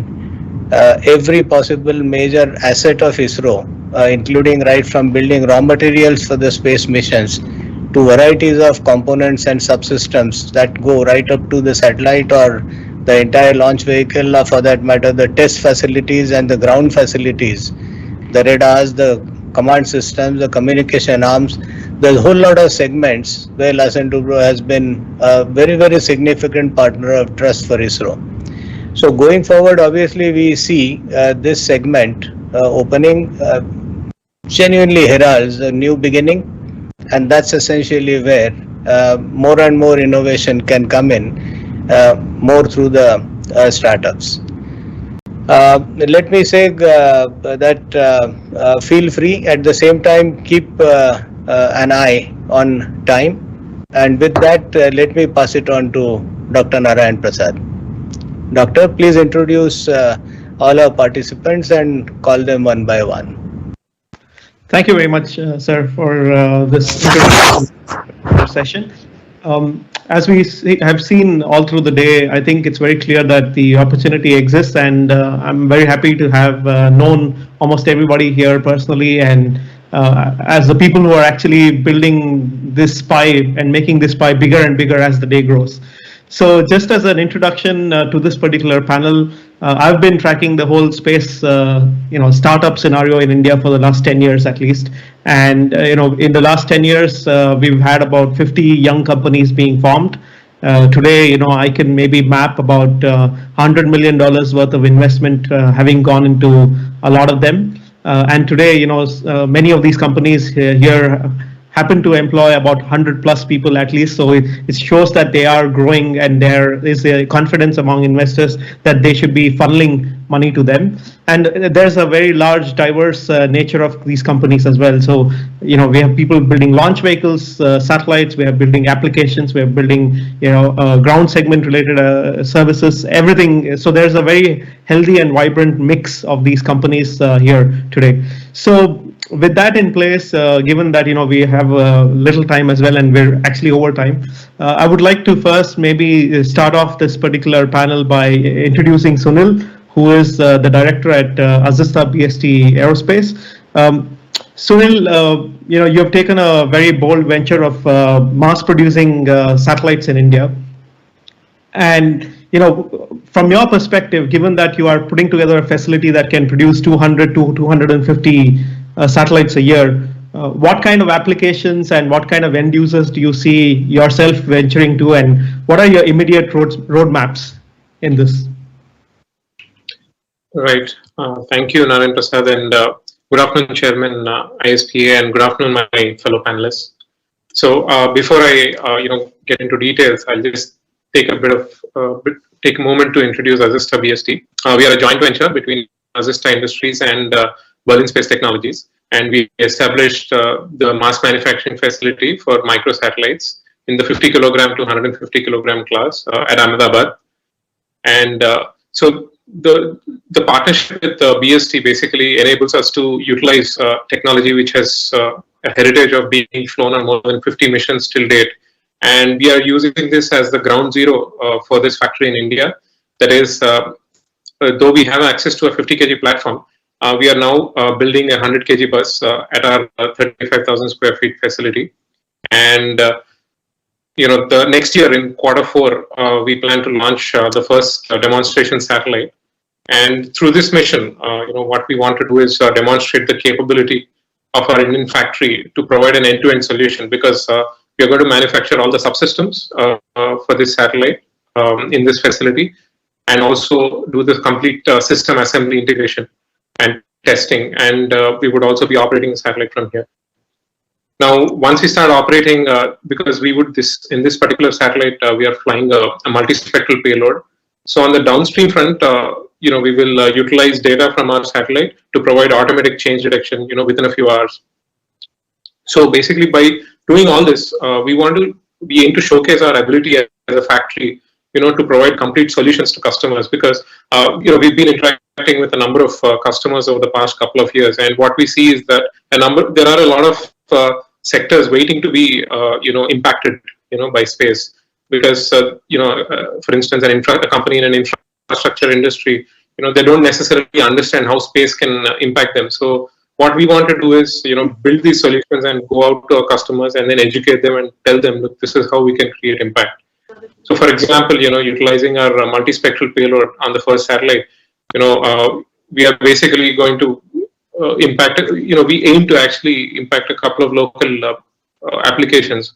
Agriculture has been very close to the heart for ISpA, and we already work closely with about 500 farmers by utilizing our hydrometeorology sensors, you know, to help them. So can you do public TV and then this for you? Will you be comfortable? Thank you. Yeah. Okay. So by utilizing our hydrometeorology sensors, what we aim to do is what we've been doing is sharing soil moisture data and local weather data using our automatic weather stations, and we've been helping them improve yields. Now our multispectral data will also be utilized to help improve the, you know, crop health monitoring. And also, apart from this, you know, we plan to work with local government institutions to develop climate adaptation planning. You know, we could lower the surface temperatures in cities by optimizing the revegetation of the city centers. You know, as the city keeps growing, you could understand, you know, in which way the population density is increasing, and by precisely measuring the impact of the actions of governments, you could actually plan better to, you know, improve the quality of lives of people in various cities. So, you know, this is in a nutshell, you know, what we plan to do with the first satellite. But the long-term vision is to basically utilize the 100 kg bus and build payloads for those, the sub-meter optical and a radar payload. So there's a, you know, 5-year roadmap, you know, in place. You know, basically the ultimate goal is to enable the country to launch satellites at will, and utilize for the benefit of the masses. Yeah. Thank you very much, Sunil. That was a very comprehensive answer. Probably let's go on to Neha. Neha is the CEO of Astrum Technologies, that is Bangalore based. Neha, your company is doing some pretty incredible innovation when it comes to millimeter wave technology, and you're planning to roll out, and it has very broad implications for both terrestrial and satellite markets. So given the technology innovation that your team is doing, what sort of markets are you looking to address, and how do you plan to grow this pie, and what sort of timelines are you looking at? Very happy to be here. So let me, just briefly introduce what we do, because that will set the stage for, what market that we have. So we work in the field of electronic beam steering technology, and electronic beam steering technology is actually the future of communication, be it in 5G, 6G, or satellite communication. So, for example, every 5G NR radio is actually going to be using, this kind of electronic beamforming technology.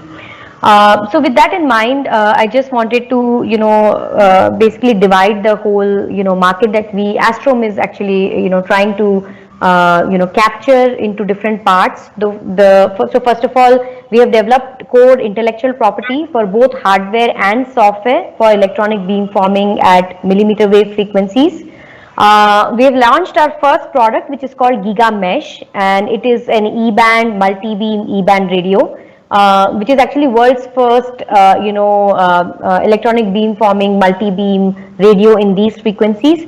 And this product will basically help telecom operators and ISPs to deploy 5G networks and rural broadband networks for suburban and rural areas. So, and that market alone for us today is looking like a $10 billion market in the next 5 years. So keeping that aside, that is the terrestrial part of our business. Let me focus more on the space part. So the second product that my company is launching using the same core technology is called GigaSat. It is basically a flat panel satellite terminal in Ku band. And in the future, we will also be launching a Ka band version of this terminal. So that has an addressable market of about $10 billion in the next 5 years. And in the next 10 years, perhaps, it will grow even more. So to address this market, we have got our first anchor customer as Indian Navy, for whom we are developing a geo satellite solution, basically a mobility solution, mobility ground terminal solution.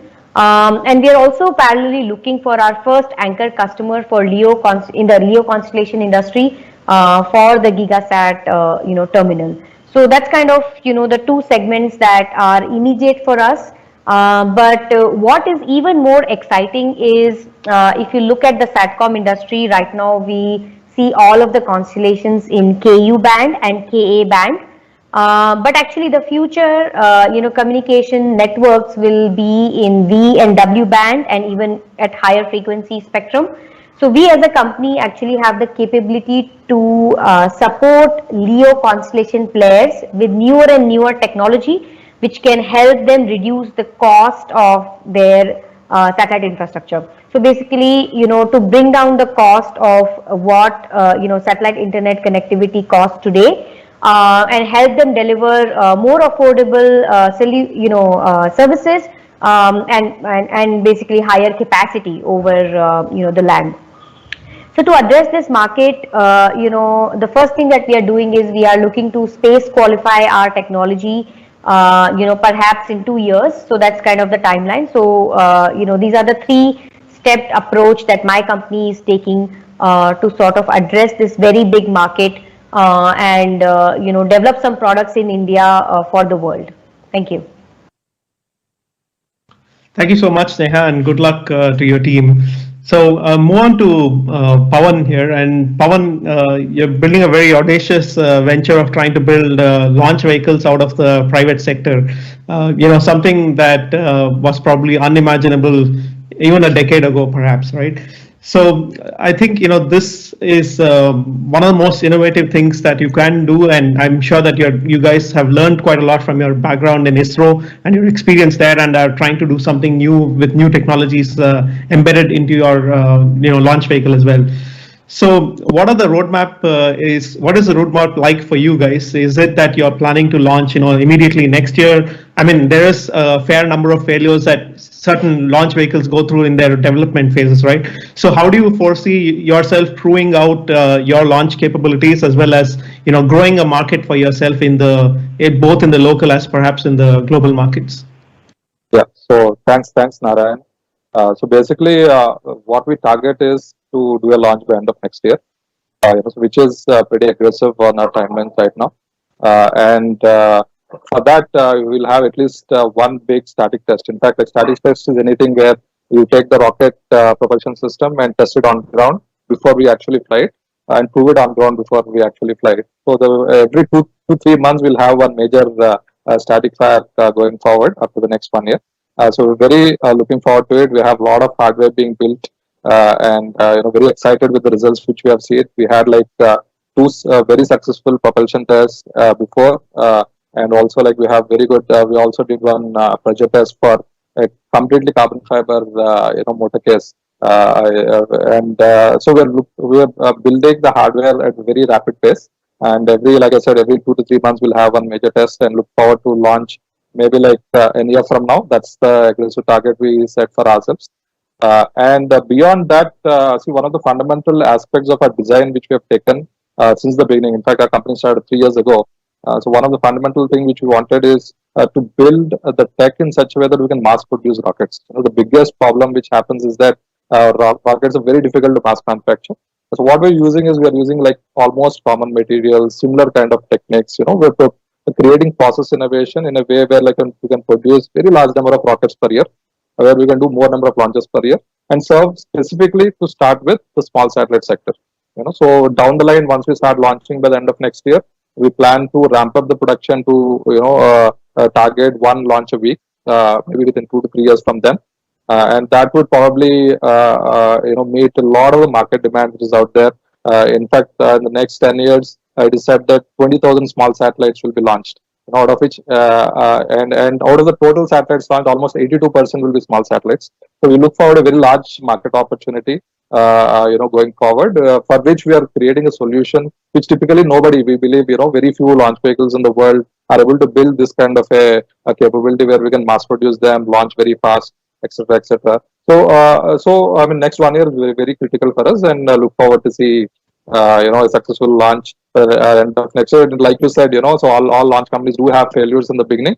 So we want to give our best to succeed in the first launch itself. That's where all the energy goes.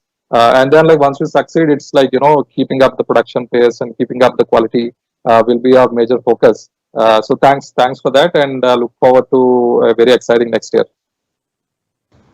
Thank you very much. So before we go on to other entrepreneurs, maybe I would love to have Ravi's opinion here. I mean, Ravi comes from a very strong technical background and is now, investing as a venture capitalist today. And he's made a recent investment in Digantara, where Anirudh is also present here. So Ravi, always a pleasure talking to you. Would love to know, how bullish are you as an investor when it comes to Indian space startups? And what kind of other ventures are you looking at investing? Well, I still call myself as an engineer. I'm a practicing engineer and then a venture capitalist. And entrepreneurs are way in a different league. I don't have courage to be an entrepreneur, so I've taken an easy route of venture capitalism. So investing in Anirudh is way in a superior league. Look, my investment thesis, you build investment thesis using different parameters. So I'll make it open. I've written about it. I'm pretty much transparent about it. One is common sense. So let's start with common sense. Any economist will agree. Look, when 3 things don't work for most industries, which is customers are unhappy, companies are unhappy, and regulators are unhappy. And if this and there is a new economy which comes where regulators are very favorable, customers are very favorable, and companies are buzzing with energy, right? Then you should invest in those companies. That's a common sense. You don't need to know aerospace or space per se to do that. And that's happening, and we see that happening happening in space economy today. And I'm not going to name domains, but if you look at domains or use cases where space will penetrate and they will unlock tremendous value, all these three parameters are going against them, and they are in favorable of space economy. Second one is, look, people don't realize it, that global space economy is already 68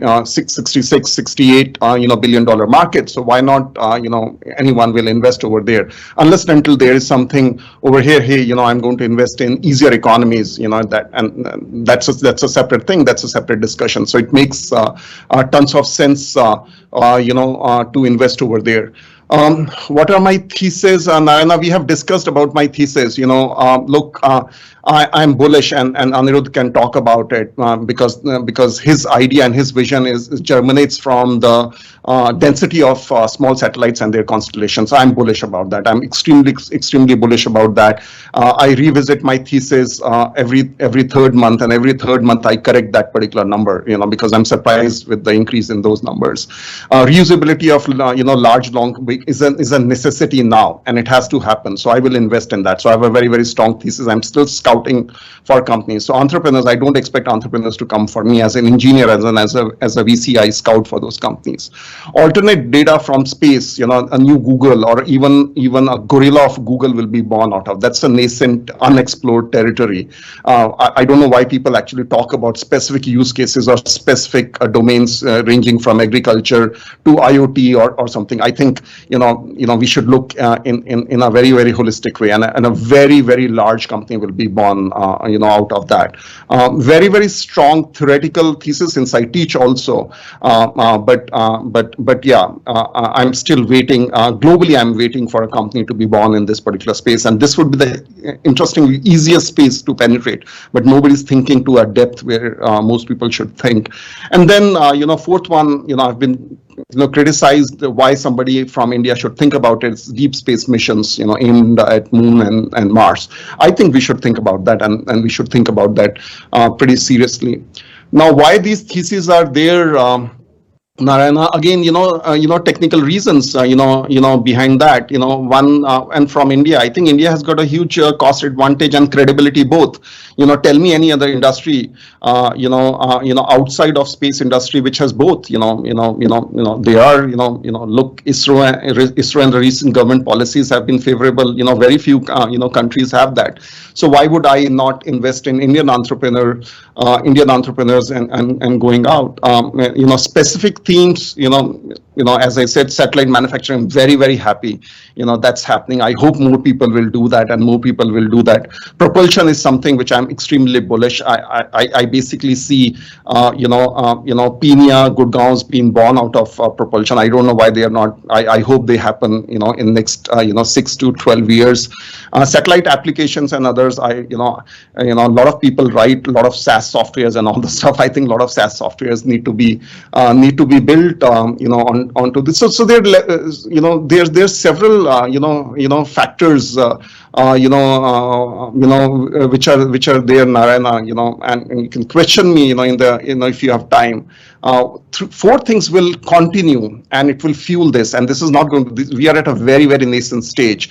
Look, and we always look for a cover. Okay, so this is a very, very aggressive version of a VC. So how I'm actually covering, my investments, and on what basis of technology and what basis of economics.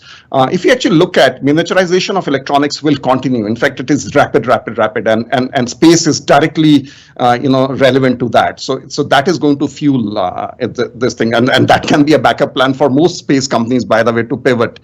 If they don't, successful in their mission. Access to space facilities is opening up humongously in India, but also in every country, which has got, space as a strategic parameter. Policy changes, Anirudh, works very, very closely with various governments, are happening.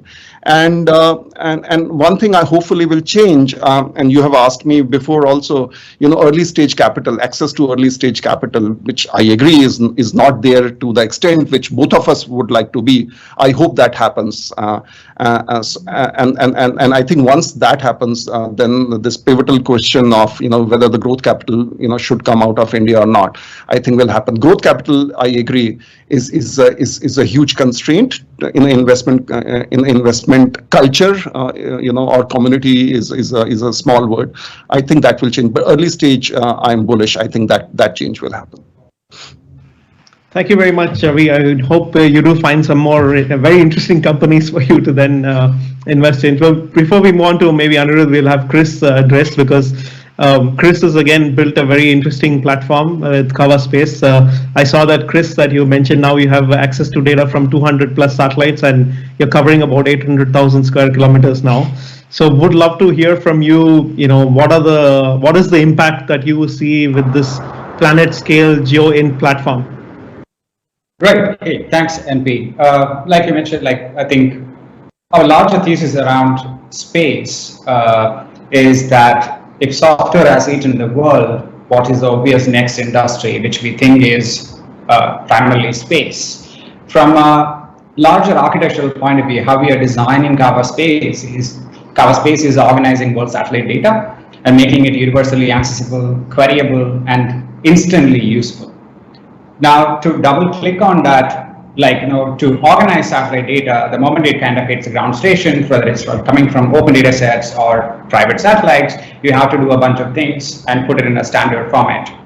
The use case based approach won't do from a platform point of view is that then you're kind of designing a platform where developers and data teams can query this particular information, deploy any kind of model on top of it. Then the biggest problem even today for every data team or an engineering team is to kind of make the query super fast. I mean, fast for us is 300 milliseconds, and super instantly useful when somebody is asking a question about, let's say, some of our customers' teams are, their end user is a farmer. So they query things like, hey, how big is this particular farm in Asia? To what are the things they can actually derive information out of it, what vegetation growth it is. They really don't care about payloads, multispectral or whatever, right? When there's a certain date they are querying, they need to get an answer. So a single payload approach from a real world point of view won't do. So that's where they're kind of hitting at organizing all type of data, whether it's multispectral, hyperspectral, radar, or any other alternative data sets, whether it's human activity through RF or whatever. We're kind of organizing this and exposing this particular platform to developers. These developers, most cases working in whether it's a legacy agricultural companies or infrastructure companies, and they can get an answer in seconds from a classic way of probably to have taken hours to do it. So we kind of do all the plumbing in between and give out a simple API. So that's where we say planet scale geointelligence through a single API. Thank you so much, Chris, and good luck with the whole industry. I think it's a very, very large addressable problem. So Anirudh, you mentioned previously that you guys are now launching soon with your first mission, trying to demonstrate the capability. Would love for you to briefly mention about, how do you see the space situational market emerging, especially coming as an Indian operator today? I'm sure that there's a large number of satellite networks that are coming out globally, and those could be your customer base as well. But what is the milestones that you have in mind in the next 1 or 2 years, and how are you looking to scale this service systematically as a business? Sure. I mean, just to give you an introduction about what we are doing at Digantra. So we're building solutions for space traffic management and space situational awareness. So what this includes is the entire part of space operation. We're not just building a technology to track objects in space, but we're planning to build an infrastructure that can disrupt the entire satellite operation market itself by the data sets that we generate from our satellites. So we are building something similar to what Google Maps has done today, creating ecosystems. So at Digantra, we are building, there are two different kinds of technologies that I can tell you. One is the hardware side of things, where we are to build and launch infrastructure to space, and second one is the software. So when it comes to hardware, so we have built and designed a patented technology, a LiDAR system that can track objects in space. So we wanted to also cover the entire part of space situational awareness, not just by tracking objects, but also understanding what happens in space environment. Hence, we also designed a second sensor which will help us to understand in situ space radiations. A combination of these two will help us to generate the entire or comprehensive space situational awareness data to satellite operators and different markets actually. So we were very much surprised to understand that even the insurance market is very much necessary. They need this data sets to bring out products for say LEO satellites. So currently most of the satellites that are insured are GEO satellites, and in LEO you don't have risk analysis data, and for them to take that bets, they need something like this. So what we're trying to build with this one is creating a software that will help satellite operators reduce their capex on building mission control infrastructure, rather subscribe to our platform and then use our platform for entire satellite operation, be it from the orbit estimation stage to satellite operation to end of life. So this is a brief of what we are doing here at Digantra. When it comes to milestones, we have divided our entire satellite constellation into different phases so that we attract as customers not only satellite operators but also governments. So we recently are also working with a lot of governments like the SSTL and the Korean government as well. So I'm currently based out of Seoul working with the Korean government through a program here. So we are also working with a lot of governments. So what I meant to tell you is when you have a patented technology that can revolutionize the satellite operation market, even the governments are interested in purchasing the solution. So that way we have built a good customer base even before we launch our first satellite itself. So our constellation is planned in such a way that the first satellite that goes to space will help us track some of the satellites, but not all. And we cannot provide commercial service with our first satellite. But what we can do is we can, give the taste of this data to a commercial satellite operator. So we have, we have built a freemium customer base who will be using our data sets, which are in the vicinity of our satellite sensor. So that way we create a market initially and then penetrate with our, second satellite constellation that we build so that it's easier for them to adapt with our data sets. So that way we have won a couple of challenges like OneWeb. So OneWeb is really interested in purchasing dosimeters and the data sets that we are generating through our satellite. So that way we've built a pretty much, good customer base being out of India. Thank you very much, Anirudh. I mean, good luck with your, mission and the demonstration. I would hope that this will scale. So one of the common theme among all of this that I see is that the quality of Indian entrepreneurs is increased massively, and I could even go on to say that perhaps they're in the top 1% of this world when it comes to the quality of the problems and the technology that is kind of being built. So with that in mind, given that the paucity of time, I would love to have our chair, Sri Jayant Patil, if he has any comments before we close, and then move the session forward.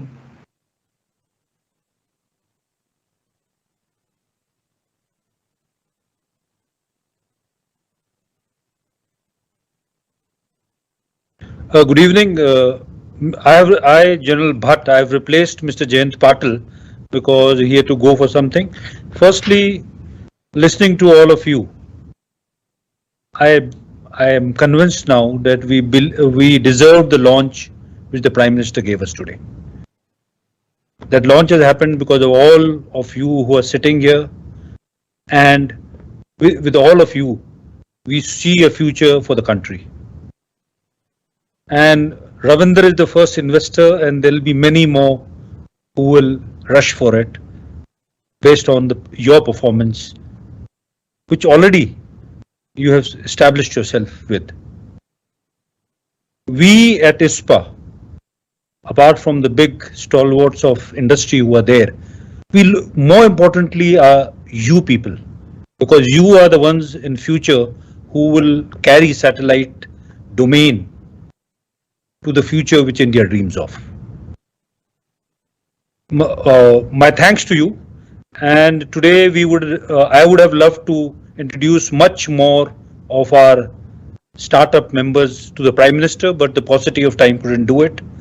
But listening to you, in fact, I'm looking forward to an opportunity to meet all of you in person.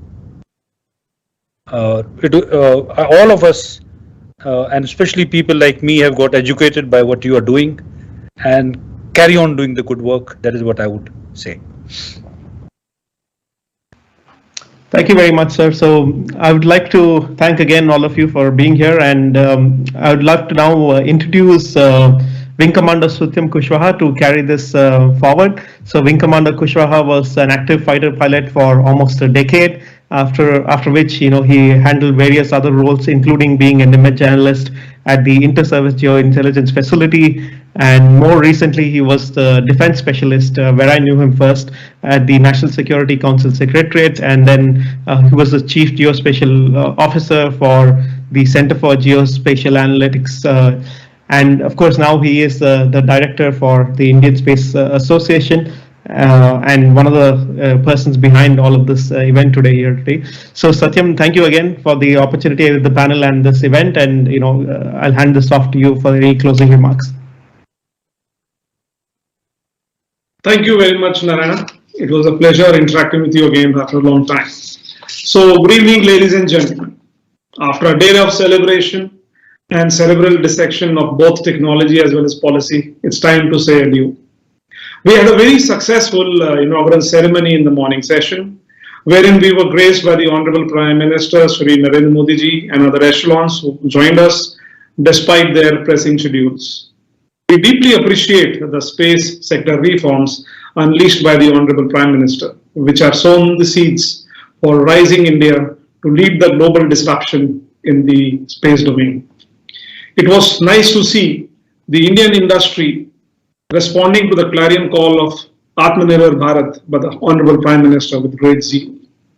In the afternoon session, we had thought-provoking panel discussions with distinguished speakers and panelists who shared their very valuable perspectives built around decades of experience.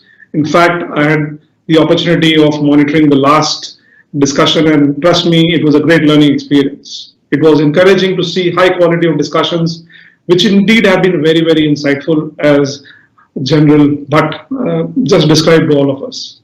I'm sure that we're going to have a lot of time in the coming weeks decoding them from a 360-degree perspective, so that we come up with very well examined approaches to handle our challenges, as well as leverage the opportunities that come out of them to achieve the vision that has been shown to us by the Honorable Prime Minister.